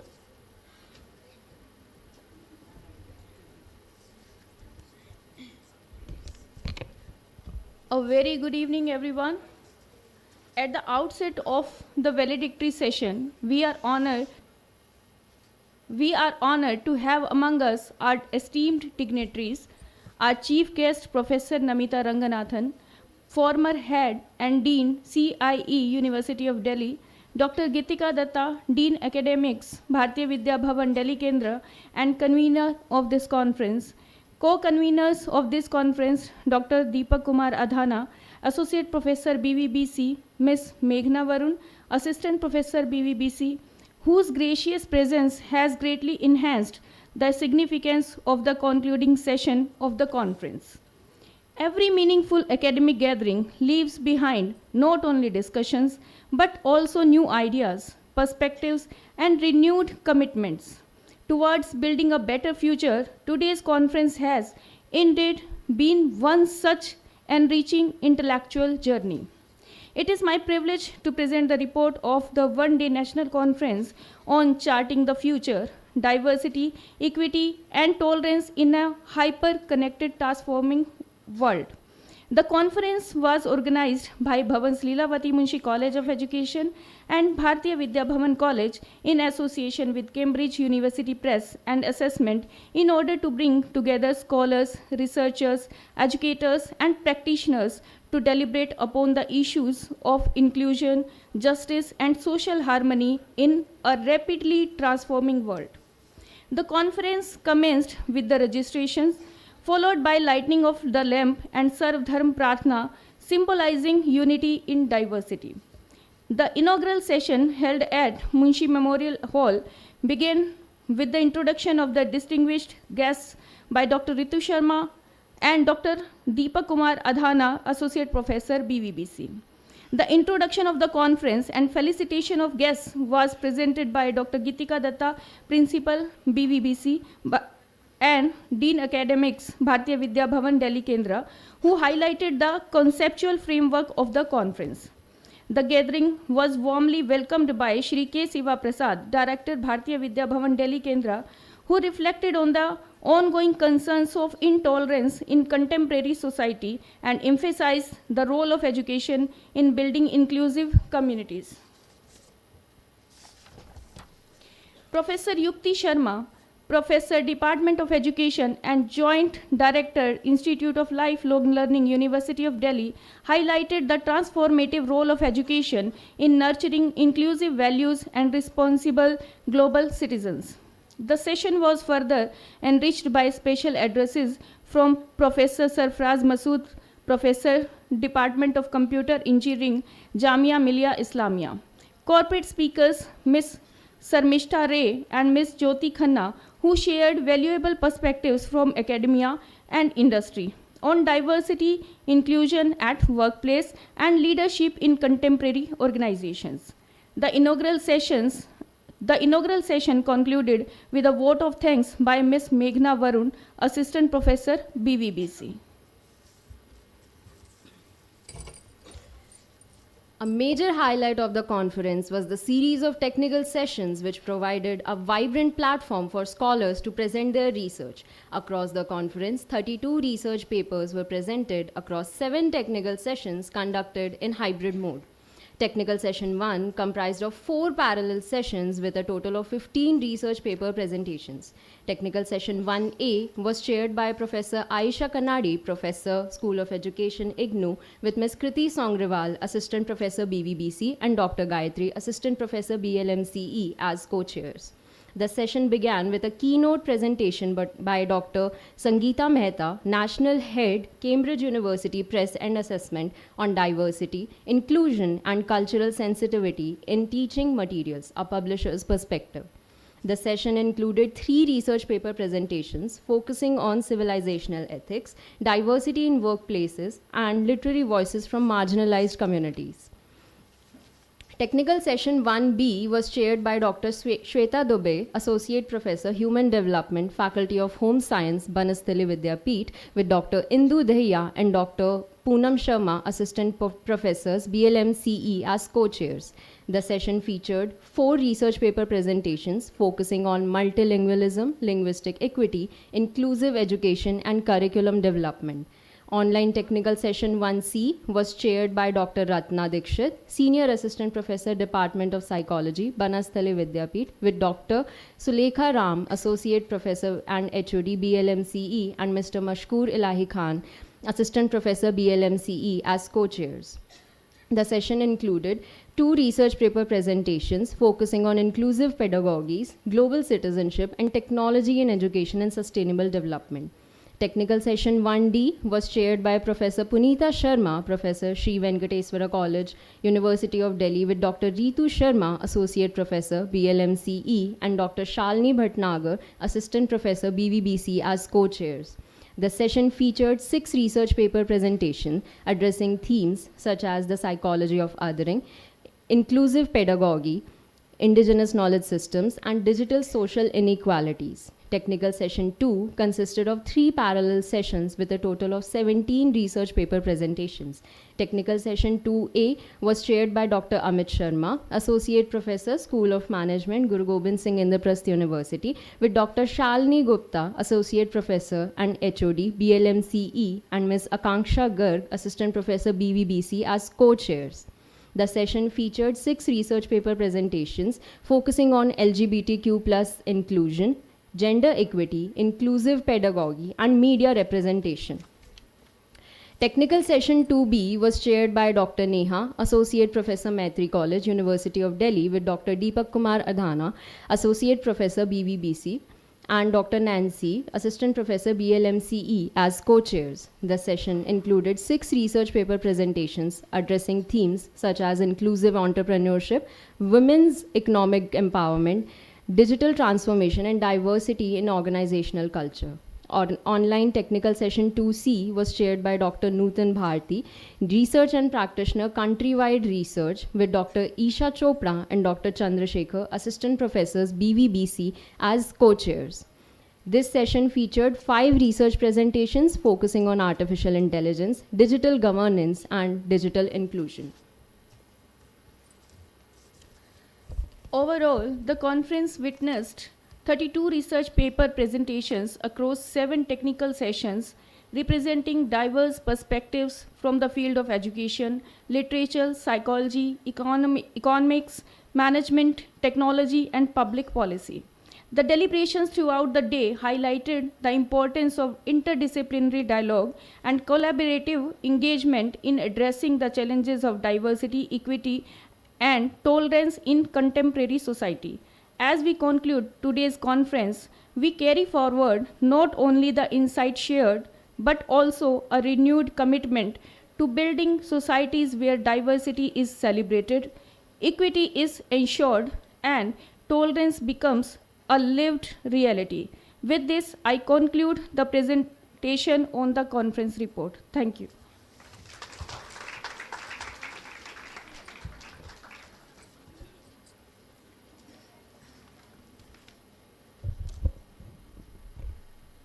Thank you, ma'am, for that comprehensive overview of the day's proceeding and for beautifully summarizing the valuable insights shared during the conference. It is my privilege to invite Professor Namita Ranganathan to deliver the valedictory address.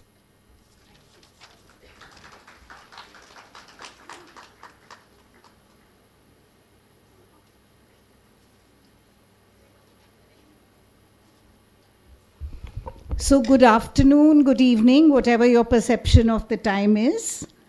All of you look quite dead and bored, so I think I have to make you smile. Okay? I'm really very happy to be here. And you know, the first thing I do when I come to any place is I look at the faces. And if you stand here and you see yourselves from my eyes and my lens, you are a picture of diversity. You know, we have all shapes and sizes, we have all colors, we have all kinds of genders, we have people from different institutions, from different backgrounds, but we've all collectively come and we have some common denominators. What are those common denominators? A, we are all human beings. So let's not forget that we are human beings in a relationship here, in a conference. We've come to a conference which has a structure, it has standards, it has a sense of decorum, and we're all complying with that. And yet, we're not completely equal because we belong to different places and we have baggage which we bring with us from the different places. Delhi University has tons of baggage because we are so huge that it's difficult to carry the bags by yourself, and you have to be in very, very elaborate collaborations to do that. So it's not difficult to understand notions like diversity. Okay, so I tried to learn up the title by heart, but I couldn't get it. So I thought I'd pick up the keywords. So I'm going to talk about diversity, which I just introduced to you, and say something more about that. I'm going to leave you with reflective ideas and thoughts.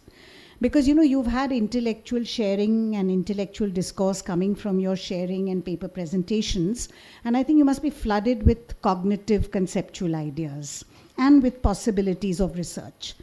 My idea is to make you reflect and look at another side of life and then decide which side you prefer. So I'll pick up diversity, I'll pick up equity, tolerance, and then I'll take you to yet another spectrum, okay? Coming back to diversity, how many of you have been to a national park where there are plants and animals in cohabitation? Everybody must have been to the jungles, Do the birds look happier in a cage or do they look happier in the jungle? In the jungle. Does the lion look happy in a cage or happier in the jungle? We've had botanical gardens and we've had zoological parks in every old city of our country and everywhere abroad as well. Okay. So what was the lesson which we were communicating to people who went to these parks? That, botany and zoology are disjunct. Okay, and a botanical garden should have species only of the plant kingdom, and the zoological park should have species only of the animal kingdom. And for the plant kingdom to survive, we have to do all kinds of greenhouse effects and put all kinds of screens and create artificial temperatures, little realizing that you can't bring plants to an alien setup which is not part of their habituation or part of their habitat. Likewise, animals, all the leopards which we imported from South Africa, they died. They didn't die of starvation or lack of care, they died out of territorial wars, most of them. So the animal kingdom, we may not understand their language, but they have a great sense of territory. You've seen dogs fight with each other, you've seen cats fight with each other. They're all territorial wars, they don't fight over food. They fight over how dare you come to my territory. Now, in all the modern cities, whether they're tier 2 cities, whether they're tier 3 cities in India, and even the world at large, because this conference is global in its implications and its purview, you will find that there are no longer botanical gardens or zoological parks. There are biodiversity parks. The name is biodiversity. Why biodiversity? Because flora and fauna in their symbiotic relationship is what we have to celebrate. So diversity is imminent. It is part of our existence. So I don't think we have to go a very long way to kind of say that, look, let's celebrate diversity, let's accept diversity. Inclusion came only because we excluded. And how did we exclude? We made laws, we tried to organize human life, we organized nations into first world, second world, and third world. And now how dare anybody call India second world or third world? We are the head of the global south. So, we've got this new conglomeration called the global south to give us credibility and to also say that we've moved from the third world to a position of strength. And we are no less than China or the United States of America or Europe put together. So, people are even saying that our Prime Minister, if he intervenes, he can probably end the war. We've been reading that in the newspapers, whether that happens or not, but they've reposed so much faith in our country. That's the point I want you to reflect upon. Okay? So these artificial categories that we create are not natural. They are man-made. And we make them for convenience. We exclude and then we make policies for inclusion. We exclude people on the basis of social and demographic factors or on the basis of not fulfilling normative structures. We have a normative structure of who is the ideal child, who is the best student I want to have. Anybody who departs from that, we exclude. So now we also have a category, I mean, we've had it for a few decades now, and more seriously now for persons with disability. And they had to fight it as a right. You know, everything has to be a rights-based perspective where we have to fight. So diversity is natural, it's part of our grain, it's part of our essence. And the more we accept it, the better it is. We will not have any fights between, you know, fathers and mothers telling their sons and daughters that you can't marry out of caste, you can't marry out of community. Okay? As long as you're marrying a human being and not marrying a dog, they would be happy. If we grew up with these notions that diversity is natural, it's part of our being, part of our essence. And you know, human being is a human being first, and then a Punjabi or a Madrasi or a Bengali or whatever, or an American, right? So on diversity, let's reflect on 3 issues. Where have we lost that naturalness? Who taught us? Children don't know about diversity. They play with any child. Children will always play with other children.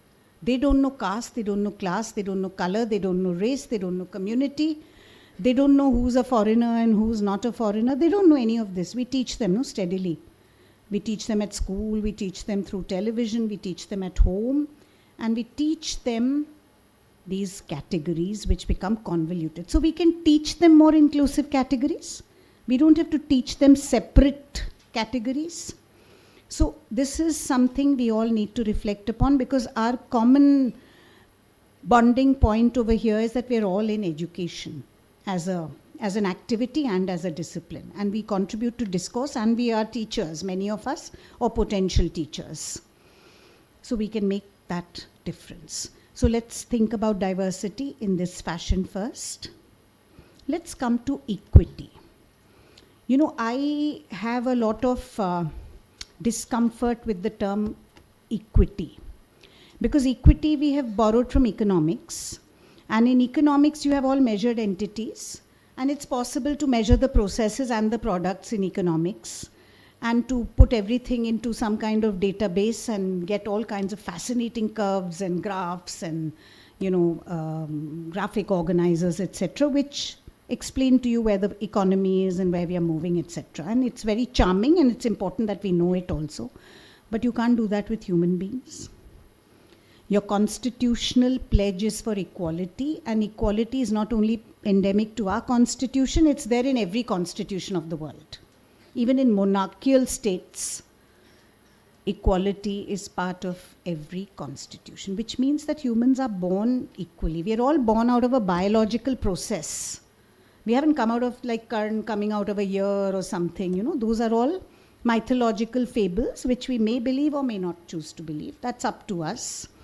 So we are also born through a common process, and we are born into the human species, right? So we are born with a fundamental propensity to be equal, but somewhere society makes us unequal, or makes some first among the equals, some last among the equals, and that happens because of the way our processes and structures work. So if our processes and structures are convoluting a child's growth and development by tying the child up into these structures and categories and giving the messages that you're less equal than other children, you are creating problems. And then suddenly, you know, you might become a teacher or an IAS officer or something and say, no, I have to do something about this. And then you try to work out strategies, etc., which move towards equality. So equity has been created where we assume that the power structures are unequal. Whenever we assume that there are power structures which are unequal, we see the most powerful and then we try to bring the less powerful up to the most powerful, and gender is the classical example. All the strategies are for the bichari women, and we know how strong women are. Mythology all over the world stands for very strong women. The men can't compare with the strength of our mythological women for the kind of power, glory, and the forthrightness that they had.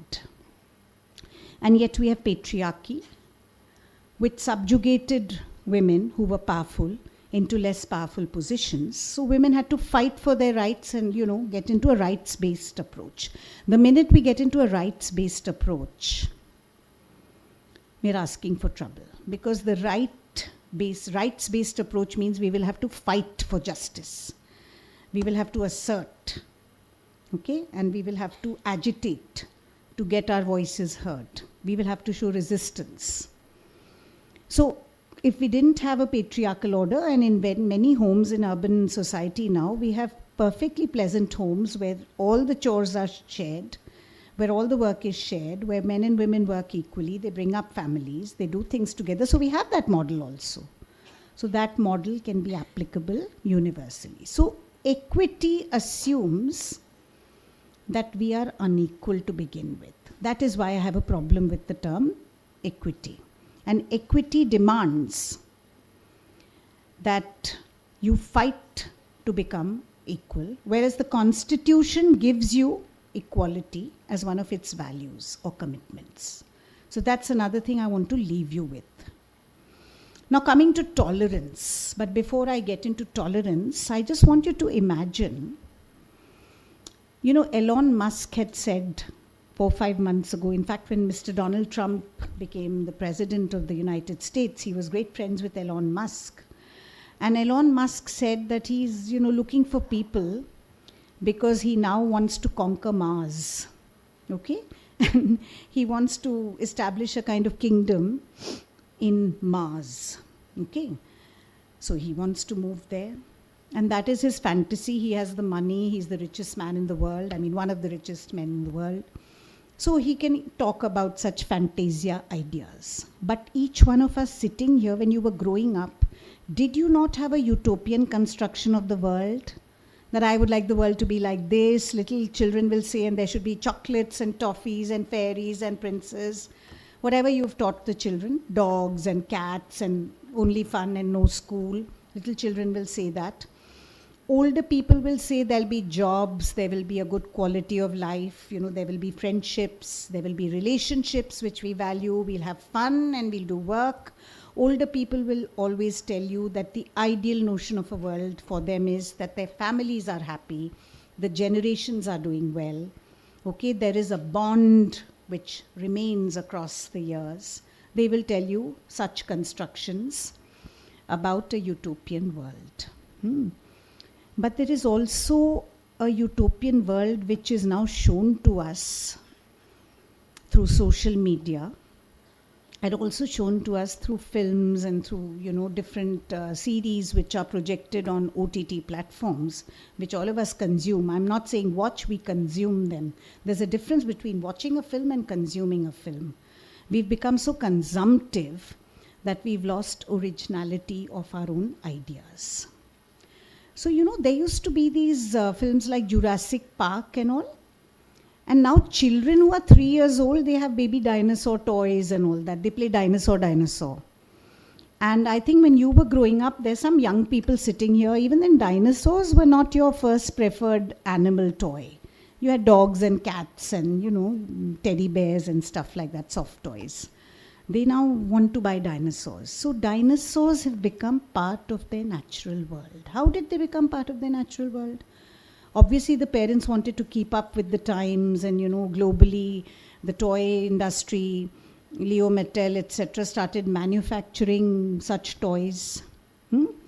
Then there are all these spooky, robotic characters who look like they're ready for a Sputnik war or something.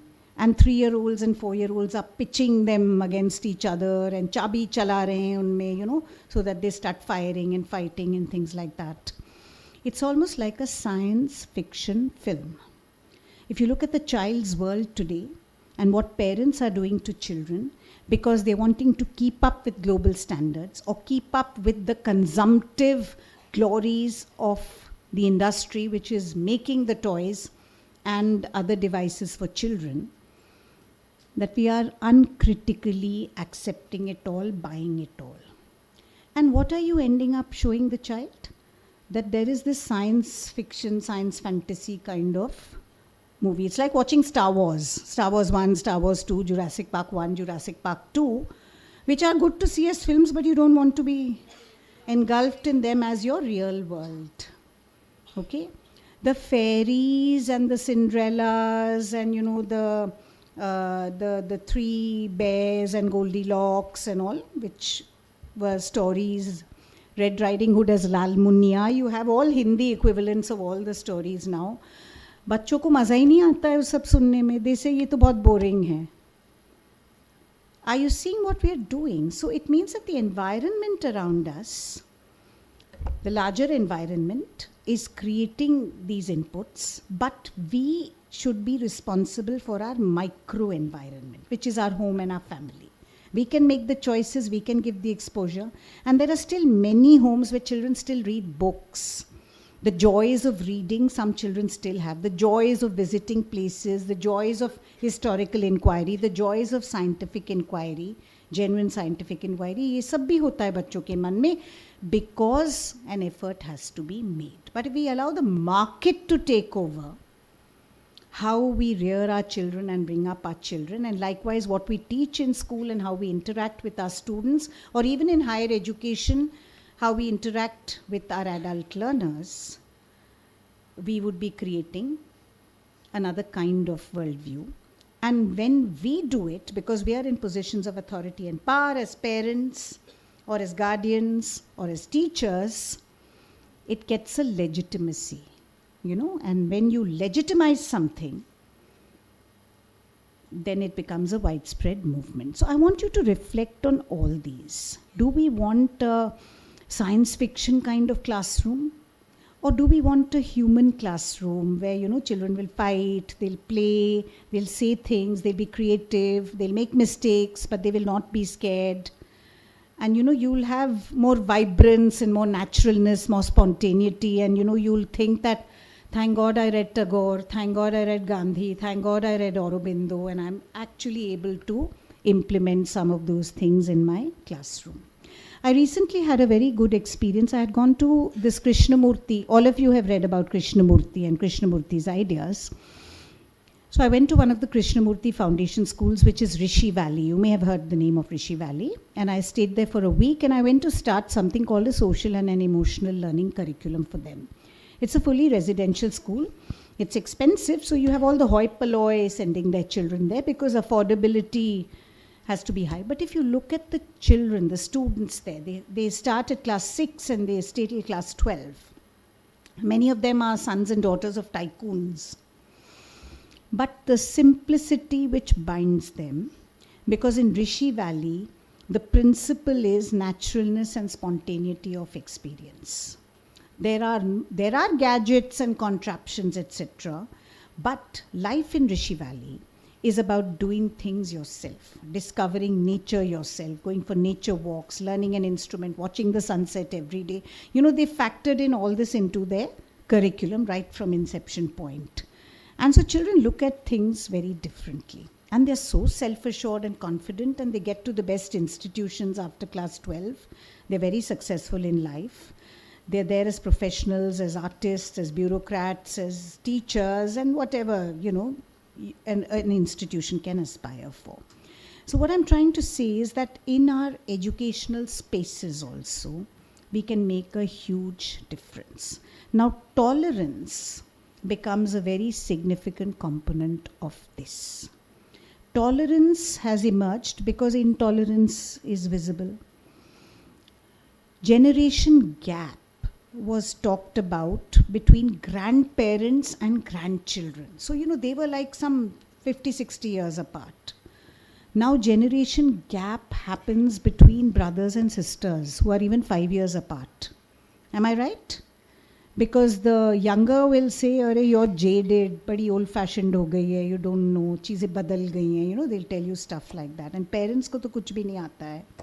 Grandparents ko to kahin cave में अगर घर बना दे उनके लिए तो ज़्यादा अच्छा होगा. You know, that kind of a notion comes into their heads. And never forget that India belongs to the collectivist culture spirit.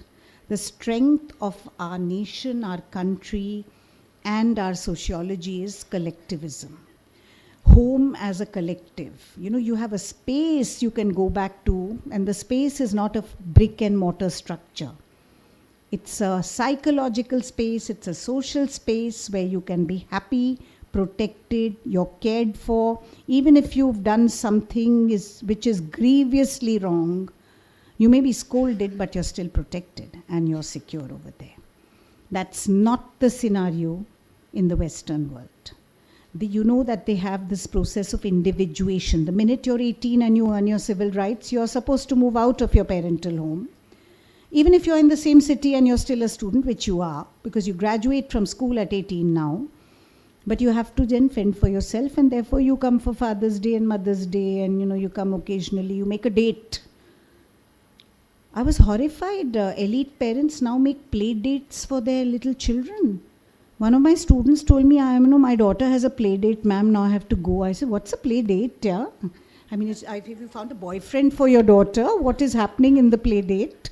She said, no, now the parents have to fix up. Then they check if the home will be safe. There are no male servants. There'll be somebody watching over. And I thought, my God, where is the naturalness? Where is the spontaneity? And they don't want to have birthday parties at home. They want to go to a bowling alley or something, you know, a third place where it's 5,000 rupees per head or something. I don't know if I'm saying the figure correctly because I don't have young children or grandchildren, so I don't know. Have you seen what we've lost? Have you realized what I'm trying to get at? We've lost something which was so precious. And everybody from the Western world who is looking for peace comes to Banaras or Haridwar. And they think, you know, by bathing in the Ganges or by sitting in front of a pujari, they'll suddenly get some spiritual blessings and they'll get peace. So see what rat race we are getting into. The rat race that we are getting into is something we need to think about. Some of you may be thinking, I think some students are very bored over there. They must be thinking, what is this old woman saying? What is she rambling about? But reflect on what I'm saying. You know, we have to have deep analytical minds. We should not depend only on IA, AI. Okay? IA is what? What is IA? If artificial intelligence is AI, what can IA be? Internet autonomy. So many of you have actually grown up as Gen Z. And so you're anyway digital natives, many of you sitting here, and you're going to teach Gen Alpha and Gen Beta. And we never had this jargon. Gitika, did you know which generation you were? You just knew you were a girl, no? Yeah. But now, you know, they say, I'm a millennial, I'm Gen Z, I'm Gen Alpha, and all that. So we are talking a different language. So, you know, it's important that you know what that language means and what you can anticipate and aspire for. So we have become so intolerant because we are blindly aping the global world and we are letting ourselves being governed by the market and by the consumptive influence of the market. That whatever we had learnt earlier, to listen patiently to another, to dialogue with freedom, to have time for ourselves to do things which give us pleasure. If I ask you, most of you will say that you have to rush back and then in the morning you have something else and on the way you have to send 23 messages. No? Absolutely. She's nodding in full agreement. Do you think you can last out in such a thing? You will not be able to last out. You will have such a sense of depersonalization, dehumanization and burnout. Your anger levels will rise. Your patience will totally, you know, dry up. It'll get evaporated and you will always be angry and intolerant. Tolerance gives you a lot of calm and it gives you a lot of peace. I'm not doing moral preaching here. Reflect on what I'm saying, because you're hearing the other and you're learning vicariously from the experiences of the other, you know. So this generation of young children, we know they are Gen Beta and Gen Alpha whom we are bringing up. We have to consciously nurture these things, and we can do it by giving them that kind of stylization of curriculum in the educational spaces, and at home by the kind of home ambience or environment that we have. You know, she just shared with me, one of your teachers, that she picked up her threads after many years of bringing up her children. And I think that's a great, great reason to celebrate her, because she never gave up. She always kept her ideas buoyant, that one day when my children are older, I will, come into academia. And she's come into academia. She's had the grit and the ability. And while she was bringing up her children, she was very happy to bring them up. And she got such a sense of fulfillment.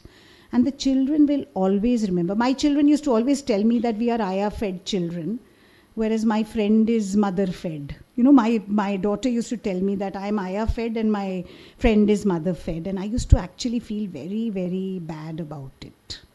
Then I used to think that, what can I do? But I've got a full-time job. I have to go and teach in Delhi University every day. I can't take her to Delhi University because she has to go to school.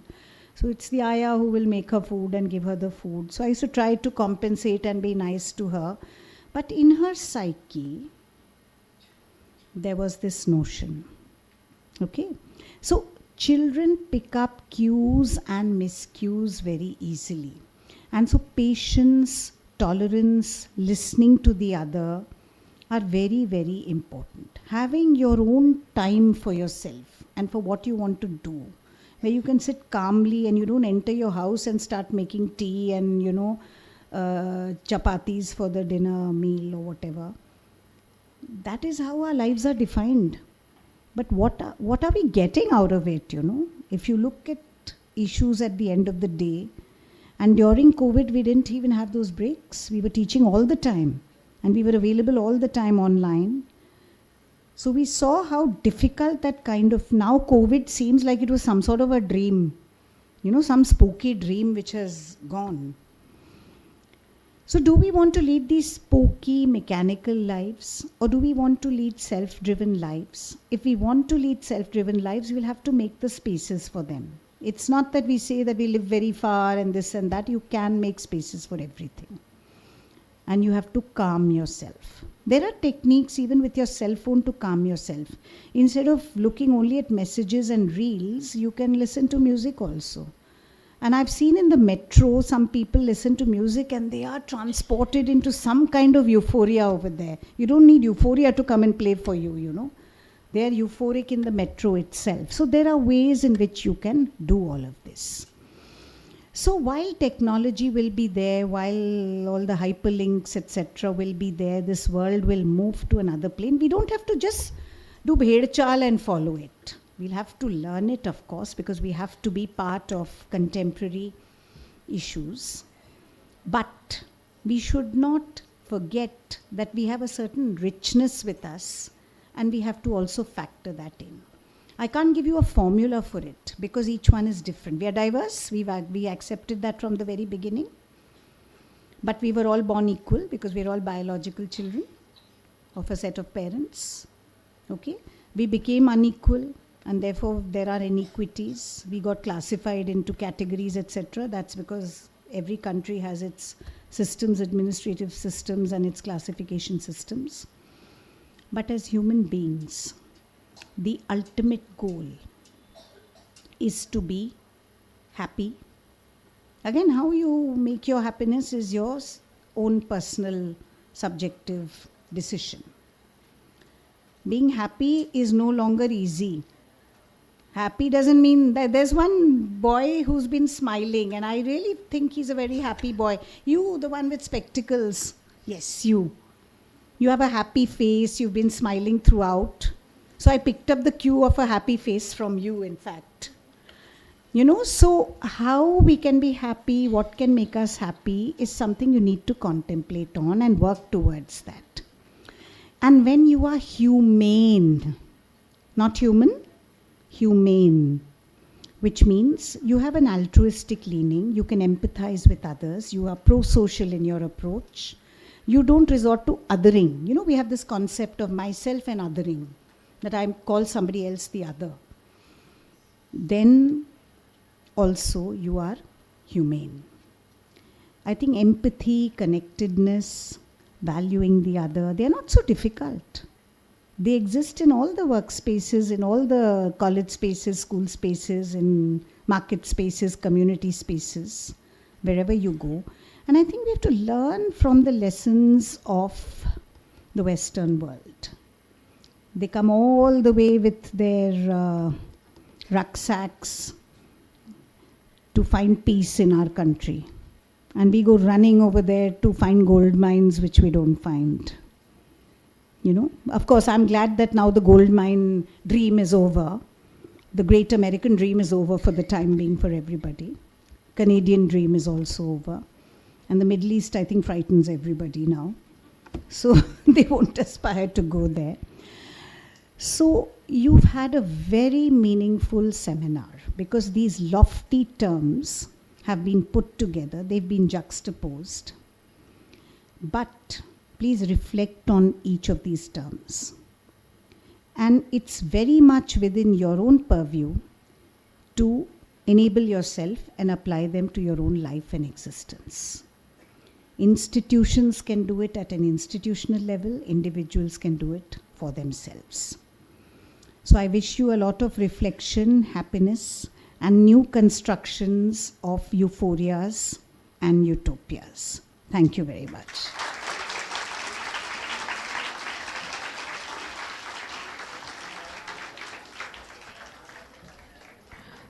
Thank you, ma'am, for your enlightening. Thank you, ma'am, for your enlightening and thought-provoking address. I would like to request Dr. Gitika Datta to deliver the vote of thanks.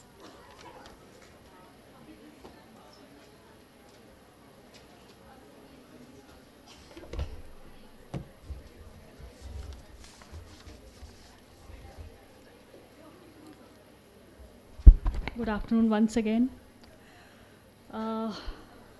Respected Namita ma'am, I mean, आपने जो भी हमारे साथ आपने share किया, your views, your ideas, your perspectives, they have always been very, very well-meaning and such deeply rooted in not just the academics, but wisdom of your lifelong experiences.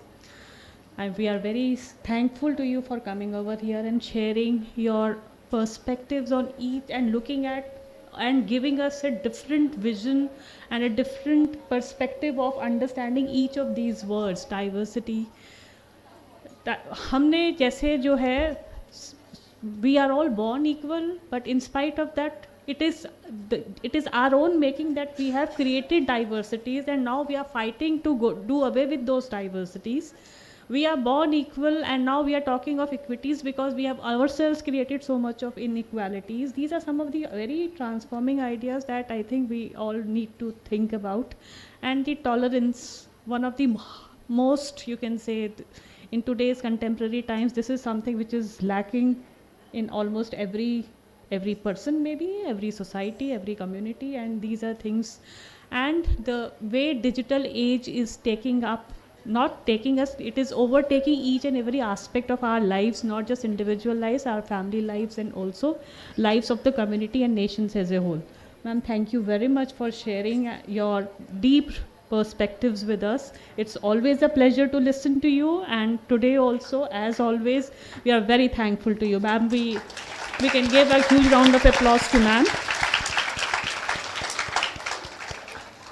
Now, being the convener of this one-day seminar, it is my duty and responsibility to be thanking all persons who are responsible and they have contributed in making this one-day conference a success. First of all, I am thanking Professor Namita Ranganathan from the core of my heart for coming over here and sharing her insightful thoughts and experience with us all. And also for being the chief guest of this valedictory session. Next, I would like to thank Yes, students, can we have some order here? Next, I would like to thank Cambridge University Press and Assessment for all the logistic support extended. We had in the morning Dr. Garima Mehta, who shared her views with us. So CUPA has been the education partners for both the colleges for the past 2 years, and we look forward to more such avenues of collaborative ventures with you. I am thankful to Mr. Siddharth, Mr. Saurabh Tiwari, and others for being there and extending all support.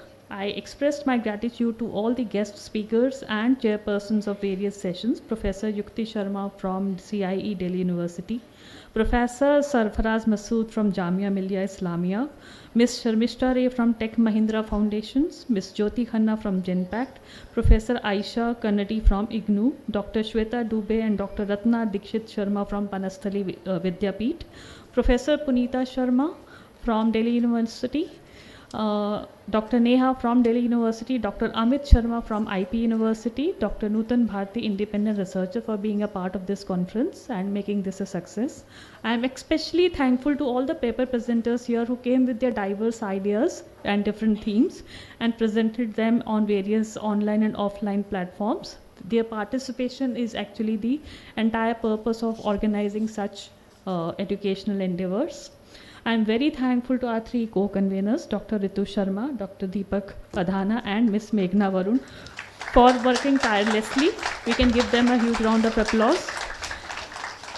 This conference wouldn't be possible without your all the hard work. And special thanks to our HODs, Dr. Shalini Gupta and Dr. Sulekha Ram. For these are the individuals, our 3 HODs are the 3 rock solid pillars on which both the colleges are resting. So thank you all the HODs. I am very thankful to my team of faculty members of both the colleges for putting in so much of effort. Each and every committee has worked very tirelessly along with their student teams. Our office staff, Mrs. Neena, Ms. Purnima and Ms. Vimla, our library staff, our ICT staff, lab staff, Mr. Rajiv and Mr. Arvind, for all the logistics support. I am thankful to Mr. Dilip Badkarji, Head Films and Television Department, for always providing support in covering for photography and video coverage, and our video coverage team. I am very thankful also to the Accounts Department headed by Mr. Goyal, FAO, for taking care of all the finances related to this conference. I am thankful to Shri P.R. Kaushik ji, the registrar, for supporting all our educational ventures with all the administrative support. Our director, Shri K. Shiva Prasad, embodies the essence and spirit of the college.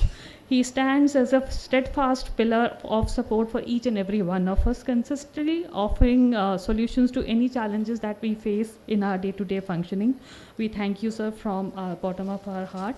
I am also very thankful to Padma Shri C.S. Vaidyanathan ji, the chairman of both the colleges. He has always given his vision for the betterment of both the colleges. In the end, I would like to express heartfelt gratitude to our chairman, Shri Banwari Lal Purohit ji, whose guidance and motivation acts as a catalyst for us to keep us on track. Your enduring commitment serves as an enduring source of inspiration for us all. Now, dear students, I am incredibly proud of you that you have been attending this conference. It's not a very easy thing to be sitting there and listening, but yes, I would say that all of the students who have been working in various teams, various committees, it's your hard work and support, and it's basically for you that we would want you to imbibe some ideas which you may have gathered during this day-long conference. So I wish all the best to all of you. I wish you continued success and happiness. May your journey be filled with exciting opportunities and experiences. In the end, let us thank God for showering the divine blessings on us and for making this a huge success. In the end, I would like to say Om Shanti, Shanti, Shanti. Let there be peace and let there be gratitude in our hearts. Thank you very much.